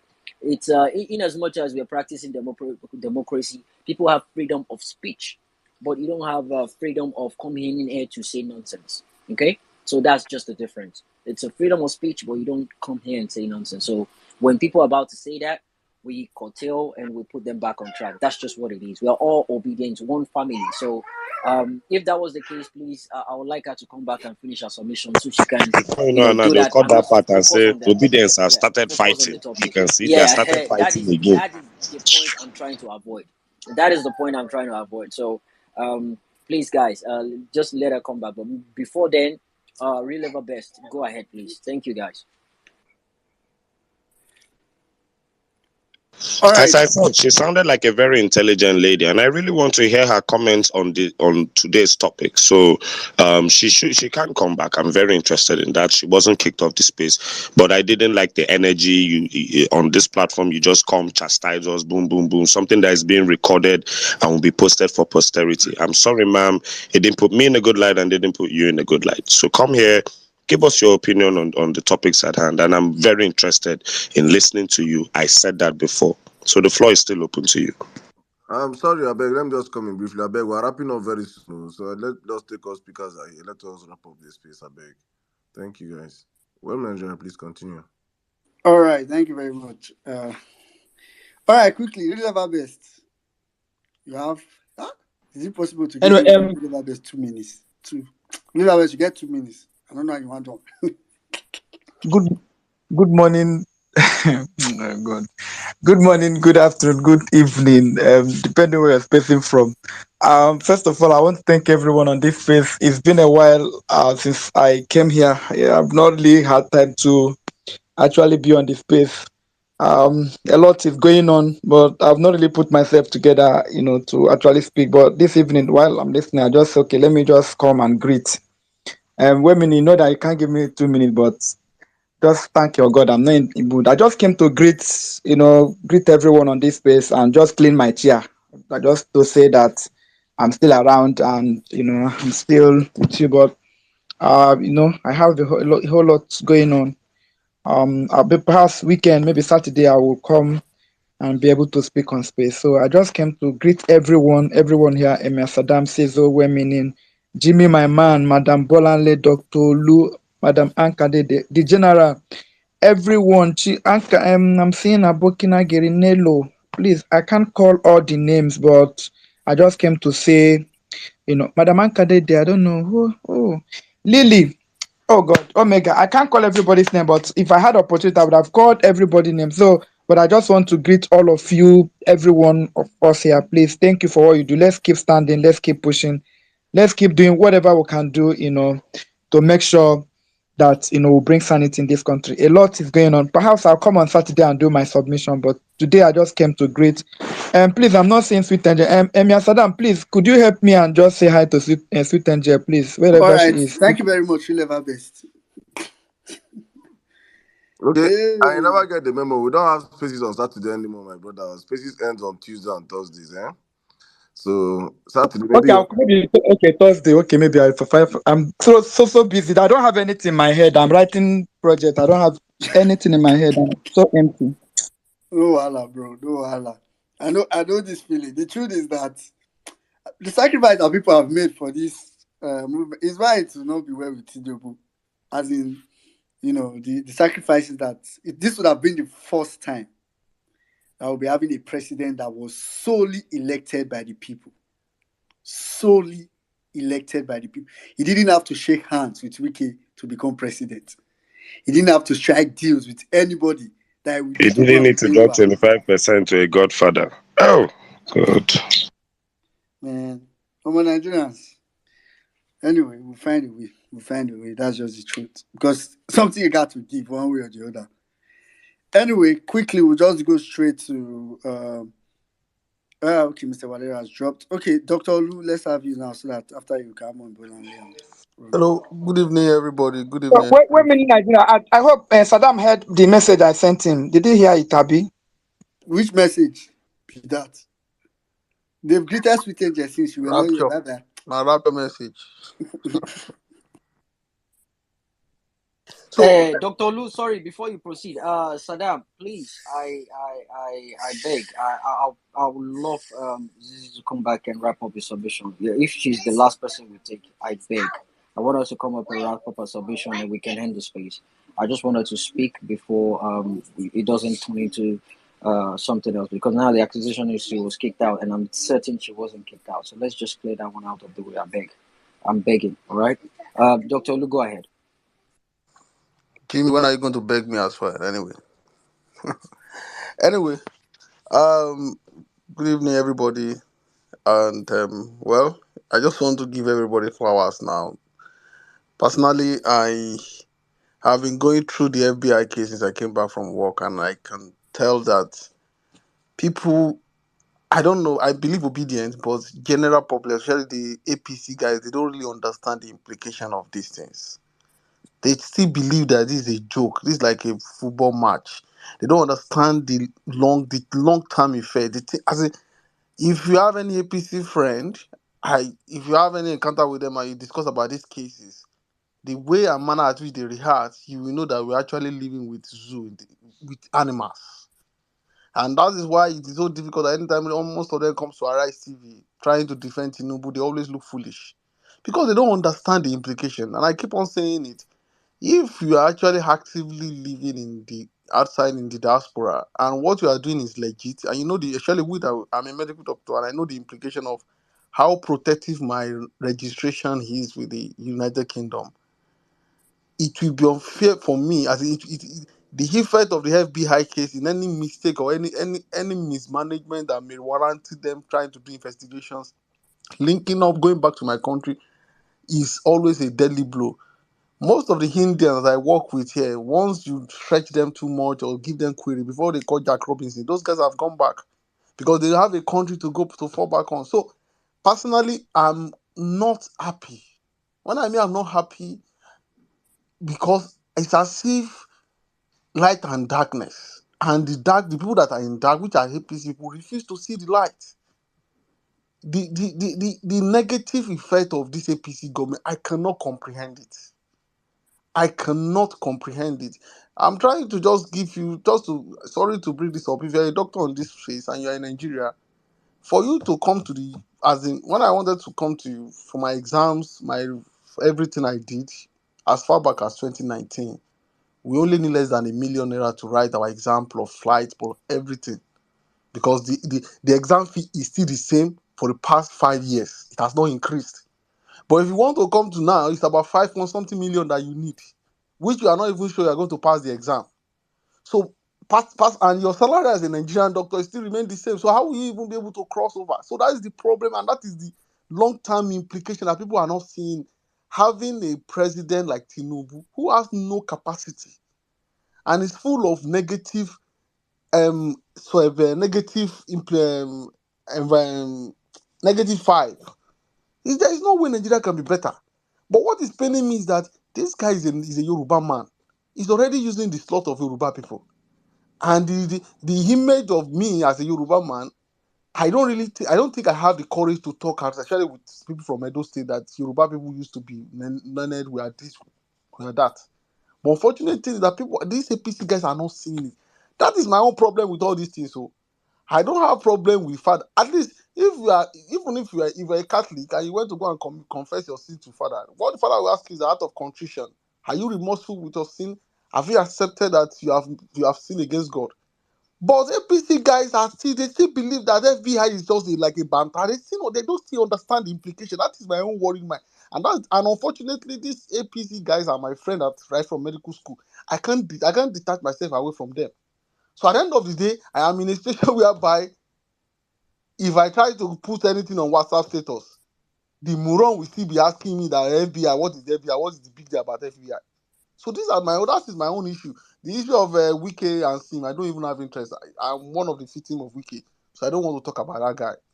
To hell, anything that will make him suffer, God will provide it for him. That is my own issue. So thank you very much. I have been thinking about the long-term implication of this FBI. But APC guys, they don't see any. They are so comfortable and so happy with it. So how will I be suffering for their own sin?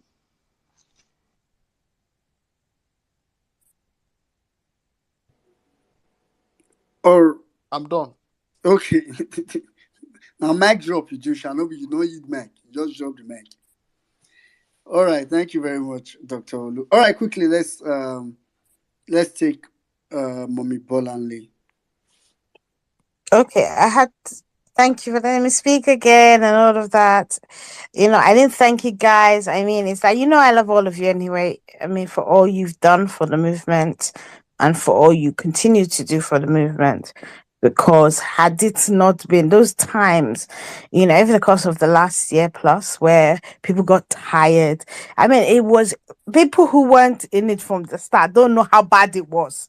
Those people were giving us a whole lot of stress, and we would come here, get recharged, get information, go back and fight again, and all the rest of it.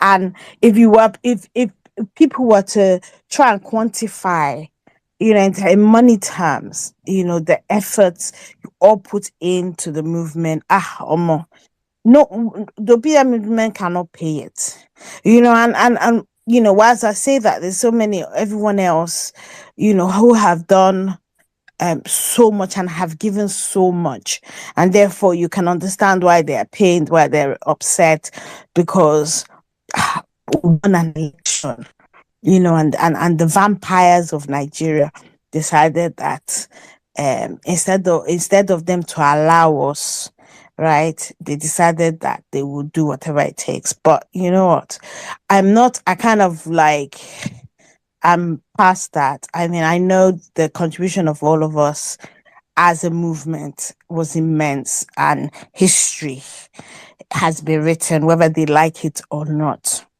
And the unveiling of the masquerade has indeed happened, right? Be no be on this violent space where David can't tell us, say, get Guinean passports. No be, I mean, the number of stuff that broke on this platform, is it I mean, it's like, if you're looking for fire, you'll find fire. If you're looking for facts and figures, you'll find facts and figures. If you are just looking for somebody who will rage around and give them give it back to them, you find it here. And so no one, I'm very protective of these men, right? I am very protective of Peter Obi. In fact, an obedient that starts to say nonsense on space, now there, I know they talk, I just they block, because it's an insult to the efforts of everybody, for you to say, oh, but Peter Obi, the man wasn't going to run. The man, we pushed him, he ran. He did what he needed to do by putting himself out there. Just because he didn't come on space to tell you how bad it got for him from the establishment. Some people get mind, I tell you. And we will take offense, because in this movement, people, I mean, it's apart from people that were killed directly linked to election day and campaigning and all the rest of it. My sister Madonna lost her husband. She suspended grieving. I suspended grieving. In fact, it hit me yesterday. I didn't know where I was, because in a year I knew that rescuing Nigeria was more important. The dead had gone. I could not wake him up. So let's face what is before us. So I would take offense if anyone comes and attacks these young men, because the sacrifice, you think, say, just because they come and do both for you think they're DMs. Do you know how people have threatened them? Yeah, it's just because people will choose not to come and talk about the negative, right? Family members. Jimmy blocked his entire family, and he's like, he's a man. I brought me to daddy because that's what I did. One side of my family, I know they follow them talk. So people have made sacrifices. So don't let anybody come on the space. Respect them. Respect what they have done, right? Respect their contribution. Respect the contributions of obedience, right? We were against demons, right? And yet we still won. Right, despite vote buying, despite rigging, and all the rest of it, on top of all the stuff they did, they know it, and that is why they're still after that man. That how dare you come out and give people an alternative that makes sense? Because before it was between the a rock and a hard place, right? And all of a sudden he's giving you somewhere where that it's fertile ground, anything you plant will grow. So no, people who want to moan about Peter Obi, block me now. because èpè kan tó kù lẹ́nu mi, I will swear. In fact, I will curse you to your fourth generation. I'm not in the mood. Having said that, UK people, where are you? We're having our rally on Saturday, the 4th. There has been so much going on behind the scenes, and in fact, I'm taking down names. If you're in the UK and you do not come, Emir Saddam, N6, Wami Nigeria, Jimmy, no give these people mic. I will give you list of names. If they don't come to this rally, they cannot come and be yarning anything on space. I will even go to Big Mac and say the same thing, because people like to.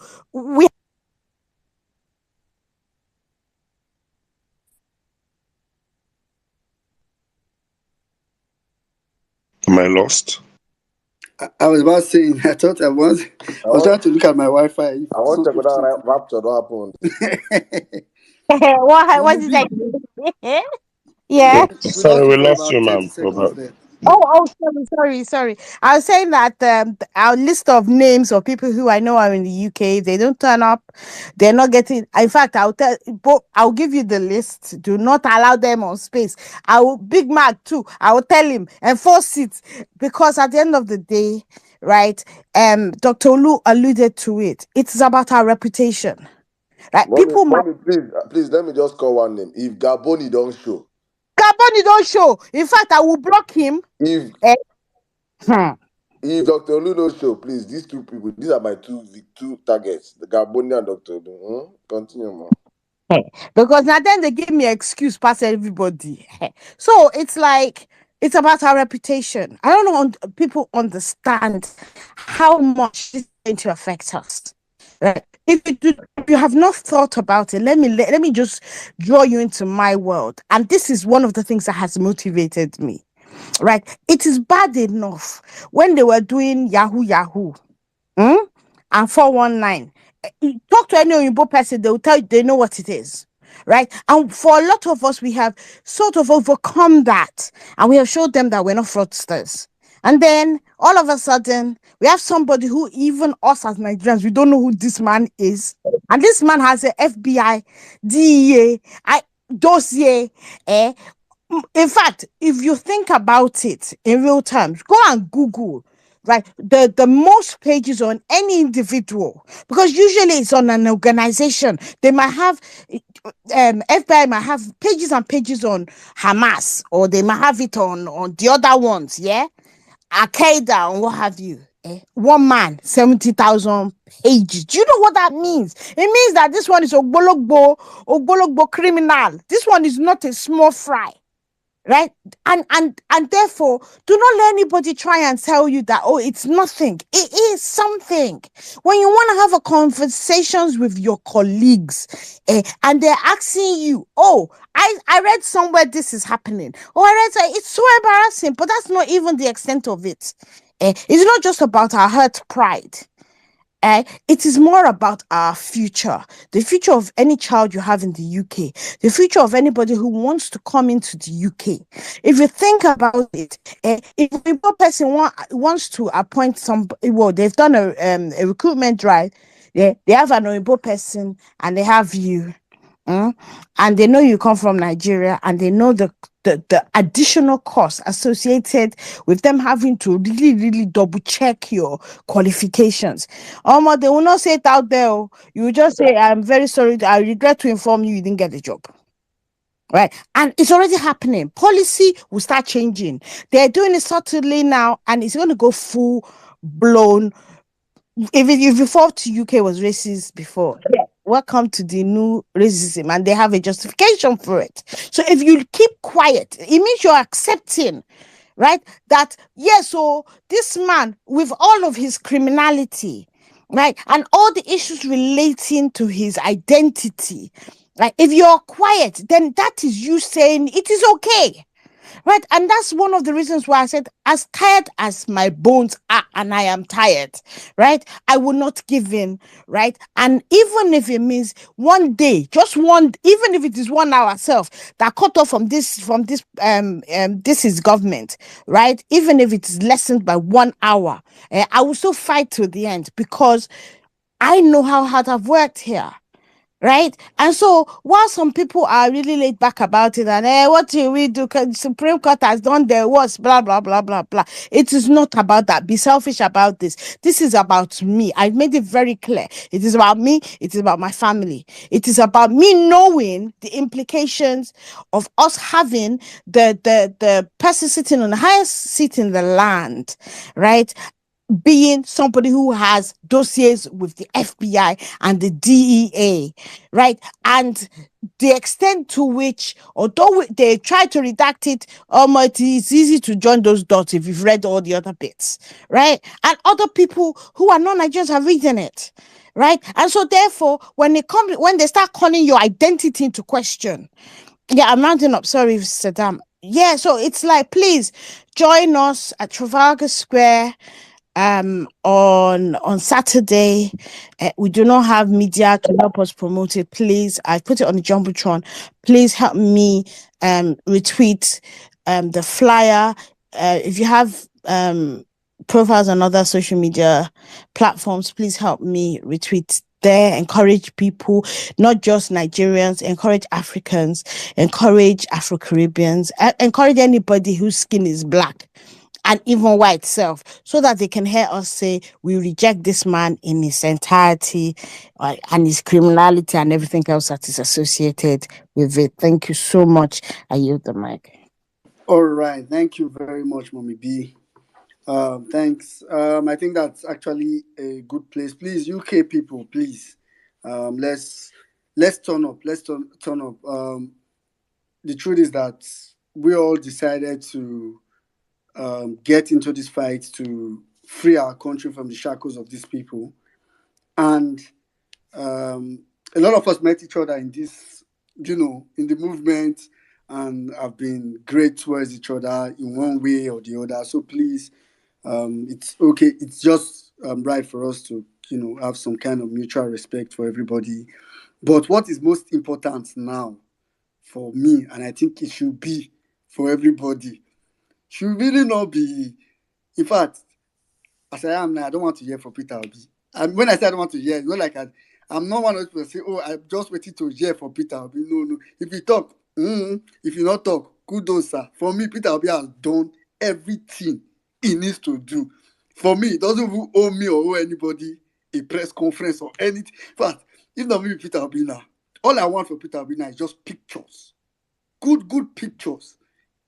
And I don't say not they put Mommy Margaret on the picture. Just they give us good pictures back to back. That's what I'm looking for. So it's now really left for us to save our country. In case if you don't know what's at stake. I told some people recently that one of the biggest benefits we would have gotten from this Peter Obi presidency is in 2027, the number of good men that will be running for office. You'll be amazed. But now what just happened is that no good person in Nigeria is going to run for office. We are back to settling for lesser evil. Because now, for you to win an election, it means you must have a good level of evil in you, at least enough to kill a couple of people. Go to bed knowing that we are back to that. So, anyway. Person when we House of Reps in Kano burned 15 people to death. At least we can use that as data. Hi. Oh, man. I know they good. Anyway, thanks to everybody for coming. Of course, we'll be here again on Thursday. I know Saddam made the announcement earlier. I'm sure you will also make it in his rounding up again. All right, Saddam, over to you. My brother, thank you very much. Thank you, guys. Thank you very much. N6, well-meaning Jimmy. Thank you so much, every one of you guys. Honestly, I've been just being carried away by so many stuff happening in the background. But I just want to say this. First and foremost, to thank every single one of you that come out here. I for myself, I'll speak as a first person. I've been listening to the space, and if there's anything I would not appreciate is disrespect. I do not disrespect people. I do not disrespect anyone on the platform, and I will not appreciate the work people that have sacrificed their time come out here to do get disrespected. And honestly speaking, there's this spirit of entitlement that is upon a whole lot of Nigerians that we really need to kill. This entitlement spirit is a spirit that's very, very, very bad. Nobody's entitled to anybody's time or effort. We just do what we have to do. And that's why I say all the time that I don't come here and ask anybody to come and hail me, tell me thank you. No, I don't need all this stuff. I'm doing this because I truly believe that this is my own way of helping this country. And this platform has been created in that way. And we have stayed consistently for the past 1 year, 5 months, every day of the week, 3 times of the week, sacrificing our time, our effort, our resources to come out here. And when we do these things, it's not because we want anybody to come and give us any pat in the back. It's our own way of contributing to this national discourse. So I will not in that mind and that spirit, I really expect that. And we are not infallible. We are not perfect human beings. We have our own issues. We have our problems. We are human beings like you that breathe and eat. Many people are in their cars chilling, listening to us. Some are in their homes with their families, listening to us. Some you are across the world. But we know what it has to take us to be in one spot, seated in one place, one position. Some of us don't go eat. We go there here for hours just to make sure that this conversation goes on. I think the least we can have is mutual respect for each other. I just think that is the least we can have for each other on the platform. So if he's an Abado person, I go tear you. I don't get respect for anybody with a chop corn. I don't. But as long as we're on the same side of the table, we can always agree to disagree, have issues, go back and forth. It's normal. That's human beings. Even in families, there's family feud. Brothers and sisters, they quarrel. It's normal. But in the midst of all these things, please let there be mutual respect. I've never for one day opened my mouth and drag any obedient, insult any obedient. Even no matter how the obedient move mad towards me, I could just stay my side, just can't be. I see obedience, drag fellow obedience. You will never see me. I'm not that person because I believe we are fought together on one side, your family. Whether we are having issues, whatever I start eating corn lately, I don't freaking care. I believe we stood on. I will just call out your hypocrisy for the world to see. But please, disrespecting each other on this platform is not what we condone here. Thank you very much, guys. As if you did not get the memo, Violence Space will no longer be holding on Saturdays. We'll be doing this every 2 weeks. I've done our own bit for Nigeria, over to Nigerians right now. We'll be doing this on Tuesdays and Thursdays just to contribute to the conversation, just to make sure this conversation keep going on, just to make sure that we can continue to hold this administration to their feet to the fire. Make sure that when Nigerians are ready to do what they have to do, they will always have a platform that is open for them to let the whole world know what is truly happening on ground. Because if we leave this whole place and the children of the reset can come back and take dominion of this place, it becomes a total mess and a total problem for Nigerians to get back into the groove when it's time. So for us on the platform, I just want to say thank you to every single one of you. Thank you, my brothers. The sacrifices cannot be quantified monetarily. It cannot be quantified. I will not come out here and say what I know, but I can only say thank you guys. Thank you guys. Thank you guys. I truly respect you guys.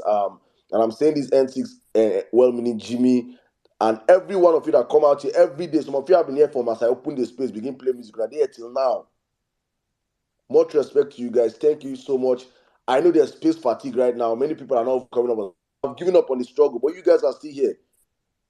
And I feel a disrespect to any of us is disrespect to every one of us on the platform. And I just feel like we should not condone it. So thank you guys. I want to use this moment to also wish a very good Vawulence from day one. Her birthday is today. From my time, it's already today. So I think that's in people's time, it should be tomorrow. So please, guys, go and celebrate with Dr. Mary White. Her birthday is today. You guys all know Mary White. I don't know why she's not been speaking on the space for a quite long period of time. Papi. Maru. Hey, I know they carry me. I know they carry Mary White play. Make I go scatter her handle. Jimmy, you're Hey, in now. na sure na see Mary White get birthday. Mary White get birthday. Tinubu get 5 birthday. Mary White get 1 birthday. More than they see you. Okay. So please, guys, go show Mary White enough love. Today's her birthday. Let's celebrate that great lady. She has been an amazing person to every one of us on the platform. You guys know already. So thank you very much, Mami Bolanle. God bless you. Please, Mami Bolanle, anybody that's in UK that don't come out to protest, that you know, please send us their names. We'll be calling their names on roster on Violence Base. Dr. Olu, absent.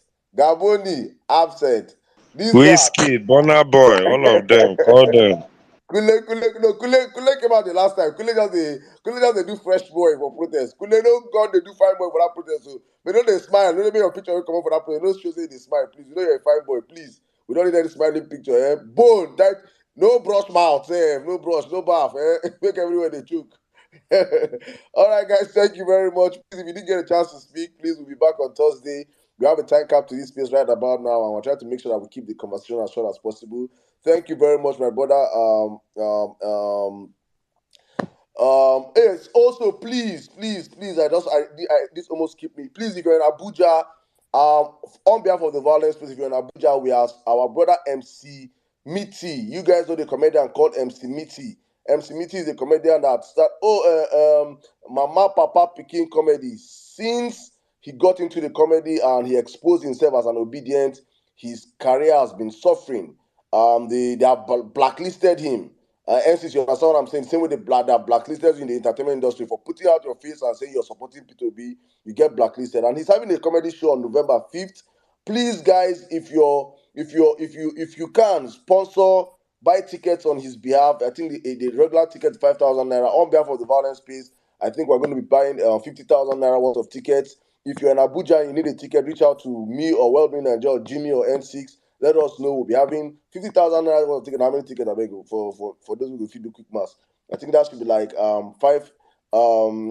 That's like 10 tickets. 10 tickets will be good enough. So please, if we have 10 tickets in Abuja. Students, most especially students, and you want to be on that show, please. If you are on the platform, please support MC Mitty. You guys all know MC Mitty.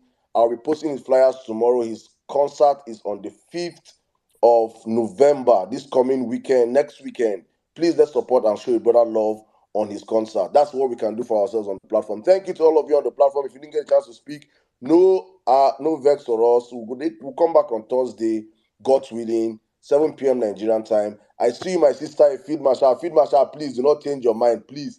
As it stands now, na Trump 2024, I beg you. If me and you go fight, I beg. Now fight, we go fight for that one, I beg. Trump 2024, please, please, please. A real amazing, my brother. Thank you. God bless all the Violence-based team, cast and crew behind the scene that's making sure that this space is being streamed on Facebook, on Twitter, on YouTube, and on the Violence radio station. God bless you all of you reading from the Power Facts. God bless you all. Joel Obedient, my brother, thank you so much. Malam Jabir, my brother, thank you. Abokina Geri, thank you. Mega XD, Neloski, Anka Dede. Mommy Bolan, if Nello don't come for that protest, I beg, tell me, I make I block him. Mazi, thank you very much. Ada, I see my sister. Hey, Franny, God will for Nigeria. Oluwa Damilari, thank you, Dr. Mary White. Happy birthday one more time, Dr. Bankole. God's will. Timmy, thank you very much. Ayobami, GRV, PR. Zari, my bro, longest time. Good to see you here. Sweet angel of the Real Ever Best fame. Real Ever Best, I've seen your sweet angel. Thank you very much, Biruki. Napunzel Adowere. Okay, God.